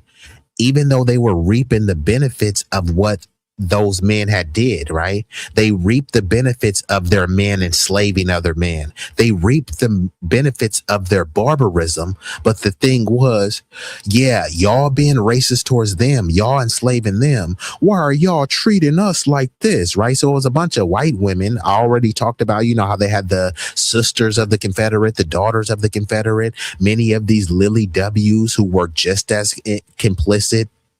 If they personally didn't own slaves, they were okay with their husbands owning slaves. So the whole, I never owned any slaves. Yeah, never owned any slaves. You just married a slave owner, right? And you were complicit with slavery. So these women knew how barbarous and how heinous these people were, but it was happening to another demographic and they didn't care. So that's what the whole feminism was about. The white women were property. They just weren't treated as chattel property like the enslaved people. But yeah, they were property nonetheless. If the husband wanted to forcibly penetrate his wife, then he can do it. And they said, because you are my wife, there's no such thing as RAPE. So the husband could smack his wife up. Why? Because his wife was his property. So even before any of the enslaved people, white women were the original property slaves. But guess what? They didn't care about enslavement. They said, go enslave those niggas. But where? Why? don't treat us like that. The same thing when they passed the voting rights, remember? Because this was about men. This was about patriarchy. Black men had the right to vote before white women. And they said, we're victims. How y'all gonna give those niggas a right to vote before us? And then they said, well, that does make sense. And then they turned their white women into minorities. Right? So imagine right now, Donald Trump is the president, J.D. Vance is the president. J.D. Vance is a victim. How? He's the vice president. That's literally what they did. So in this scenario, white men would have been the president, black women would have been the vice president. But they convinced you that the vice presidents were victims. And then they got a bunch of black mammies and some sort of aggrieved black people and said, look, black women are going through it too. And they had to have black women be the mascot and say, hey, look, this ain't just about white people. This is about all women. All women matter, right? But just look up all of the vile anti-blackness in the feminist movement. But unfortunate, there were some mammies, some bed wenches, and some ignorant and misguided sisters, and they thought that they were doing the right thing, fighting for equality, fighting to be equal as men, right? Fighting to be included into the workforce. And then you get included in the workforce and you see that you can't handle it. And not only could the women not handle it, the men couldn't handle it. The men were told that their sole purpose in life was to bring home the bacon. Now you have some women bringing home more bacon than you. So now you feel inadequate as a man. And unfortunate, because some men are egotistical and fragile, they may go upside their woman's head. Now, some of the women do provoke the men, and that is no excuse for them to physically assault them. But some people verbally assault each other, right? So there is a lot of nuance that go into it. It just shook it out of the role. I mean, it shook the roles upside down. The man who was supposed to be the provider, he's no longer the provider. He's either a co-provider or a sole provider, which means his role gets diminished. If his role is diminished, his confidence is diminished, his esteem is diminished, and guess what else? His authority becomes diminished. Because, hey, how you gonna tell this lady she can't do something? Before, you were the one bringing home the bacon. So you can say, hey, don't buy that dress because I'm bringing home the bacon and I say you can't buy that dress. But when she's making her own money, hey, you can't tell her not to buy that dress. You can, but she doesn't have to listen to you. Before, she did listen to you because you had full authority. Now your authority is fractured, is challenged, is being undermined by her being introduced into the workforce. Now, not only is your authority undermined in terms of your masculinity, it's undermined in terms of your parental guidance. See, you was bringing home the bacon and you can tell, hey, don't play with that. Don't do this. I'm the one who keeping the lights on here. I'm the one who's doing this. So you better not slam a door. But then when the mom comes and says and coddles the kid and say, well, mommy says you can play with that toy, or daddy didn't want to get you that toy, but mommy will get the toy with her money. It introduces all sorts of confusion. There's a competition of who's the man of the house. You know what I mean? And then it turns into, no, the man of the house is sexist. Who's the person of this house? Or who's the lady of this house? Or it's 50-50, right? And then when dudes say, okay, fine, we gonna go 50-50, then they start clowning them. Hey, when my grandpa took care of his family, they didn't go 50-50. He paid 100%. It's like, huh? Your grandpa didn't have a grandma that was talking back. You're nothing like the grandma that you're trying to compare to. So it just becomes a big cluster flop in terms of the parental guidance and gender dynamics. And I'm going to have a segment that I do called Parental Guidance, where I talk about parents, like the plights, the tribulations they go through and how they overcome them, and how we can all help each other raise more productive citizens in society. But I told y'all this one would be a banger. And shout out to Mrs. Jackie Gang. She said, victims of their own selfishness and hatred. Yeah. And this is what happens with many like I said, let me just use the men, right? Those men in this scenario, they were used to being the breadwinner. And once they were no longer just the sole breadwinner, I'm not saying that they still weren't the predominant breadwinner. It's just they weren't the sole breadwinner and sole provider. So the lingo becomes different. Like I said, the authority becomes different and the responsibilities becomes different.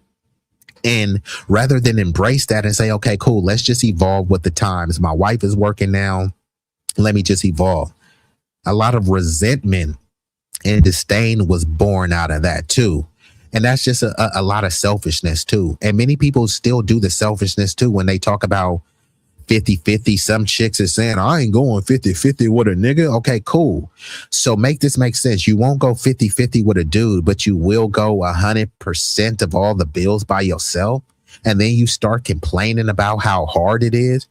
It's hard being a mother. It's hard paying for daycare. It's hard doing this. It's like you made it hard on yourself. Why are you whining about how hard things are?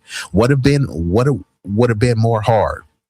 Going 50-50 with a man, which you see beneath you, or paying all your bills just so you can say, real ass bitch, give a fuck about a nigga. Okay, that's fine. You're a real ass bitch. You don't give a fuck about a nigga. So why should they care about you? You want niggas to open the door, but you said you don't give a fuck about niggas. You want niggas to pay. Chicks be talking about, if he don't pay a bill, we ain't gonna work out. Bitch, why would I pay your bill? You're independent. Live your independent lifestyle. Live your hot girl, city girl lifestyle. And I'm going to hit you with the Heisman stiff arm. Get away from me. Go live your best life. Go hug on your degree. You know what I mean? Let the sisterhood save you. You said my parents were silent, mature generation, old fashioned. So unfortunately, I didn't get to partake in after high school activities, seeing that my mom was a stay at home mom. So no playtime. Well, at least they raised you right. So salute to your mom and salute to Mrs. Meadows. But let's get back into this. Rather, they acted more like occasional babysitters of their own kids. Their children suffered the consequences of all of it. Others who could not be it all and do it all. Boomer fathers, where they were really the first to slip into this modern male experience of not really having a distinct role anymore. And as a result, many of the boomer fathers did not really take ownership of family life, including their children. Rather, they acted more like occasional babysitters of their own kids. Their children suffered the consequences of all of this. On top of this, divorce skyrocketed, making parents even less able to parent well. On top of this, this was the era of the stranger danger, let's not forget, where there was a media frenzy that turned the neighborhood from this safe communal space into a source of fear for the first time. And children were cut off from community because of this. This is another powerful point. The whole little stranger danger thing. Look, some of y'all don't even know what I'm about to say. Y'all can never fathom this stuff. And this wasn't that long ago. But when I start talking like this, it seems like I'm talking about some hieroglyphic times. People used to live, and I'm talking about in the hood. I'm talking about in the hood where all of the activities are going. Some people used to be leaving their garage open in the hood. People used to be leaving their bikes on the lawn in the hood. Because the thing is, people knew whose bike was whose.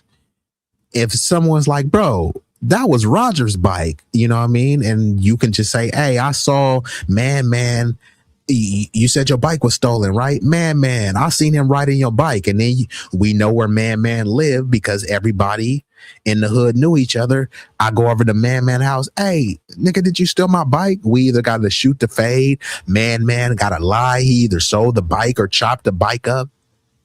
Regardless, people had a connection to each other, right? And where there's people, there'll be some crime, right? So did some people get their bikes stolen? Yes, but the majority of people wasn't just getting their bikes stolen like that. The other thing too, this is unfathomable to people. Halloween. When I went trick-or-treating on Halloween, it probably was one time in my life that I remember having a parent.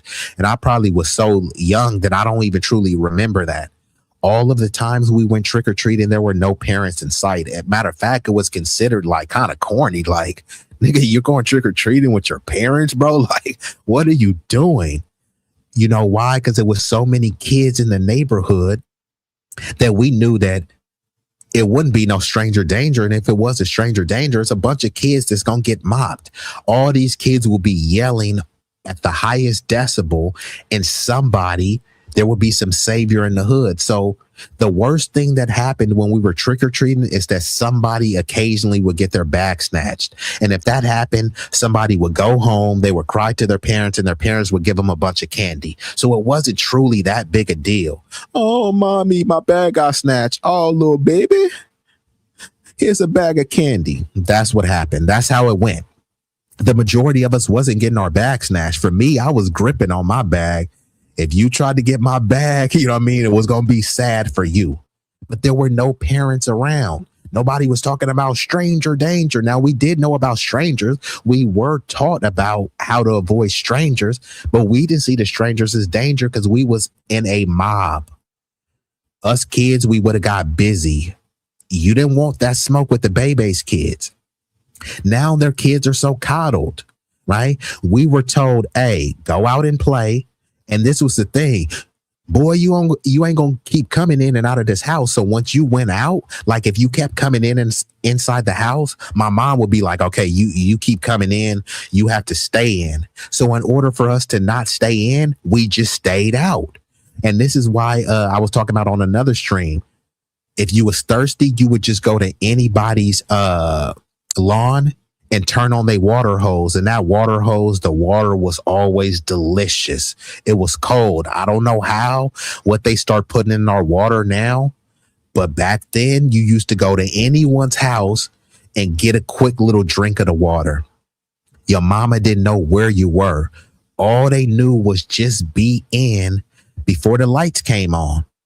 But now, because of this whole stranger danger narrative, and I'm not saying they're not strangers in danger out there. Now these kids are so coddled, they can't even go trick or treat. People don't even do trick or treating no more. They do this trunk or treat where you go to some random Walmart parking lot or some random school some school parking lot, and you walk around collecting candy out of a box. Huh? Okay, kids, they barely walk to school anymore. Why you think it's traffic so much? Because people are too afraid for their kids to walk to school, so everyone is dropping their kid off. Have your kid walk. Have your kid ride their bikes.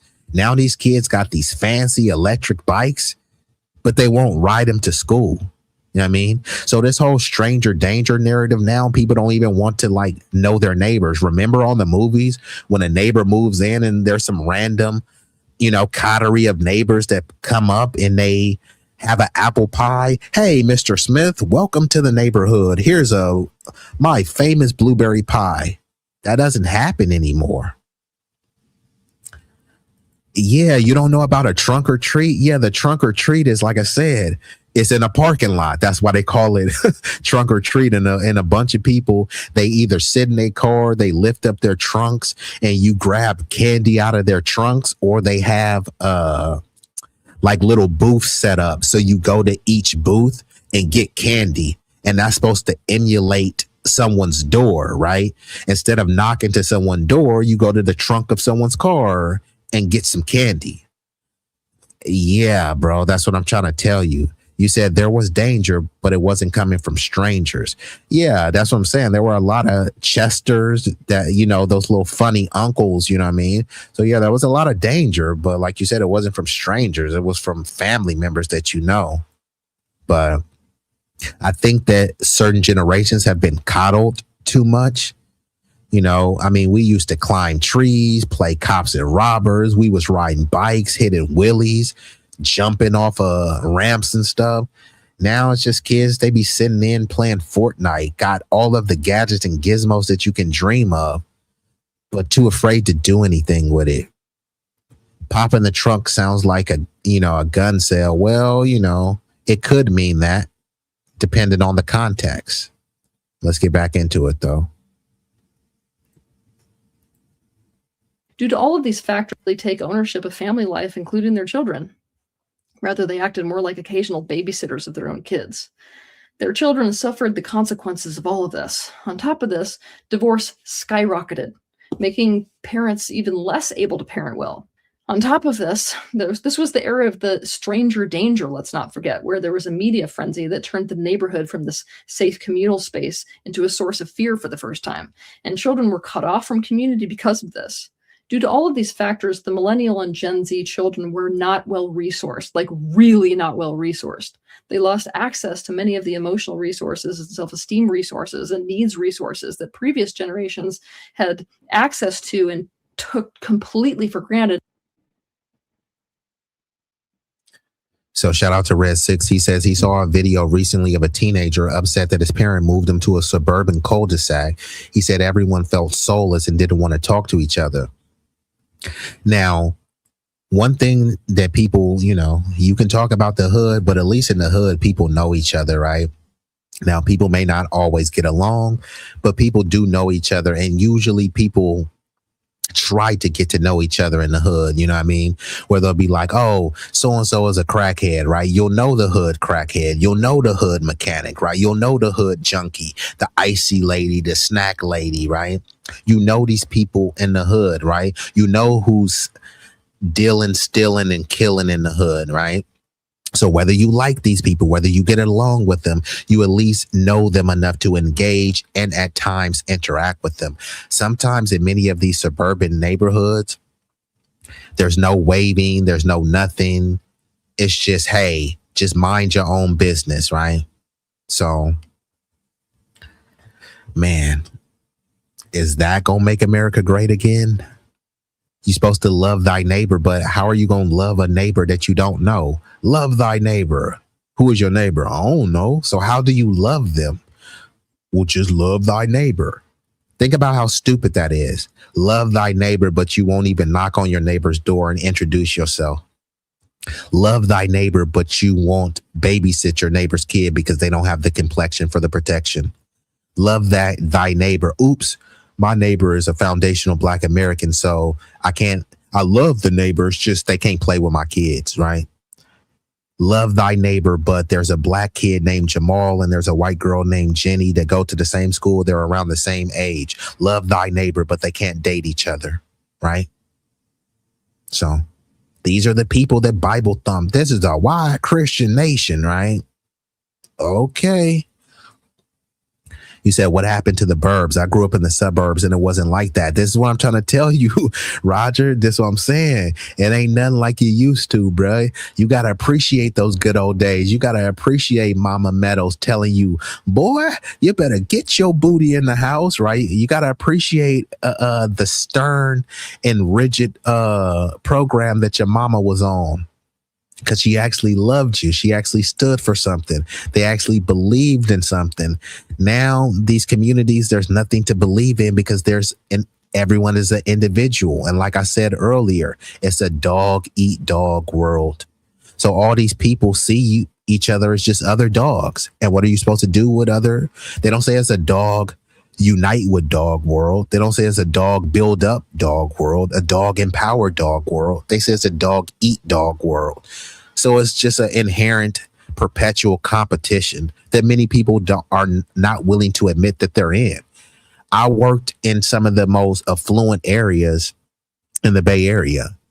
And one of them, let's just say it has a litany of soccer moms. Doing some of the photography, and I talked to some of the soccer moms, they told me that it's a staunch and stiff competition between soccer moms. They compete. It's a silent competition. They compete on the vans. They compete on the gear, right? If one kid on the soccer team has some certain cleats, there'll be a mom that goes out to get some more expensive, flashy cleats just so their kid is just, the most glamorous or the most popular. Now, these things may seem petty and juvenile, but we're dealing with some soccer moms here. So he said HOA complained because he was outside making noise. He tried befriending some teens and they were too busy on their tablets and phones. Yeah, I talked to, a kid that was close to me, and I said, hey, why don't you go outside? Why aren't you playing with your friends? And they told me, I am playing with my friends. And they were on Fortnite playing with their friends as Avatar. It's like your friend is not this blue alien, right? Like, look your friend in the eye, give your friend a firm handshake. It's like those days seem like, it makes it seem like, oh, you're old, man. We don't do that no more.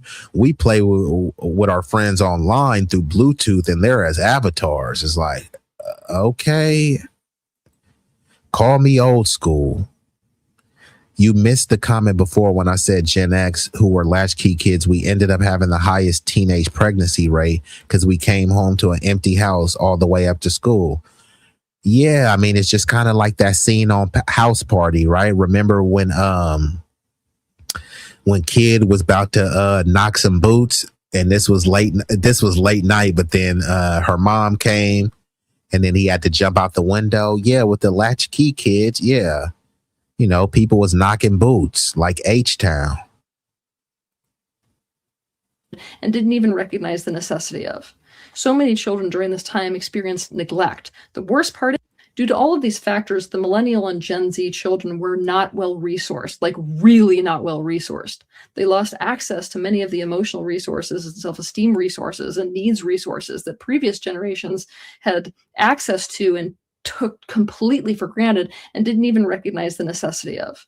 So many children during this time experienced neglect. The worst part is, though, that their parents do not recognize themselves as having been neglectful when their child's basic necessities were provided for.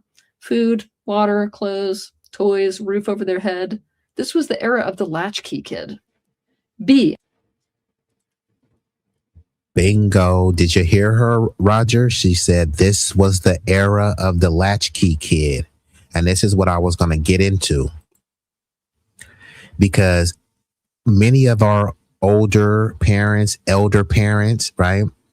People of the boomer brain, many of them were saying, hey, y'all need to stop complaining. You have shelter, you have food, you have toys, you have warmth. Shut up and stop complaining. And then many of us have internalized that. This is where the whole pull yourself up by your bootstrap mentality comes in, right? And then they give like these contradictory arguments, right? What rich parent has told their kids to pull themselves up by their bootstraps, right? What kid who came from an affluent home has said, mommy and daddy, when I graduate, I know you were going to give me that Benz, but don't give me that Benz. I want to pull myself up by my bootstrap. These people take handouts, goodies, and giveaways from their parents. Then they wag their fingers and say, don't take goodies, giveaways, and guarantees. Pull yourself up by your bootstrap. That's not what you did. And then you start saying, well, I shouldn't be guilty because my family was rich. Yeah, but you're blaming people if their family was poor.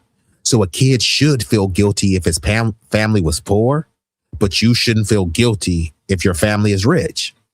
No one is saying that you should go around having your head in the sand because your family was rich and you were born with a silver spoon. But what we are saying is stop trying to compare. You've been given every advantage in life, every privilege in life. However, you're comparing yourself to someone who's been disadvantaged and underprivileged, underfunded, and disenfranchised. You've been enfranchised, but you're comparing yourself to people who've been disenfranchised, right? It's like someone saying they're the best in the NBA, but they're comparing themselves to high school athletes. If you're in the NBA, why aren't you comparing yourself to other NBA athletes? Why would you reach down so low to compare yourself to a high school athlete? And that's what these people do, right? They'll go to some prestigious university. I graduated Harvard, Yale, or Dartmouth, right? And then they're comparing themselves to someone who's a high school dropout or who went to community college. Why aren't you comparing yourself to other Ivy Leaguers? Matter of fact, since you think Asians are so smart in the model minority, why aren't you comparing your GPA to other Asians? Instead, they'll find some white dude and try to compare it to a black dude in the inner city. Look, he's a sub-Saharan. He has a low IQ. Okay, fine. Let's concede that facetiously that he has a low IQ. That Chinese person doesn't, so why aren't you comparing your GPA to them? Because you will look like you got a low IQ and you'll get blown out of the water intellectually on a paper test, right? Just because someone scores high on a test too doesn't mean that they're a great person. Doesn't mean anything, right? So because someone scores high on the test, then what? They're a better person than you, a nicer person than you, a more attractive person than you. What does it truly mean? Right now, if you see a beautiful girl in the club and you like, oh, I want to holler at her, man, I wonder what her GPA is. Is that what you're going to say? If you see a mechanic working and you know that he has a notarized reputation of fixing cars, are you going to say, I wonder what his GPA is? I wonder what he scored on the LSAT. You know what I mean? If you see a voluptuous chick with a BBL and you want to get inside that ooey gooey box, are you going to say, hey, before I penetrate you, baby, what is your GPA? Right? So if it don't really matter like that, why is so much stock being put onto it? Is it just only to paint a certain demographic as lesser than? All the stuff you learned in school, people that went to calculus, people did algebra 2. When's the last time you used algebra 2?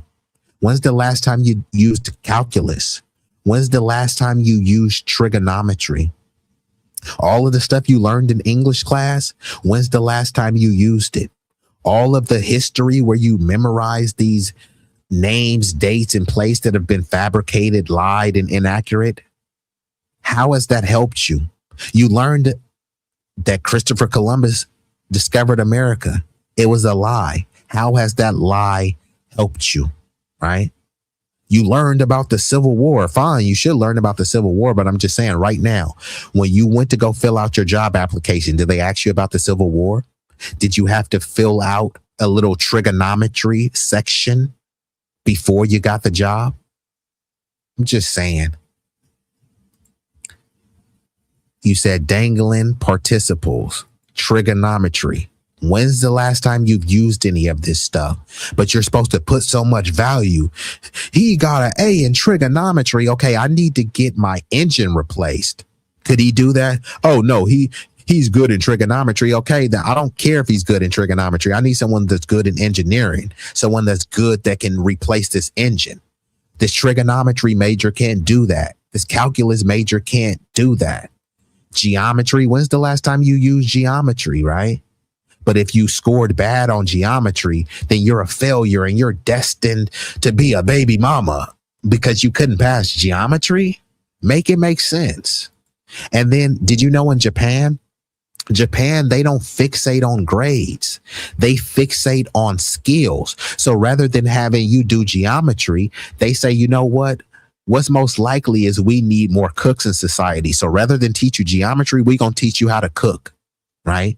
Hey, we need more mechanics in society. So look, hey, we would love for you to know calculus, but rather than you know calculus, we're going to treat you mechanics. It's not about what is your grade. It's could you do this, right? So they'll do this, right? Let's say they had a mechanics class. They want to make sure that everyone in that class knows how to change an engine. They're not saying so-and-so got an A, so-and-so got a B. What they're saying is everybody in this class know how to change an engine. Doesn't matter the grade, right? This person got an A, he knows how to change an engine. This person got a B, he knows how to change an engine. He got a C plus. Does he know how to change an engine or not? Yeah, he does, but he got a C plus. Doesn't matter. Can he change the engine safely and correctly? That's all that matters. You know what I mean? Can this person cook a steak well done, medium rare? Yeah, but he got a C in the class. Well, that steak has some sea salt on it and it tastes delicious from a C student, right? So sometimes people overly fixate on grades and overly fixate on testing.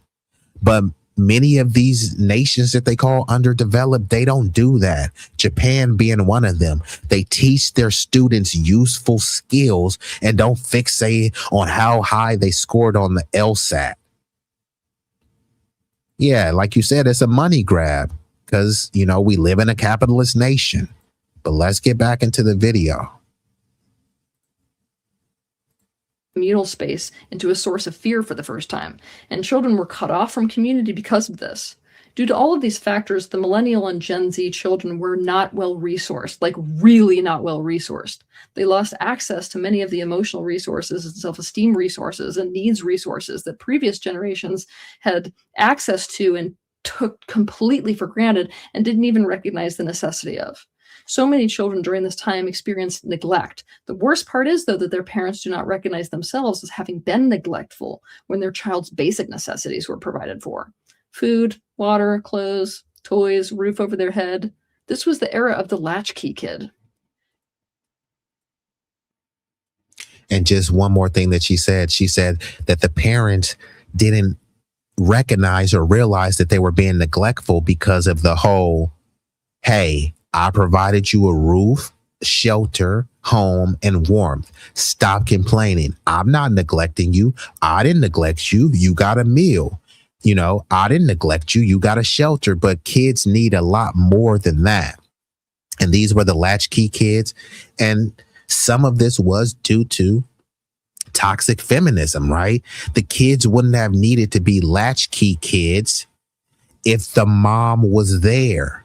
But no, the mom wanted to work, but then she still had to come back home and be a mother, right?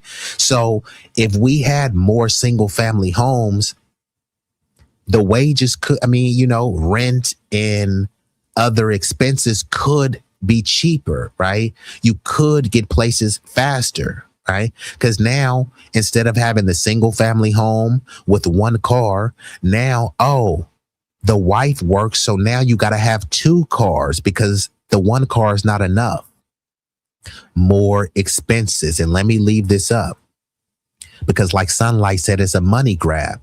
Before, your family was perfectly fine. Remember the show Married with Children? Al Bundy was one man with one job, one income that provided for his family. I believe what he had, 2 kids and a loving wife, a stay-at-home wife. Obviously, this is a show, so this is a depiction of, a time that it actually was, right? Al Bundy worked at a shoe shop and was able to buy a house and provide for his family. Right now, if there's a dude working at a shoe shop, he's going to get clowned. Right? But back in the day, you could work at a shoe shop. You could work at a factory and provide for your family. Now they're saying no, because the cost is rising. You need 2 incomes, right? So in order to get 2 incomes, you're going to need 2 cars because you need another car to get to that, other job. 2 cars, which means it's double the maintenance, which means it's double the gas. Look how much gas is, right? So imagine if the hubby is paying $6+ for gas, and now the wife who's going to work is paying $6+ for gas. And now since the wife is not a stay-at-home mom, somebody has to watch them kids. Grandmama ain't around no more. Big mama ain't around anymore. You don't know your neighbors. You love thy neighbors, but you don't know your neighbor. So your neighbor ain't going to babysit your kid. So guess what? You got to pay for daycare. How much is daycare in your area? I'm going to type in California. How much is the average daycare in California? So let's see. Infant care. The average, and some people are paying less, but this is the average, and I'm talking about in California. They say the average in California are 30 to 50% above the national average. Infant care from 0 to 12 months, the average $1,800 to $2,800 a month. Some people don't even pay $1,800 a month in rent, but for infant care, that's the bare minimum. That equals to $21,000 or $33,000 a year just for infant care. Toddler care, 1 to 3 years, $1,500 to $2,400 a month equals $18,000 or $28,000 a year. Preschool for 3 to 5 years, that equals $1,200 to $2,000 a month, which translates to $14,000 or $24,000 a year. A full-time nanny, $3,500 to $5,500 a month on average, which equals to $42,000 to $66,000 a year.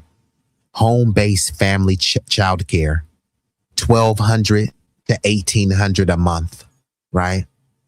So I know a lot of people was like, oh, you know, I want to live my best life. I don't want to be barefoot and pregnant, right?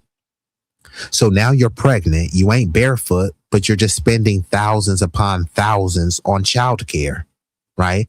People that are raising your kid, but are they raising them to the standards that you have for your kids? Who knows? Whites like bloody pink meat. We like well done. No wonder they got intestinal worms. There's only two classes now, poor or rich, no more middle class. Correct. It's either the haves or the have-nots. If you believe that there still is a middle class, that's somewhat a delusion of grandeur. Let's get back into it. B. Boomer parenting was an emotional nightmare. Boomers were raised by a generation that was shut down emotionally due to economic crisis and war. They were not raised with any kind of understanding about emotions. Because of this, many of them failed to establish true emotional connection with their children. Many of them failed to emotionally regulate their children and failed to co-regulate with their children.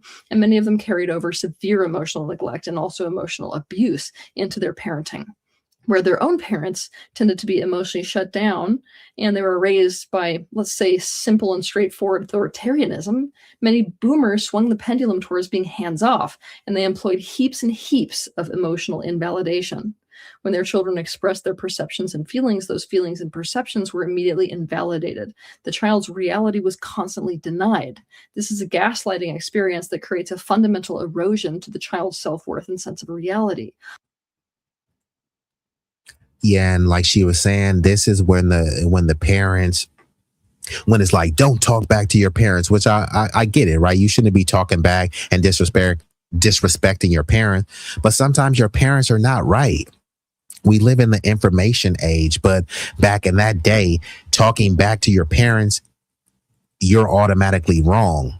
You know what I mean? Shut up when grown folks is talking. Yeah, grown folks is talking and y'all lying. But you couldn't say that because if they was lying, then you would get a whooping just for calling out that lie, right? And Roger says, not all moms wanted to work. And I never said that. And I'm not saying that you did say that, but just to be clear, I never said that all moms wanted to work. But there was a heavy push by obviously the lobbyists, you know, the capitalists, and primarily the toxic feminists or the feminazis, right? So they were forced because starting in the 70s, worker power waned while boss power increased. So wages stayed flat while costs went up. So wife had to get a job also. Correct. And, you know, you can thank people in the dominant society for that.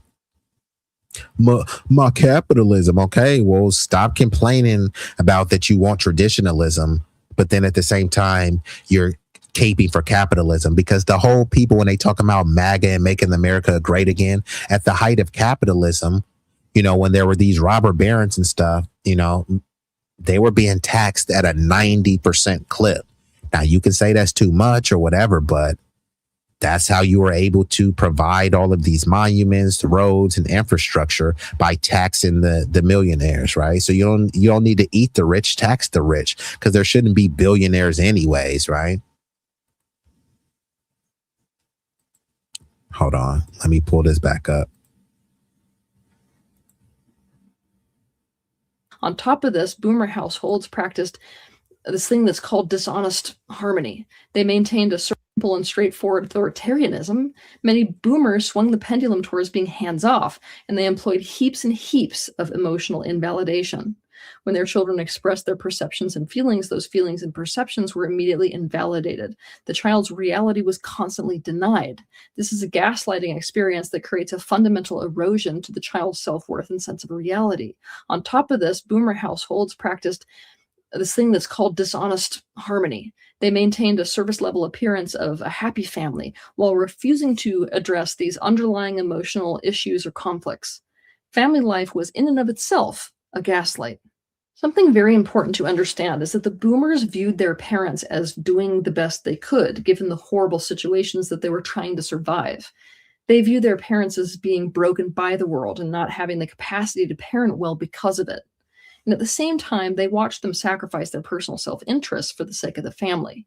In contrast with this, the boomers grew up and lived into a uniquely prosperous era, the good times. Millennials and below view the boomers as having all the forces going in their favor, as people who were supported by the world. Boomers really focused on their own personal fulfillment and individualism. It was a very big thing at that time. They chased personal success and esteem through career. They broke off marriages because they needed to find their own happiness. Children were expected to add to their happiness. So this is the uncomfortable reality, right? This is what people don't want to talk about their boomer brain rotted parents. And it wasn't just their parents. It was a whole generation, a whole society, the whole pull yourself over your bootstraps. I got mines, better get yours, right? They stopped going from it takes a village to, they transitioned from the it takes a village to dog eat dog world, intense competition, into the tokenism and symbolism era, right? Look, one black man made it out the hood. Y'all could make it, right? And then it start turning into, look at Michael Jordan. Look at Muhammad Ali. If Mike Tyson could do it, if Denzel could do it, right? So then you're supposed to look at the one individual token, and that's supposed to, say, hey, this should uplift the entire community, or we can't talk about racism anymore because there's a successful black person, right? So many of these boomers, they just got extra selfish. They start thinking about what could they get for themselves, even though they seen generations before them fighting for things that they wouldn't be able to enjoy, right? The things that Malcolm X was fighting for, he didn't live to enjoy. He was assassinated. Fred Hampton didn't live to enjoy, assassinated. Now these people are able to enjoy the stuff that they fought for. And rather than fight, they just say, ooh, I could smash a white woman now. Before, I would have got lynched. Ooh, Karen down the block, Karen McAllister, I could go smash her now. That's how some people turned, because there was interracial sexual access. And on the flip side, there are many Karens that were excited that they can get plunged from behind from Jamal. But what did that truly change? Okay, cool. You got to get your willy wet, right? You got to get your back blown out, your guts beat in. What did that change, right? So there was no economic integration. It was just sexual access. The whole hippie movement was just a distraction thing. Hey, look, man, we love black people, bro. We love you, dude. We love you, man. We love you, bucko. They loved you so much that they can get high to you. They loved you so much that they would suck on your male instrument. But when it was time to come to live next to them, they were NIMBYs, not in my backyard, redlined. Yeah, they're cool if you're getting high with them. They're cool if you hitting them with the Mandingo warrior, but you couldn't live next to them. You couldn't work with them. And if you could work with them, you had to be subservient, right? That's all the hippie movement was. And people were so high that they weren't really fighting or standing on nothing. Racism is over, dude. I'm high. You're high. We're all high, man. Like, that's what it was. Everybody getting high. Jimi Hendrix, they were high. But what did they do to Jimi Hendrix, right? Jimi Hendrix was galvanizing people, and he was targeted by these alphabet groups, right? So as much as they wanted to pretend as if the hippie movement was just people getting high, many of those hippies were sellouts, and many of those hippies were just, pacifying you to think that racism was over, right? Because you didn't get called a nigger by the hippie, then you're like, racism is over, dude. But it's like, yeah, you can't go to their neighborhood. You have to stay in a secluded area and get high with some hippie and pretend as if racism is all over, right? But these were the selfish boomer-brained people, because they, as an individual, got some individual white sex. Then they're like, hey, white people aren't so bad. And no, in general, white people are not bad, but white supremacy is bad. And because you got some ooey gooey vagina for some white chick named Beatrice or something, then what? Police brutality doesn't exist. Redlining doesn't exist. Sharecropping, debt peonage doesn't exist. Racial targeting doesn't exist. Just saying, man, some people have been blinded and misguided just because they were able to, climax. And at the same time, they watched them sacrifice their personal self-interest for the sake of the family. In contrast with this, the boomers grew up and lived into a uniquely prosperous era, the good times. Millennials and below view the boomers as having all the forces going in their favor, as people who were supported by the world. Boomers really focused on their own personal fulfillment and individualism. It was a very big thing at that time. They chased personal success and esteem through career. They broke off marriages because they needed to find their own happiness. Children were expected to add to their happiness. Because of this, the bad parenting that the boomers displayed did not read as doing the best that they could. It did not read as not. Now, Roger says recently government documents have unclassified show the hippie movement was started by the CIA. But remember, this was the same CIA that went to Wakanda to save the Wakandans, right? Same CIA that did Iran-Contra COINTELPRO, that infiltrated the Black community, that assassinated Black leaders, right? But some people are convinced, like, the hippies was on some, I don't see color, man. We're all the same, bro. Forget about race. It's about the human race. They were on that type of stuff, right? And then, unfortunately, many of us was like, you know what? We are all God's children. There is only one race, the human race. And then many of us start internalizing that stuff. But guess what? People were still being lynched then. People were still being enslaved. People were still being beaten by the cops. But because you were able to bend over a white chick named Molly and penetrate her from behind, you thought that all was good in the hood, right? Them folks came to the hood to get their drugs. Of course, they came to the hood to get the drugs and was like, yeah, man, we're all God's children. I'm like, okay, cool. Like, I was thinking about buying a house in your neighborhood. No, bruh. I'm a NIMBY. You know what I mean? So they cool when you get in high with them, but until you try to move next to them, then it's like, having the capacity their personal self-interest for the sake of the family.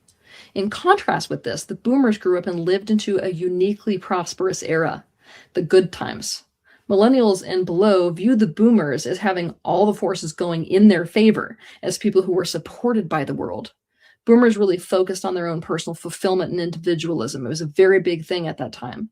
They chased personal success and esteem through career. They broke off marriages because they needed to find their own happiness. Children were expected to add to their happiness. Because of this, the bad parenting that the boomers displayed did not read as doing the best that they could. It did not read as not having the capacity. Rather, it read as, oh, they have the capacity, but they're too self-centered to do it. Because of this, in contrast to the way their parents felt, the trauma the millennials and youngers endured at the hand of the boomers feels unnecessary and also deeply personal. Younger generations view the boomer era as a betrayal and a collapse of the multi-generational support system that is fundamental to the human race.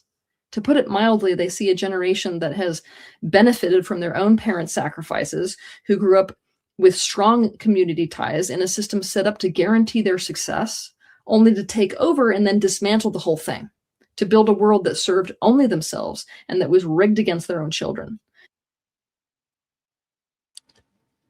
Where's the lie? And this is why people are infuriated with boomers, right? Because many of them are selfish, right? And their parents fought for them to have a better life. Many of them reap the benefits of what their parents fought for, and then they turned into the get off my lawn, pull yourself up by your bootstraps, who's gonna buy my house? I never owned any slaves. It's like, yeah, you didn't buy that house either. You inherited that house, right? You don't mind taking up that inheritance. You didn't buy that house. Why should you get it? My papa gave me this house, you Pappy got that house by a goodie giveaway and guarantee during the Homestead Act, right? Something that was denied to my people, right?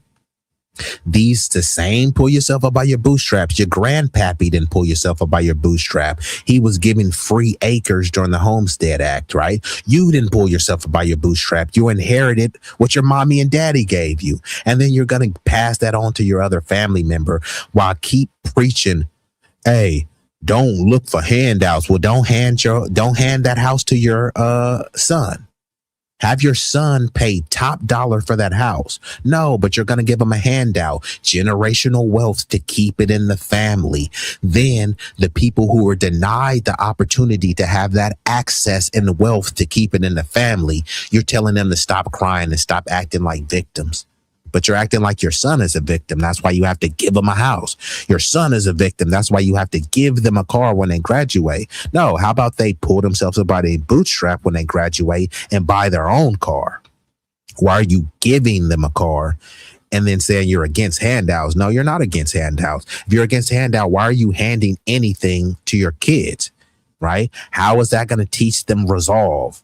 You know what I mean? So people go back and forth. They pretend like they're against handouts. There's no such thing as a free lunch. Did your kid hustle up money for the lunch?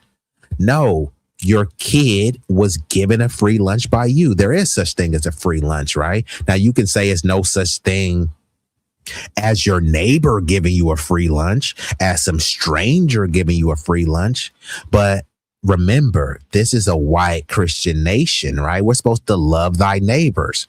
Loving thy neighbor means if you got some extra bread, you give it to them. Is that a free lunch? I'm just saying, like, what would Jesus do? Y'all love to talk about Christianity. What would Jesus do? Would Jesus go around saying there's no such thing as a free lunch? So if Jesus wouldn't do that, why are you doing that in the name of Jesus? How hypocritical and pathetic could some of these people be? Roger says, remember, the CIA created LSD as part of the MK Ultra, then released it on unsuspecting public live experiments. Yeah, I mean, why are we shocked about this? Not saying that you are, but no one should be shocked about this. And listen to Miss Jackie, hit that like button. It won't cost you a fee. The likes are free. I know y'all have learned something from this stream. It's not just about entertaining, it's about enlightenment as well. So I try to give y'all something so this has some level of replay value. I'm here to learn, but I'm also here to teach. I have to admit, as a teenager, watching them boomers in their 20s and the 80s, they look like they had so much fun. They did have that fun. That all ended with AIDS hit the heterosexual population, right? Yeah, they had a lot of fun. Many of that fun they're denying people of, right? And shout out to Jackie. I sincerely appreciate the lovely Jackie Gaines for sticking around. Let's get back into this video. But yeah, I thought y'all would enjoy this, especially since people running around, we need more white babies. Okay, how are we going to get these white babies then? How are we going to get these babies in general if we're not willing to uplift and enrich society? And I will run that playlist, Jackie, after this. It looks like I got about 10 more minutes of this video if I can make it through. And I'll probably be on this stream for about another half hour. To refuse to provide a societal structure for their own children's well-being and life success. To get rid of all the resources and safety nets for their own children. To create constant global crisis, all the while... Right? We're supposed to fight for their social security, but then by the time you get their age, there may not be no social security for you. Really think about this, right? Boomers and older people, because they've lived longer, typically they have more wealth, right? They've had more years, more experience, more cracks at the apple to get more wealth. Why is a lot of the housing catered towards seniors, right? They'll give a senior a cheaper price. Oh, because they're on a fixed income. Students are on fixed incomes, right? But they're saying, oh yeah, you're young, able-bodied, figure it out, right?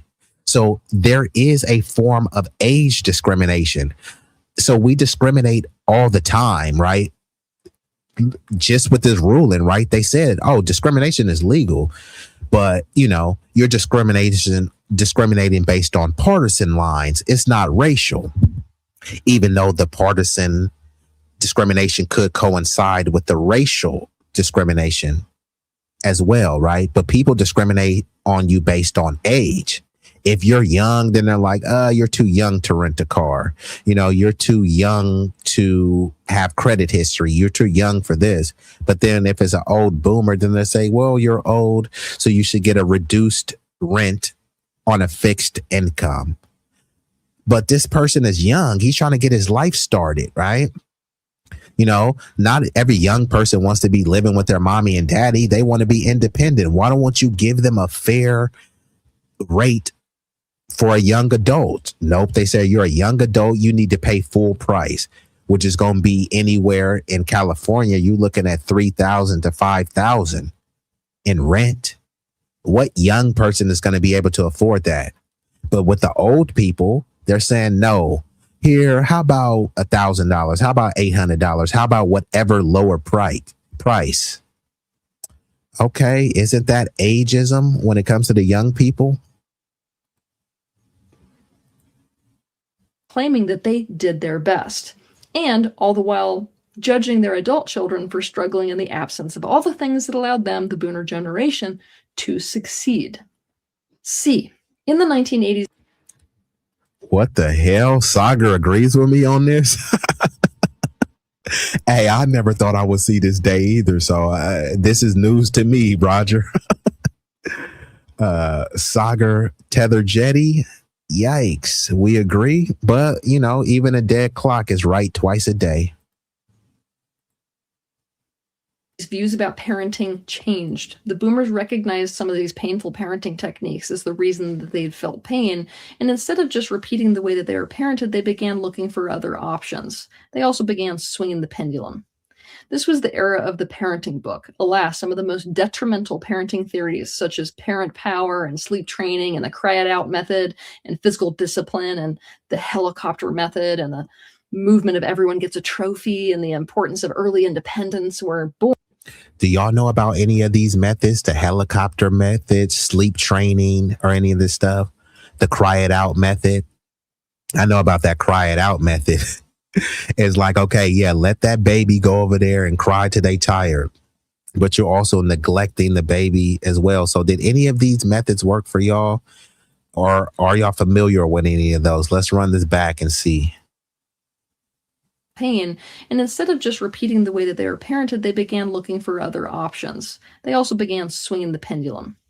This was the era of the parenting book. Alas, some of the most detrimental parenting theories, such as parent power and sleep training and the cry it out method and physical discipline and the helicopter method and the movement of everyone gets a trophy and the importance of early independence, were born and employed at this time. And the detrimental parenting theories made into books only increased in the 1990s. These methods created a ton of traumatization and developmental trauma. Boomers raised their children with a blend of unconsciously exactly what their parents did and also nothing like their parents did. Unfortunately for them, instead of this leading to conscious parenting, this created a very damaged generation with a lot of unmet needs. D. Because of the way that the younger generations grew up, there was no buffer anymore to cover for the dysfunction of the parents. And coming into adulthood, they had real issues. Issues have a cause. In recognizing the cause of their issues, they started to see all these direct links between parenting and the bad outcomes they were experiencing. This completely shattered the idea that kids are just going to turn out fine if you meet all their basic necessities. Rather, it painted this very real picture that everything a parent does and doesn't do has an effect on the child. It shapes their adult experience. They were living in this painful, if not disastrous, aftermath every day. In seeing these painful realities about the way that they were parented, they started to realize that the why behind even having kids in the first place really does matter. Oh my gosh, maybe it's not a given that we have kids. Well, they started to ask themselves why they wanted kids, and a lot of them did not love their own answers to that question. Suffice to say, all this waking up relative to the impacts of parenting made parenting a far more serious endeavor, one that must be done super consciously and intentionally, one where you must hold yourself to a standard, but this standard cannot be easily met, and if you can't meet it, which most people can't nowadays, you shouldn't have kids. They woke up to the fact that there was a serious gap between the societal idea that childhood is this carefree, wonderful experience and that bliss is about having a family versus the reality they experienced.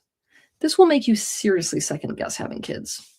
Also, with access to contraception on top of this, the millennial generation is the first generation that really woke up to the fact that having kids in the first place is a choice, like I said, rather than a given. And so for many, the answer, because of everything I've just spoken about, is no, unless X, Y, Z.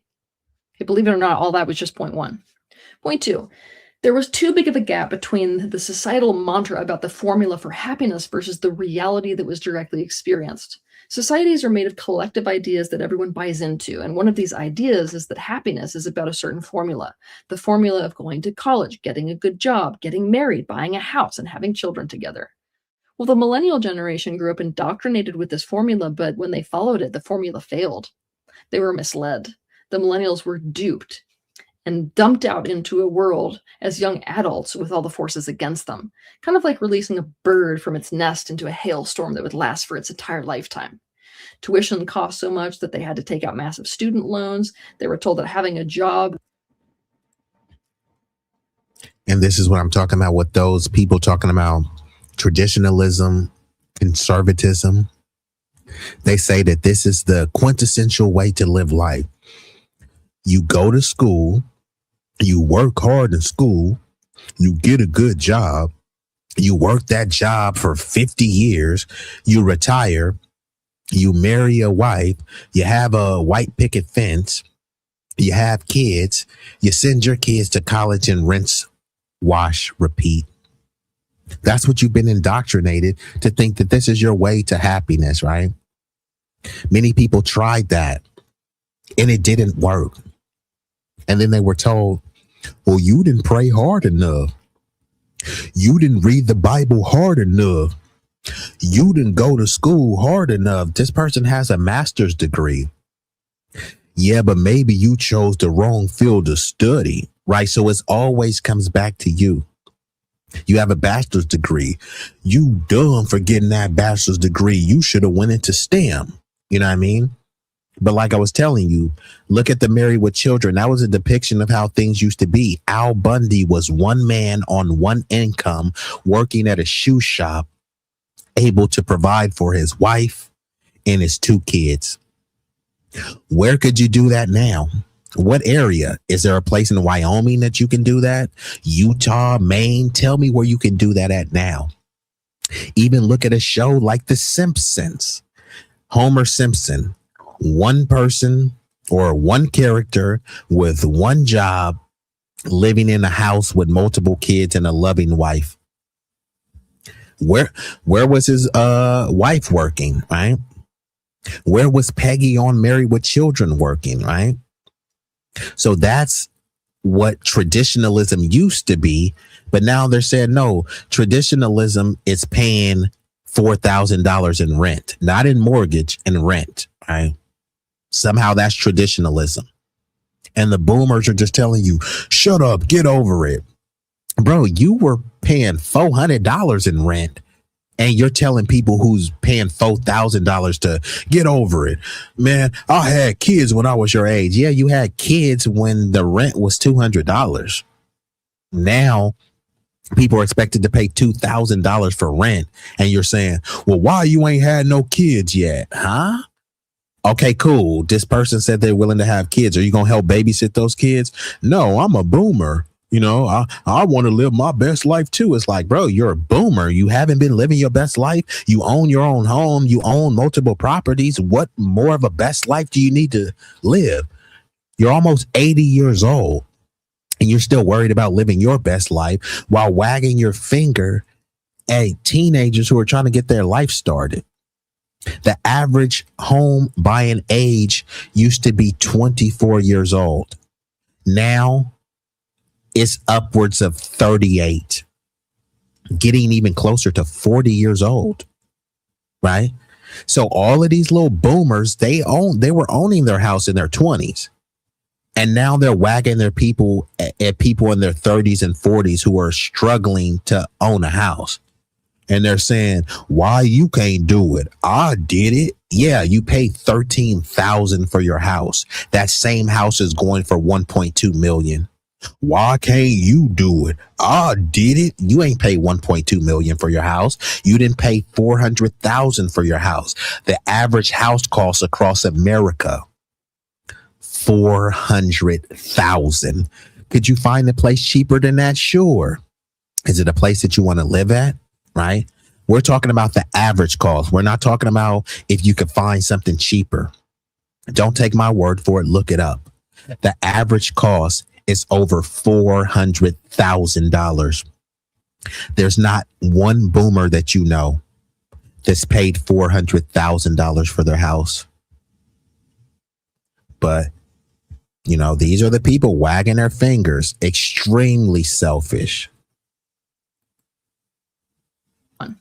Point 2. There was too big of a gap between the societal mantra about the formula for happiness versus the reality that was directly experienced. Societies are made of collective ideas that everyone buys into, and one of these ideas is that happiness is about a certain formula. The formula of going to college, getting a good job, getting married, buying a house, and having children together. Well, the millennial generation grew up indoctrinated with this formula, but when they followed it, the formula failed. They were misled.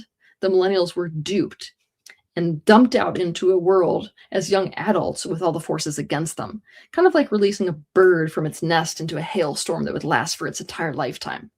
Tuition cost so much that they had to take out massive student loans. They were told that having a job would soon take care of that, but even with a degree, they couldn't get jobs because there was this backing up of the natural cycle of job progression to retirement. Very few people could actually retire. Overqualified people had to take jobs they would not have considered before.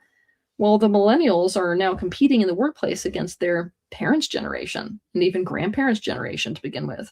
Not only could millennials not compete against their resumes, they'd not been brought up for competition in the first place. So now they were in a highly competitive environment that they were completely unprepared for. They had debt that they could not pay back, no use for their degrees, and had to get back into the entry-level jobs they had held before and during college. Only, these were jobs where you had to have 2 jobs just to pay the bills because the cost of living had also increased so drastically. And it was boomers telling their kids to go to school, go to a good college, and get you a degree. They did that, and now they can't find a job. Now they have to work in a field that's other than the degree that they attained. And these were the boomers pushing this on you. And then when they saying, go to a good school, just like I did, tuition was $2,000 when you went. Try to go to USC, tuition, $90K a year. To even go to Baylor, like $80K a year. How much do you think it would cost to go to Dartmouth, Yale, Brown, Cornell a year? Even a school, Michigan, Ohio State. How much do you think it would cost annually to go a year? Many of these people were paying $2,000, $5,000 annually, and they're wagging their fingers at people who are expected to pay $90K in tuition annually. Selfish isn't the word. They were misled. The millennials were duped and dumped out into a world as young adults with all the forces against them, kind of like releasing a bird from its nest into a hailstorm that would last for its entire lifetime. Tuition cost so much that they had to take out massive student loans. They were told that having a job would soon take care of that, but even with a degree, they couldn't get jobs because there was this backing up of the natural cycle of job progression to retirement. Very few people could actually retire. Overqualified people had to take jobs they would not have considered before. Well, the millennials are now competing in the workplace against their parents' generation and even grandparents' generation to begin with. Not only could millennials not compete against their resumes, they'd not been brought up for competition in the first place.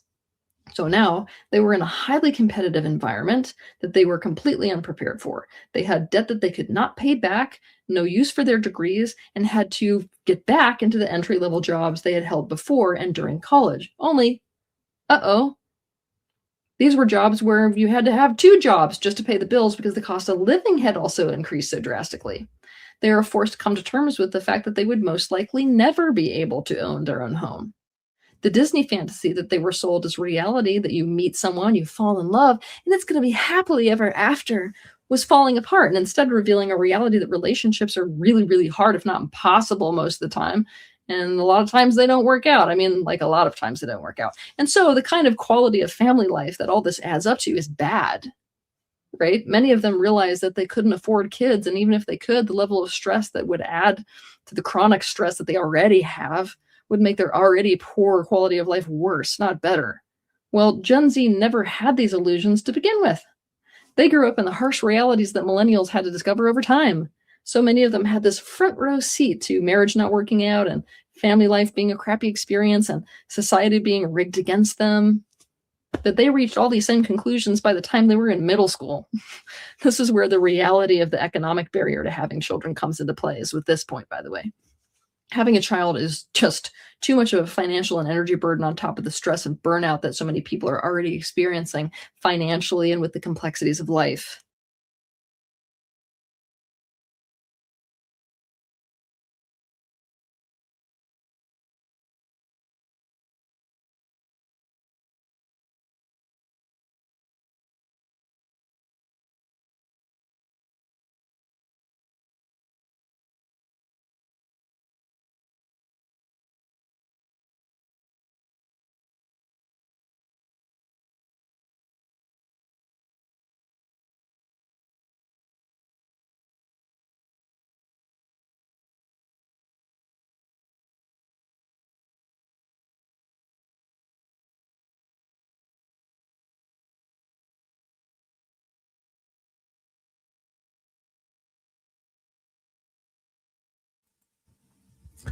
Damn, my bad. Thank you for telling me that. So let me start again, because I didn't realize I was on mute. But it says Oprah was hailed as a hero in the 80s and 90s for Boomer and some Gen X black women. Black women millennials today can't stand her. I'm imagining black women millennials yelling on a mountain, shouting, "You ruined my mom and in turn ruined me." Now, what Oprah did was rather grotesque. She spent decades demonizing black men. Then she tried to double or triple back, talking about, hey, look at the CDC. You know, they said that black men are the most involved fathers and stuff. It's like, come on, Oprah, you spent decades tarnishing our image. Remember The Color Purple, right? Nobody was asking for a remake or a reboot of The Color Purple. But then Oprah and Tyler Perry, they decided to do this reboot, right? And not only that, the person who even wrote The Color Purple was this, I can't remember her name, right? But it was a black woman who was with a white Jewish man, and she was being abused and mistreated by the Jewish man. But she didn't make a movie about a white Jewish person abusing a black woman. Instead, they painted Danny Glover as Mr., right? But you don't really think about what Mr. was, right? Mr. was how a lot of boomer parents were. Speaking of boomers, a lot of boomer parents were raised by a parent like Mr. on Color Purple. And then the boomers turned into him. And thank you for adding that.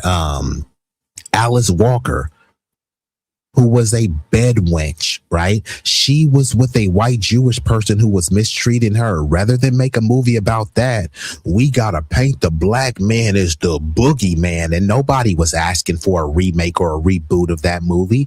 Then they go try to find some celebrities. Hey, you love Taraji P. Henson, right? Hey, you like Monique, or you like this person, right? So then if you shun or shame the movie, oh, y'all hate black women, you must don't like Taraji. No, I love Taraji P. Henson. I don't want to see her shilling for the Democrats, and I don't want to see her in some disgusting movie like The Color Purple. Okay, fine, we grew up watching it, but we didn't expect to be internalized. That whole Color Purple painted and portrayed like every black man was like Mr., right? Okay, so what? All of y'all was like Celie? You didn't live no life like Celie. You didn't relate to anything with Celie except that y'all had the same skin pigment. So you watched the movie and you were traumatized. Color Purple was a depiction of the real. What real person do you know lived a life like Color Purple? You don't know anyone. But then Alice Walker, the bed wench, has convinced you that all black men is bad. They gonna treat you like Mister. If you got with a nigga that treated you like Mister, that's on you. Sorry. No, the nigga shouldn't be treating you like that. But what is it about your coochie that's attracting these violent, thuggish, raging, rambling niggas, right? Not to say this in this depiction of the movie that he was a thug, right? But he was somebody in the movie that was mistreating the women. Right. He still was looking after them. Right. I mean, they were being fed. I mean, they were being sheltered. You know what I mean? Not to say it was cool. I'm just talking about the depiction of the movie. But it's an actual movie, though. They start pretending as if The Color Purple was a representation of how all men acted. So when they want to paint black men as violent, here, look at this fake movie. That's how black men act. But then if I show a movie like, hey, look at this movie, this disgusting movie, Precious, am I supposed to say, that's how black mothers are? I seen it on the movie Precious. That means this how you act? Come on now. You said, I ain't know about Walker being a bed wench and being with a Jewish guy. Yeah, I mean, look that up. I mean, anyone that's trying to promote a movie like Color Purple is usually you have some, a little bit of bed wenchery, based on my experience. But Red Six says, not only that, now we're forced to compete with the entire world for these jobs because they want cheap labor. And once again, these boomers were the ones talking about they took our jobs. They took our jobs, right? This is what the boomers were saying, right? If a boomer got fired, they can go across the street to another factory. There weren't millions and millions of illegal immigrants flooding into their neighborhoods. Now, all of the stuff that we're facing that they didn't have to go through, they're complaining. Pull yourself up by your bootstraps. That ain't what you did. Just go to a good college. Okay, you were paying $2,000, bro. It's not the same. You know what I mean? You were given a VA loan. My family was denied one. It's not the same. You were giving a housing grant. I was denied one. You were giving a housing loan. I was denied one, right? You didn't have to compete against undocumented illegal labor. I did, right? So it's not an apples to apples comparison. The comparison is literally like apples to a grenade. It doesn't make sense. But let's play some more of this. Let me see. I think I got about 5 more minutes of the video. I'm going to run that playlist at the request of the lovely Jackie Gaines, and I'm going to get ready to shut her down. You said, I got to be honest with you. I never liked Color Purple, and I never watched it from the beginning to the end. I just saw parts. Yeah, it's not one of those movies that you want to watch from the beginning to the end. I had to watch it because, I grew up with a bunch of sisters, and, your moms, your grandmama, big mama, they were supporting Oprah. We were supporting everything black, even if it was that black exploitation. But for me, it never sat right with me. I never seen Precious, but I just know that it's a disgusting portrayal of black women. And this is why they went and got some foreign black chick, Gabourey Sidibe, to be like, here, you want to make your debut on the mainstream? Here, play this disgusting role depicting a young black girl, right? And then a bunch of the film creators, the creators who have a mandate to try to introduce a white hero into black spaces, they thought that the movie Precious, oh my God, it was so riveting. It was so touching. So whenever we're painted in a debaucherous, degenerate, or disgusting light, many people in the dominant society say, I love it, right? Denzel Washington, John Q, that was one of the coldest acting roles that he did. But people were like, it was all right. But we loved him in Training Day, right? How? And the nigga playing a corrupt fucking cop, that was cool. But him playing a loving father, married to a black woman, fighting to save his black child, it's like, yeah, it was cool. It was all right. But Denzel Washington in Training Day, oh my God, it was so great. Halle Berry, great actress. But when she got smutted out from some racist, right? A Billy Bob Thornton in the movie was like a white supremacist racist. She's some junkie in the movie getting slutted out. Oh my God, we loved you, Halle. We loved when you were getting your guts blown out, and we loved how you were playing this crackhead. She gets an award for that. People get the award for help in a subservient position. You know what I mean? They gave Tiana Taylor an award for being some pregnant bed wench in this other movie. Are you guys starting to see a pattern here? Hattie McDaniel. Oh, look, we love you. You get an award for being a mammy that didn't even say anything. So, no, Gabourey is not FBA, and she does have a W, dude. I don't know if she's a bed wench, because I don't know if she made disparaging remarks about black men. So I'm not 100% sure. If she did, then that would put her in the bed wench category. But no, I mean, listen to the names. Gabourey Sidibe. Sometimes it's just in the names, bruh. And this doesn't always tell you everything, but it's a good place to look. You know what I mean?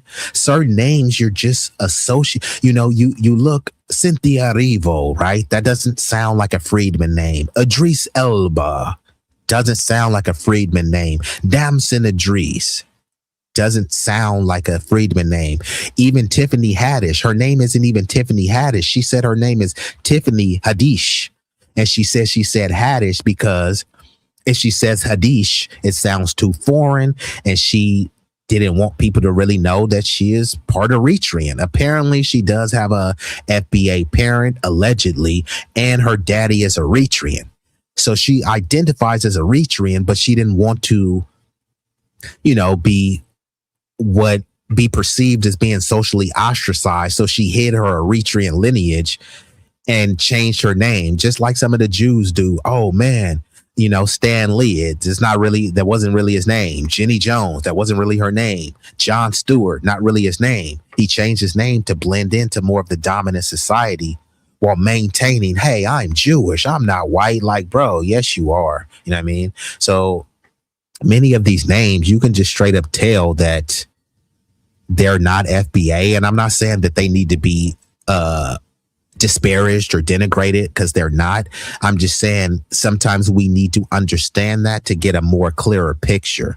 And they go out of their way to get these foreign actresses because they can say, hey, they're black, their phenotype is similar enough so that you're confused. And then you're like, hey, why did they take on that disgusting role anyways? Well, they were paid much lower. They probably tried to give it to a freedman, and they said, nah, man, I ain't doing this role. So guess what? They'll just find some black person to do it. Yeah, Jenny Jones. What the hell, Roger? What is that question mark for? Jenny Jones is Jewish. Are you saying you didn't know that or something, or what? Damn, I told you I was here to learn, but I'm here to teach. Let me pull this stuff up in real time. Roger said, I used to think Delroy Lindo was Freedman, but it's English. Correct. And I like Delroy Lindo. But I'm just saying that don't sound like a Freedman name. But salute to Delroy Lindo. Bro is a phenomenal actress. But you see that there's a growing theme, too. This isn't by chance. This is all deliberate. But let me pull up some of this stuff. You said, and with Monsters Ball, her husband was on death row, and she abused her overweight son who died from being hit by a car.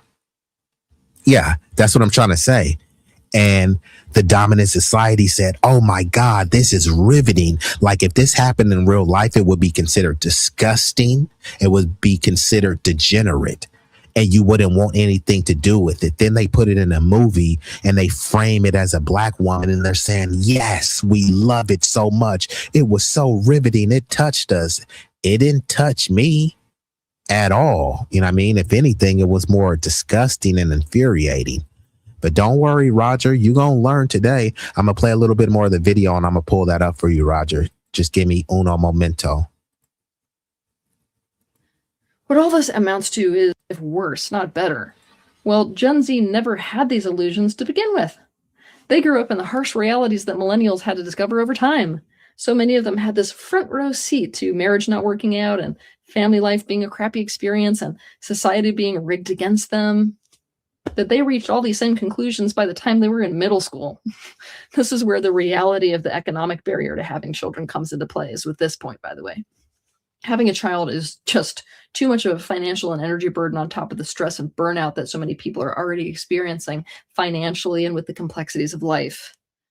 What all this amounts to is the mantra broke, and the reality that surfaced was, wait a minute, quality of life may in fact be opposed by having children, both for themselves and for the child.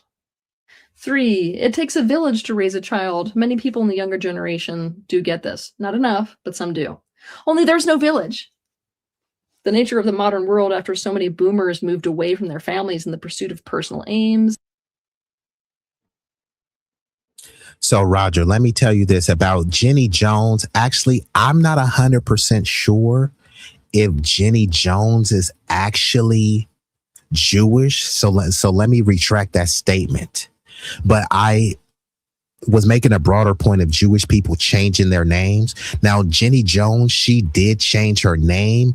I just don't know if she's actually Jewish. But I know she did have some Polish in her, but her name is actually Janina Maria Stronsky. You know what I mean? So that's what her name actually is. So I know that she is Canadian, but I don't think that she's Jewish, but she did change her name from Janina Maria Stronsky. So she did change her name, but don't trip. There are many of these people, you know, who are of the W community who said, no, I got to change my name. Many of these people you didn't even know. So hold on, let's see who we got on the list. Kirk Douglas? Did you know that about Kirk Douglas? Kirk Douglas was born Isur Danolotovich to Jewish parents who immigrated from the Russian Empire. Did y'all know Kirk Douglas was born Isur Danolotovich? Natalie Portman. Natalie Portman was born Netta Lee Hirschlag in Jerusalem. Winona Ryder? Winona Ryder was born Winona Laura Horowitz to a Jewish family with roots from Russia and Romania. So remember, people always like to talk about it's the Jew. Okay, what race of Jews? There's no race called Jewish. And shout out to my boy, Mr. Nunez. If you're out there, Nunez. They love to say Jews are not white. Okay, what? There's no race called Jewish. Now let's scroll back up to the top. Kirk Douglas. He's not white. He's Jewish. Huh? Come on now. They do the same thing. Bernie Sanders is a Jew. Bernie Sanders is an old white Jewish dude. There's nothing wrong with being old. There's nothing wrong with being white. There's nothing wrong with being Jewish. There is something wrong with pretending that it's not true. You look up and see the sky is blue. No, it's really pink. Okay. You see a white Jewish person. No, he's really Jewish. Okay. You still haven't answered my question. What race is he? So let's keep scrolling. Natalie Portman. Oh, let me guess. She's not white. She's Jewish. Winona Ryder. Let me guess. She's not white. She's Jewish. I mean, how long do we have to keep playing this game? Jonah Hill. Oh, let me guess. He's not white. He's fill in the blank. Jonah Hill was born Jonah Hill Feldstein. Bro, why'd you drop the Feldstein? And this is the same people when they try to say black people have a victim mentality. Isn't this a victim mentality? You keep changing your name. Why are you changing your name? All of these people are rich. No one is coming after them. There's no one with a gun to their head saying, man, you better drop that Jewish name. No one is saying that. They're saying that racism doesn't exist. They said that white supremacy doesn't exist. So why are you guys changing your names? Why are you guys saying we ain't white, we Jewish? Where's the Jewish box on the U.S. Census to check? Who has enough power, influence, wealth, and acumen to get Jewish added on the U.S. Census? So why haven't they? I'm just saying, right? All of these people I'm showing, remember, they not white, they're Jewish. Okay. Who else we got? Woody Allen. Let me guess. He's not white either. Woody Allen was born Alan Stewart Koisenberg. Mel Brooks, let me guess. He's not W either. Mel Brooks was born Melvin Kaminsky. Gene Wilder, let me guess. Gene Wilder, he's not. Gene Wilder was born Jerome Silberman. And look, all these people, right?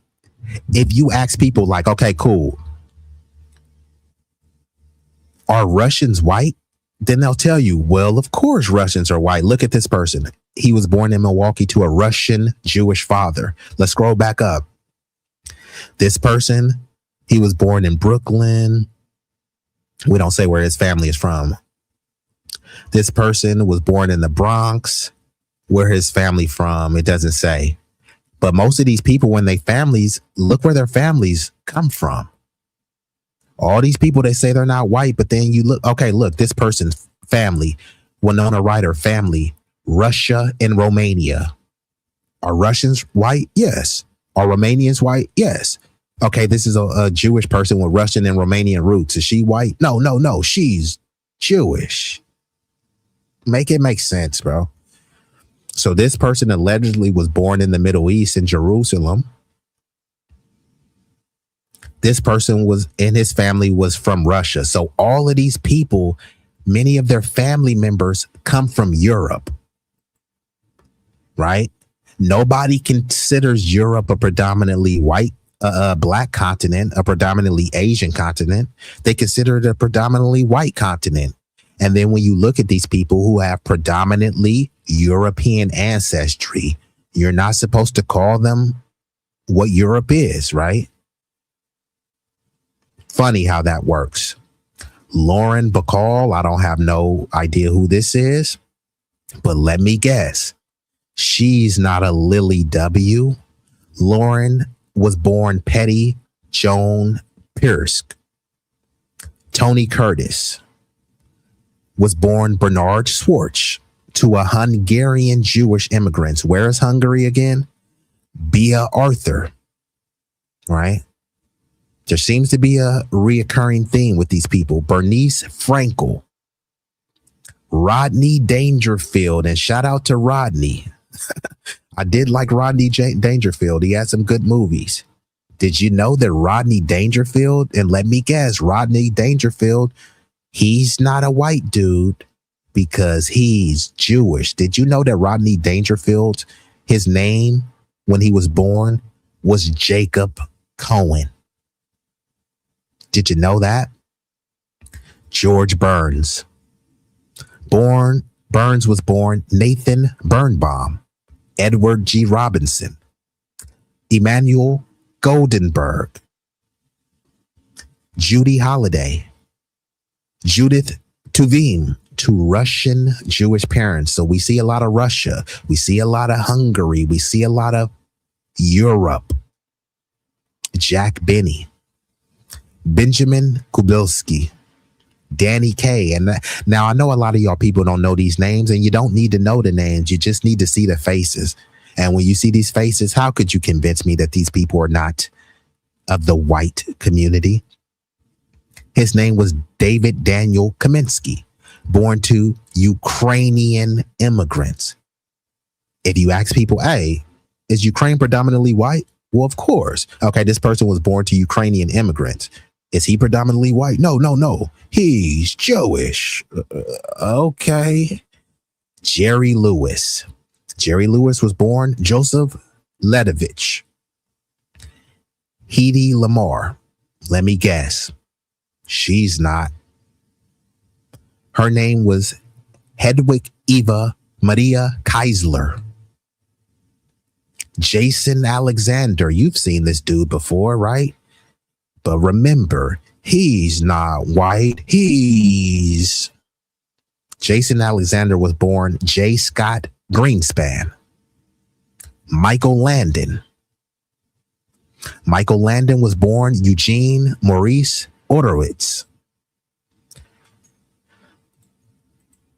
Man. Oh, damn, Roger, you know who George Burns is? I know who bro was, but y'all seen the visual presentation. Afro Elite last week did a whole mashup of all the anti-black things Candace said about us. Can you match that with Tucker showing vids, quotes? I need to record this like I did with Charlie K. I will, but it won't be on this stream. And you said facts. They are not a race, but a creed. Correct. Yeah. There's no race called Jewish. And Red Six said he had no idea about Kirk Douglas. Yeah. So Roger says he knew Kirk was Russian. He just didn't know that he was a Russian Jew. You said, yep, Jamie Lee Curtis is his daughter. You said, I need you to send me this video. That was an interesting video. Yeah, I definitely will send that to you, Roger. And when you say this video, are you talking about the one in regards to the birth rates declining, right? Because I only have about 5 more minutes of that video, and then I'm going to get ready to shut it down. You said they coming out the woodwork. That's what I have been trying to tell you, Roger, because all these people, they keep trying to say, no, so-and-so is not white. I'm like, come on, bruh. There's nothing wrong with being white, but why is this vested interest to try to lie and pretend as if these people are not white? I just don't get it, bruh. I mean, I kind of do, but I'm, being a bit condescending with that. So let me play the last 5 minutes or so of this video, and then I will be getting ready to shut her down. I sincerely appreciate y'all. Y'all been rocking out. This has been a fruitful stream. Yeah, I got about 5 more minutes of this video. I'm going to play a playlist, and then we will be out of here. And then so many of the younger generations have moved away from their parents them that they reached all these same conclusions by the time they were in middle school. This is where the reality of the economic barrier to having children comes into play, is with this point, by the way. Having a child is just too much of a financial and energy burden on top of the stress of burnout that so many people are already experiencing financially and with the complexities of life. What all this amounts to is the mantra broke, and the reality that surfaced was, wait a minute, quality of life may in fact be opposed by having children, both for themselves and for the child.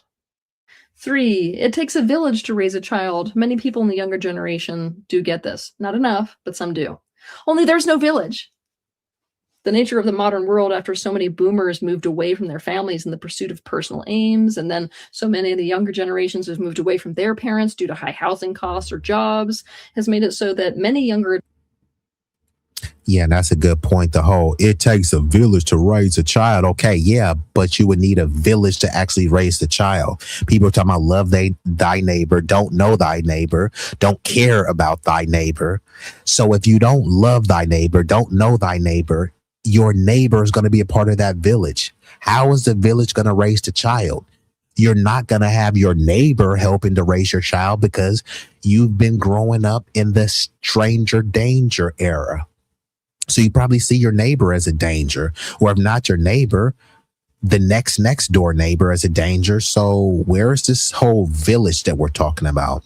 And then when many of these boomers trying to live their best life. Many of the boomers are saying, hey, I'm not going to be being a grandparent that babysits kids. But it's like, bro, that's how you grew up, though. Like, you grew up as a latchkey kid, or you grew up with grandparents that were babysitting you. Now you're the grandparent and you're like, no, I'm not babysitting. I'll just come by and drop off the occasional gift. And this is this little boomer brain rot where it's like, hey, you have shelter. You know what I mean? You have a backpack. You have food on the table. That's all I need to do.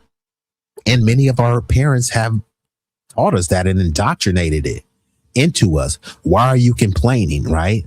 You have a house to live in. You have a warm bed. You have AC. You have a heat. It's like kids need more than that, but it's the basic necessities. And then they start saying, well, this all I had when I was a kid. You have a PlayStation. I used to have to play with a yo-yo and jacks. Okay, what the hell does that have to do with anything? So because they're able to give you more gadgets and gizmos, and they think that they're somehow being a better parent, right? I had to walk 10 miles in the snow with a 40-pound backpack, and now I drop you off at school in a Tesla. Why are you complaining? It's like, okay, thanks that you're dropping your kid off in a Tesla. It's like you have to do a lot more to parent, right? And really think about how much time people are actually parenting. People want to live this career life. Okay, think about a career person who's a parent. So they want this career job, so they're working 10 hours a day. Or let's just give them the average and say 8 hours. They say on average, you're supposed to sleep 8 hours. Many people do get 8 hours. Many people don't. So let's just say with the bare minimum, 8 hours of sleep, 8 hours of work. How many hours in a day are there again? There's 24 hours in a day. You spent 8 hours sleeping. You spent 8 hours working. That's 16 hours right there. If you have to commute, sometimes the commute is 2 hours. So that would be 18 hours. But let's just not boost up the commute time. Let's just give the commute time 30 minutes, right? 8 hours of sleep, 8 hours of working, 16 hours right there, 16 and a half hours just with the commute. And we're giving the most basic numbers, right? How much time is left? Within the rest of the time, you're still supposed to shower. You're still supposed to be cute, cuddly with your partner. You're still supposed to help that kid with their homework and read to your kids. And you're supposed to do that all in that time frame. Okay.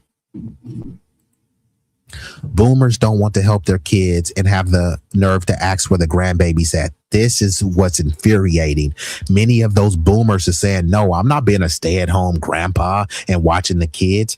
I'll occasionally come and be the hero grandpa and bring a big present on Christmas. So then people, oh, I love grandpa. He always brings a big gift. Yeah, but you should be saying grandpa every week. Grandpa would rather have you struggling and paying daycare than having those kids dropped off, because grandpa, he don't want to deal with those kids. Those kids is bad. But grandpa, as a kid, you were bad. And your parent had to deal with your bad ass. Now you keep saying, oh, I want my family to live on. I want the Smith family legacy to live on. Why would the Smith family legacy live on when your kids are struggling and they don't have any grandparents to help take care of their kids? Figure it out and pay for daycare, but you didn't have to pay for daycare. So many of this boomer brain rot has just led to the demise of society. So when you talk about a fall of the empire, you can thank many of the boomers for that. Many of the boomers allowed for these oligarchs and plutocrats to run amok because they had already got theirs. Once the billionaires just start running amok, the boomers already had their house. If they couldn't afford a house, they were inherited a house. So now they're like, oh, well, life is going to be much better for us now. So we don't need to march. We don't need to fight. But they will march and fight for their Social Security. They will march and fight for their diabetic medicine. They will march and fight and say, you can't discriminate on me based on my age, but they discriminate on young people based on their age anyways, right? If you're young and I think sometimes if you want to rent a car, you got to be 21 or 25 or something like that. 18-year-olds know how to drive. But you're saying, oh, yeah, but you ain't responsible enough to rent a car. but you're responsible enough to go to another country with a rifle and shoot somebody and blow their brains off. You're responsible enough to blow someone's brains off. You're just not responsible enough to rent a car. Huh? Make it make sense, right? This is what the boomers do, right? You can't discriminate on a boomer and say, bruh, you look a little old, bruh. Are you going to be able to drive this car? That's ageism. You can't discriminate against them. But if you look at a 19-year-old and say, you're not really responsible enough to drive this car, that's okay, right? We're supposed to look at some 70-year-old person and say they can drive the car perfectly fine, but a 19-year-old who just got his license, we don't know if we want to rent the car to you, right? But that type of age discrimination is perfectly fine. Blue-collar dads sometimes would take their son to work with them as a form of father-son bonding. Son learns good work ethic and appreciate what it takes to bring home the bacon. Back to blue collar. Yeah, I mean, we need a lot more of that. And we need a lot more women to promote that. Instead, they're promoting the sisterhood, the black girl magic, the future is female, and smash the patriarchy. Okay, fine. If you smash the patriarchy, what is left? You don't want egalitarian because you clown people for going 50-50. So what do you want? A matriarchy? Okay, fine. The matriarchy means that you open doors instead of the men. The matriarchy means that you bring home the bacon instead of the men. And once you do that, don't start whining, talking about where all the good men at. The good man is right there. He's going to be a stay-at-home husband. Don't try to emasculate him, right? Because you wanted to be the breadwinner. Now you're the breadwinner, and this dude will be a stay-at-home dad. What's wrong with that? Right? They try to act like, oh, these roles, why do these gender roles have to be rigid? Okay, fine. If the gender roles, then you go out there and bust your butt and I'll stay home and watch the kids. But they don't want that. They want them to still bring home the bacon. You still gonna make some supplemental income and we still pay for daycare. Huh? That doesn't make any sense. But, welcome to 2026. So let me play the rest of this video. Adults find themselves living far from their extended families and often far from their friends. With every single person in the workforce and a world where so many people are simply working to survive, everyone is too stressed out and too maxed out with their own life to help each other out with childcare. Community has fallen apart in an era where people connect with each other online. In the generations before the boomer generation, also, parents often viewed child rearing as a lifelong family duty. But people in the millennial and Gen Z generation often find that their parents have a kind of attitude of, well, I already served my parenting time. They're more interested in traveling or their own retirement than helping with the village that's needed to raise the next generation. Older generations have either checked out of the grandparenting role or put in minimal effort and presence. So parenting in today's world means doing it just mom and dad. But to make matters worse, because the reality of modern relationships, divorce, and therefore broken homes is what it is today, and single parenting is now all too common. There are too little resources and there's too little support to make raising children a good idea from a lot of people today. 4, in alignment with this last point, in today's world, women do not feel like having children is a benefit to them. Rather, it's a serious detriment. While both men and women say that children would add to their stress level, there is a serious divide in career trajectory for women versus men when it comes to having children. This is being called the parenting penalty. By the way, I have experienced this myself.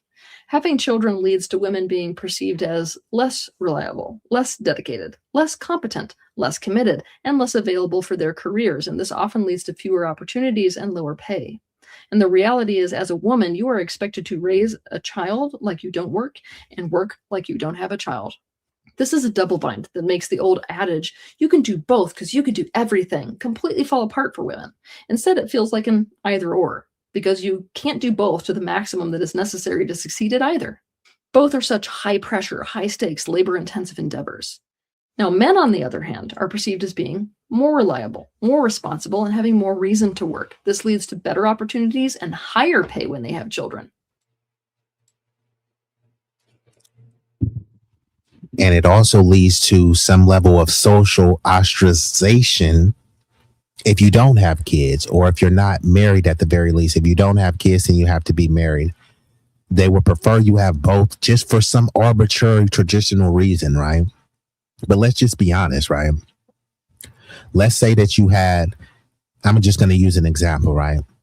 Let's say you had somebody who was going to be the quarterback of your team, and you needed this person to be 100% focused on winning the championship and taking this team to the next level. Who do you think will have the opportunity to be more laser focused, right? An athlete with no kids, no family, that all he does is eat, sleep, and breathe football, or an athlete that has a wife and a bunch of kids, right? You would think it's the person that doesn't have any kids, right? He could be laser focused. He don't have no kids. He don't have no wife nagging. But the way it's perceived is, man, the person with no kids or no wife, that person's a liability. Man, we just can't trust you. So we're going to go with the guy with the wife and kids. But that doesn't mean that the dude with the wife and kids is treating his wife right. He may be cheating on his wife. He may be a Klay Thompson. But, hey, if he's married, we trust him more, right? So this is why you've seen Tim Scott, who was a Sambo, right? When he was running for president and he was getting a little bit of traction in the GOP, he had no chance. He had a snowball's chance in hells to win the nomination. But when he was getting a little bit of traction, where his pushback, they were saying, bro, where is your lady at? You know what I mean? It's kind of like why no one would take Lindsey Graham serious, right? First of all, he's a warmongering wacko. But even if he did try to run seriously, the first thing that they're going to be saying is, bro, you don't have kids. Okay, that's fine. We can deal with the kids. Where's your wife, though? They'll accept one or the other.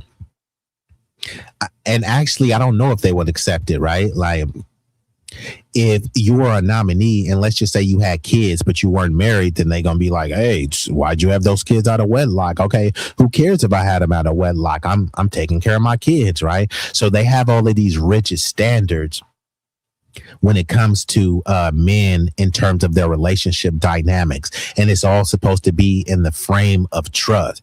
We trust men who have a family. Oh, you mean like Bill Clinton? Bill Clinton had a wife and he still was cheating on his wife, getting sloppy toppy in the Oval Office.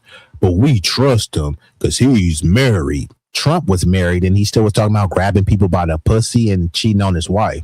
But we trust him because he's married. See what I'm saying?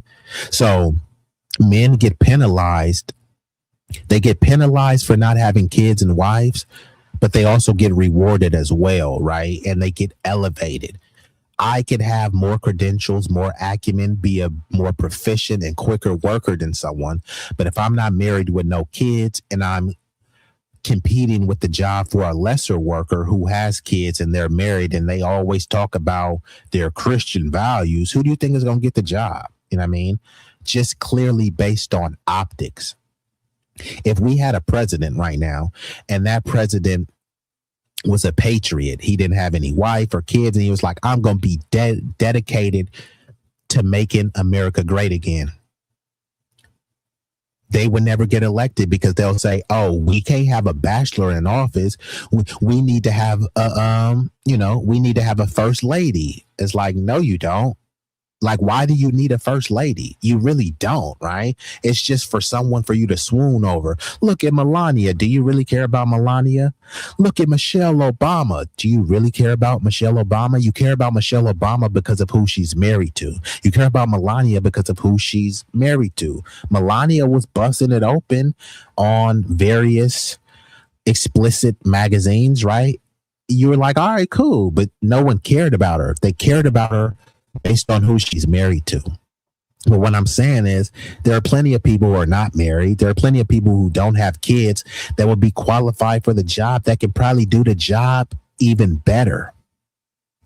But because of optics and, this delusions of traditionalism, these people will never even be getting taken serious. You're supposed to take a person who cheats on their wife more serious than someone who doesn't have a wife. Make it make sense. You said the ironic thing is that a lot of millennials and Zers are staying home longer or moving back in with their parents, further extending their parental role. Correct. I know many people that are in their 40s that went back and moved in with their parents.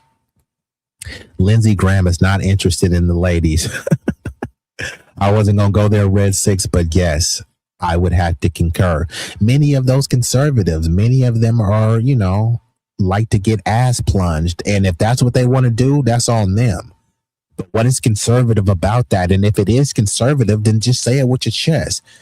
Lindsey Graham should say that him getting bent over and railed from behind is him practicing conservative values. Isn't that what he believes? If he doesn't believe that, then that means he's a phony conservative and he needs to be called out about that. You can't have it both ways.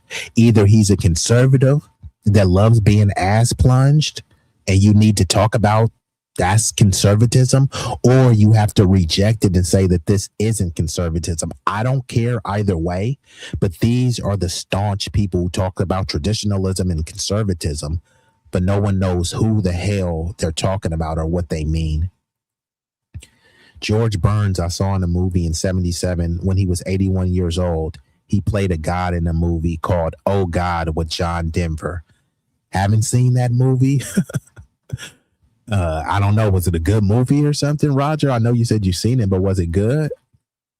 So it looks like it's 3 more minutes of this video. Is less reliable, less dedicated, less competent, less committed, and less available for their careers, and this often leads to fewer opportunities and lower pay. And the reality is, as a woman, you are expected to raise a child like you don't work and work like you don't have a child. This is a double bind that makes the old adage, you can do both because you can do everything, completely fall apart for women. Instead, it feels like an either or, because you can't do both to the maximum that is necessary to succeed at either.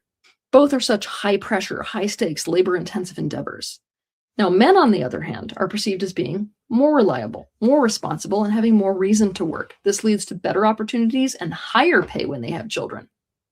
Women who have children are not seen as being the ideal worker and experience consequences because of this. Women who have children are also perceived as less desirable by men. It diminishes her perceived worth. Rather than motherhood making a woman esteemed, it causes her to be seen as less valuable within society. This is compounded by the reality that in a society where there is no longer a village, a woman who works is going to need to now pay for childcare. Childcare is extremely expensive. The average family spends a shocking amount of their income on childcare. It also requires flexibility in a parent's work hours, which most jobs don't allow for. Society still views women as the primary caregivers, no matter what happened with the women's rights movement, and so the burden of a sick child or a school holiday almost always falls on the mother first. This is forcing many women into part-time work or less competitive roles so that they can manage the extra housework or household duties. Not exactly encouraging for having children, don't you think? 5, pessimism about the future. The future doesn't look so bright right now.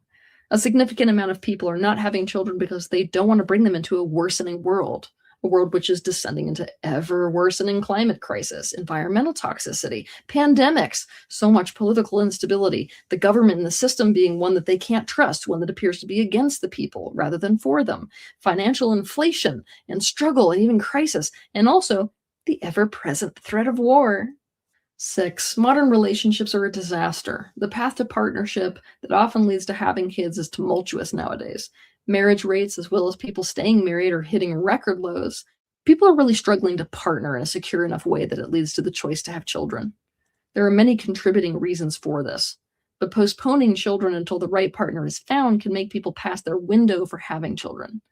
That window being defined by mental factors, emotional factors, biological factors, and life circumstance factors. There's also a lot of people who had a kid, experienced a relationship breakdown, and are like, yeah, never again, because they experienced the consequence that had on parenting. As you can see, not having children is a growing global trend driven by very real causes. And now you know the main drivers. Have a good week.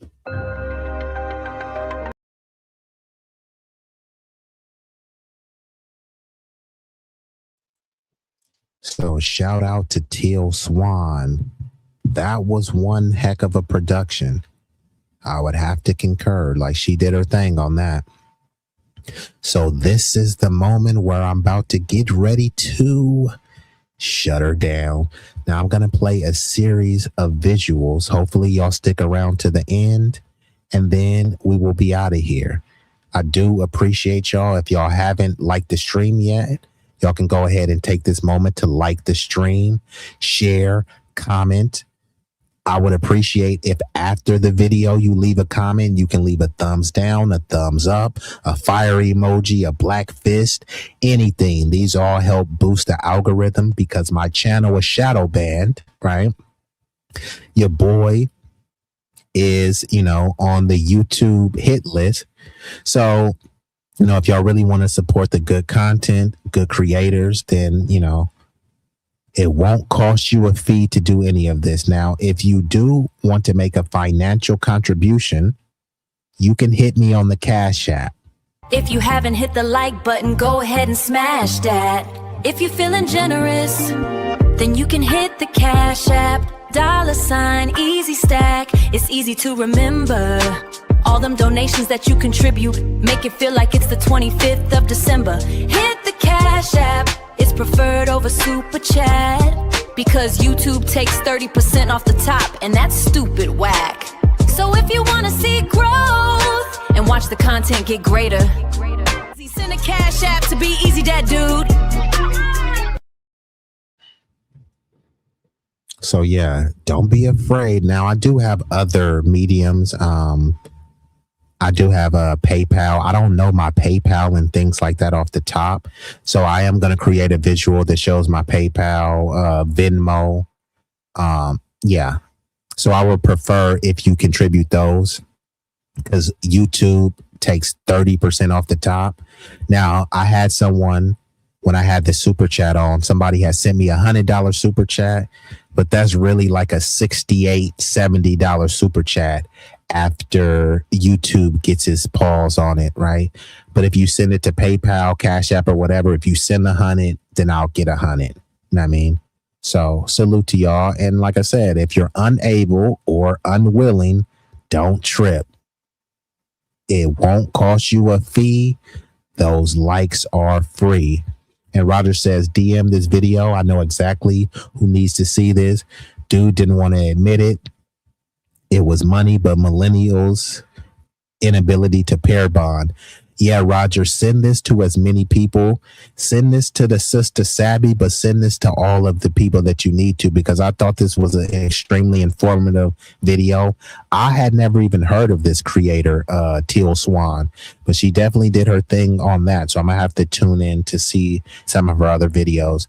Some of her other videos I may disagree with, or I may agree with more, but this video she did was spot on. I have to tip my hat. So let me hit y'all with some visuals. Yeah. Hey.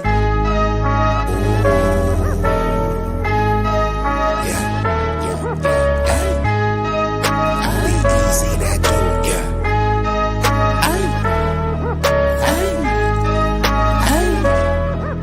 shit so hot it's burning up. Just go ahead and turn this up. I bring the pain like an aftermath of a car wreck. It's a lot of niggas that say they real. To me, that shit is far-fetched. Most them cats is pussy. They really is on some feminine stuff. I ride up on them with the 40 ounces. It's a definition of adrenaline rush. What it do is sweet like cinnamon puffer. My niggas is rough like Willow Pass. Grew about on Mary Mac, but I used to hang on Willow Pass. These birds that I roll with, outcasts and misfits. Better zip lips so you get hit when the fifth spit. Flat line in your pit. Trap habits is black magic, no voodoo. Get the bands like boo-coo for the cocaine and go boo-coo. Most these niggas is foo-foo, so I'm shitting on them like doo-doo. I can't fuck with y'all like tofu. I'm just saying, man, like Goku. Bad bitches at the house with me watching Netflix or Roku. Fuck them both at the same time, and I swear to God it was so cool. Street legend, real boss, I call shots cause I'm still saucy. I know some G's to the bike crack on shite racket and fly back out to Mill. When they hear me flow, they say I be burning up, burning up. Cookies to the draw is what we burning up, burning up. What you ain't know, oh, we burning up, burning up. This shit so hot, it's burning up. Just go ahead and turn this up. When you hear me flow, say I be burning up, burning up. Cookies to the draw is what we burning up, burning up. What you ain't know, oh, we burning up, burning up. This shit so hot, it's burning up. Just go ahead and turn this up.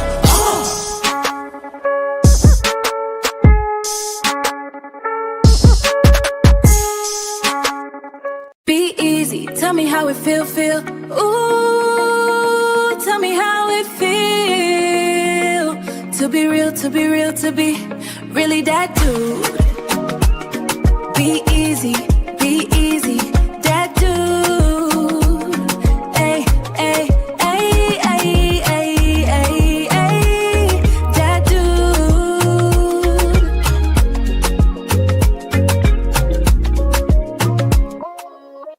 Be easy, he is that dude. Ooh, he is that dude.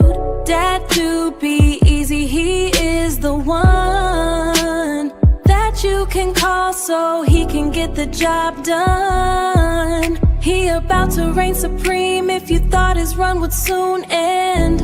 He just getting started though, so go ahead and tune in.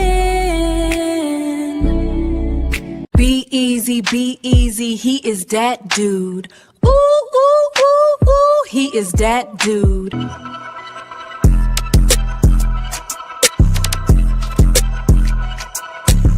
If you feel the vibe, like, share, and subscribe. We growing on this journey. Come and take a ride. If you wanna slide with that dude, be easy. We going all the way to the top, believe me. All the way to the top, believe me.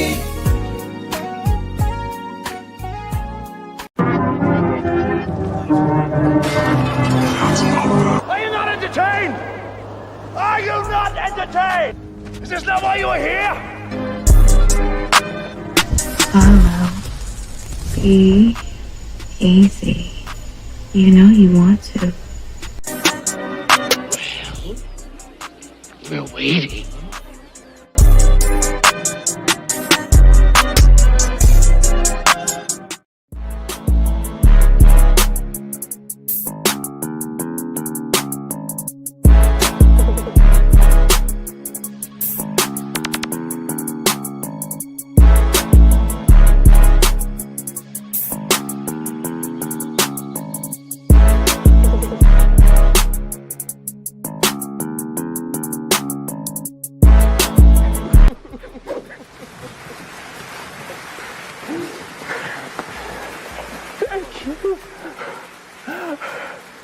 You love me.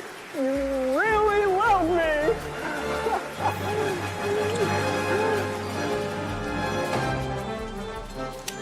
You're not going anywhere.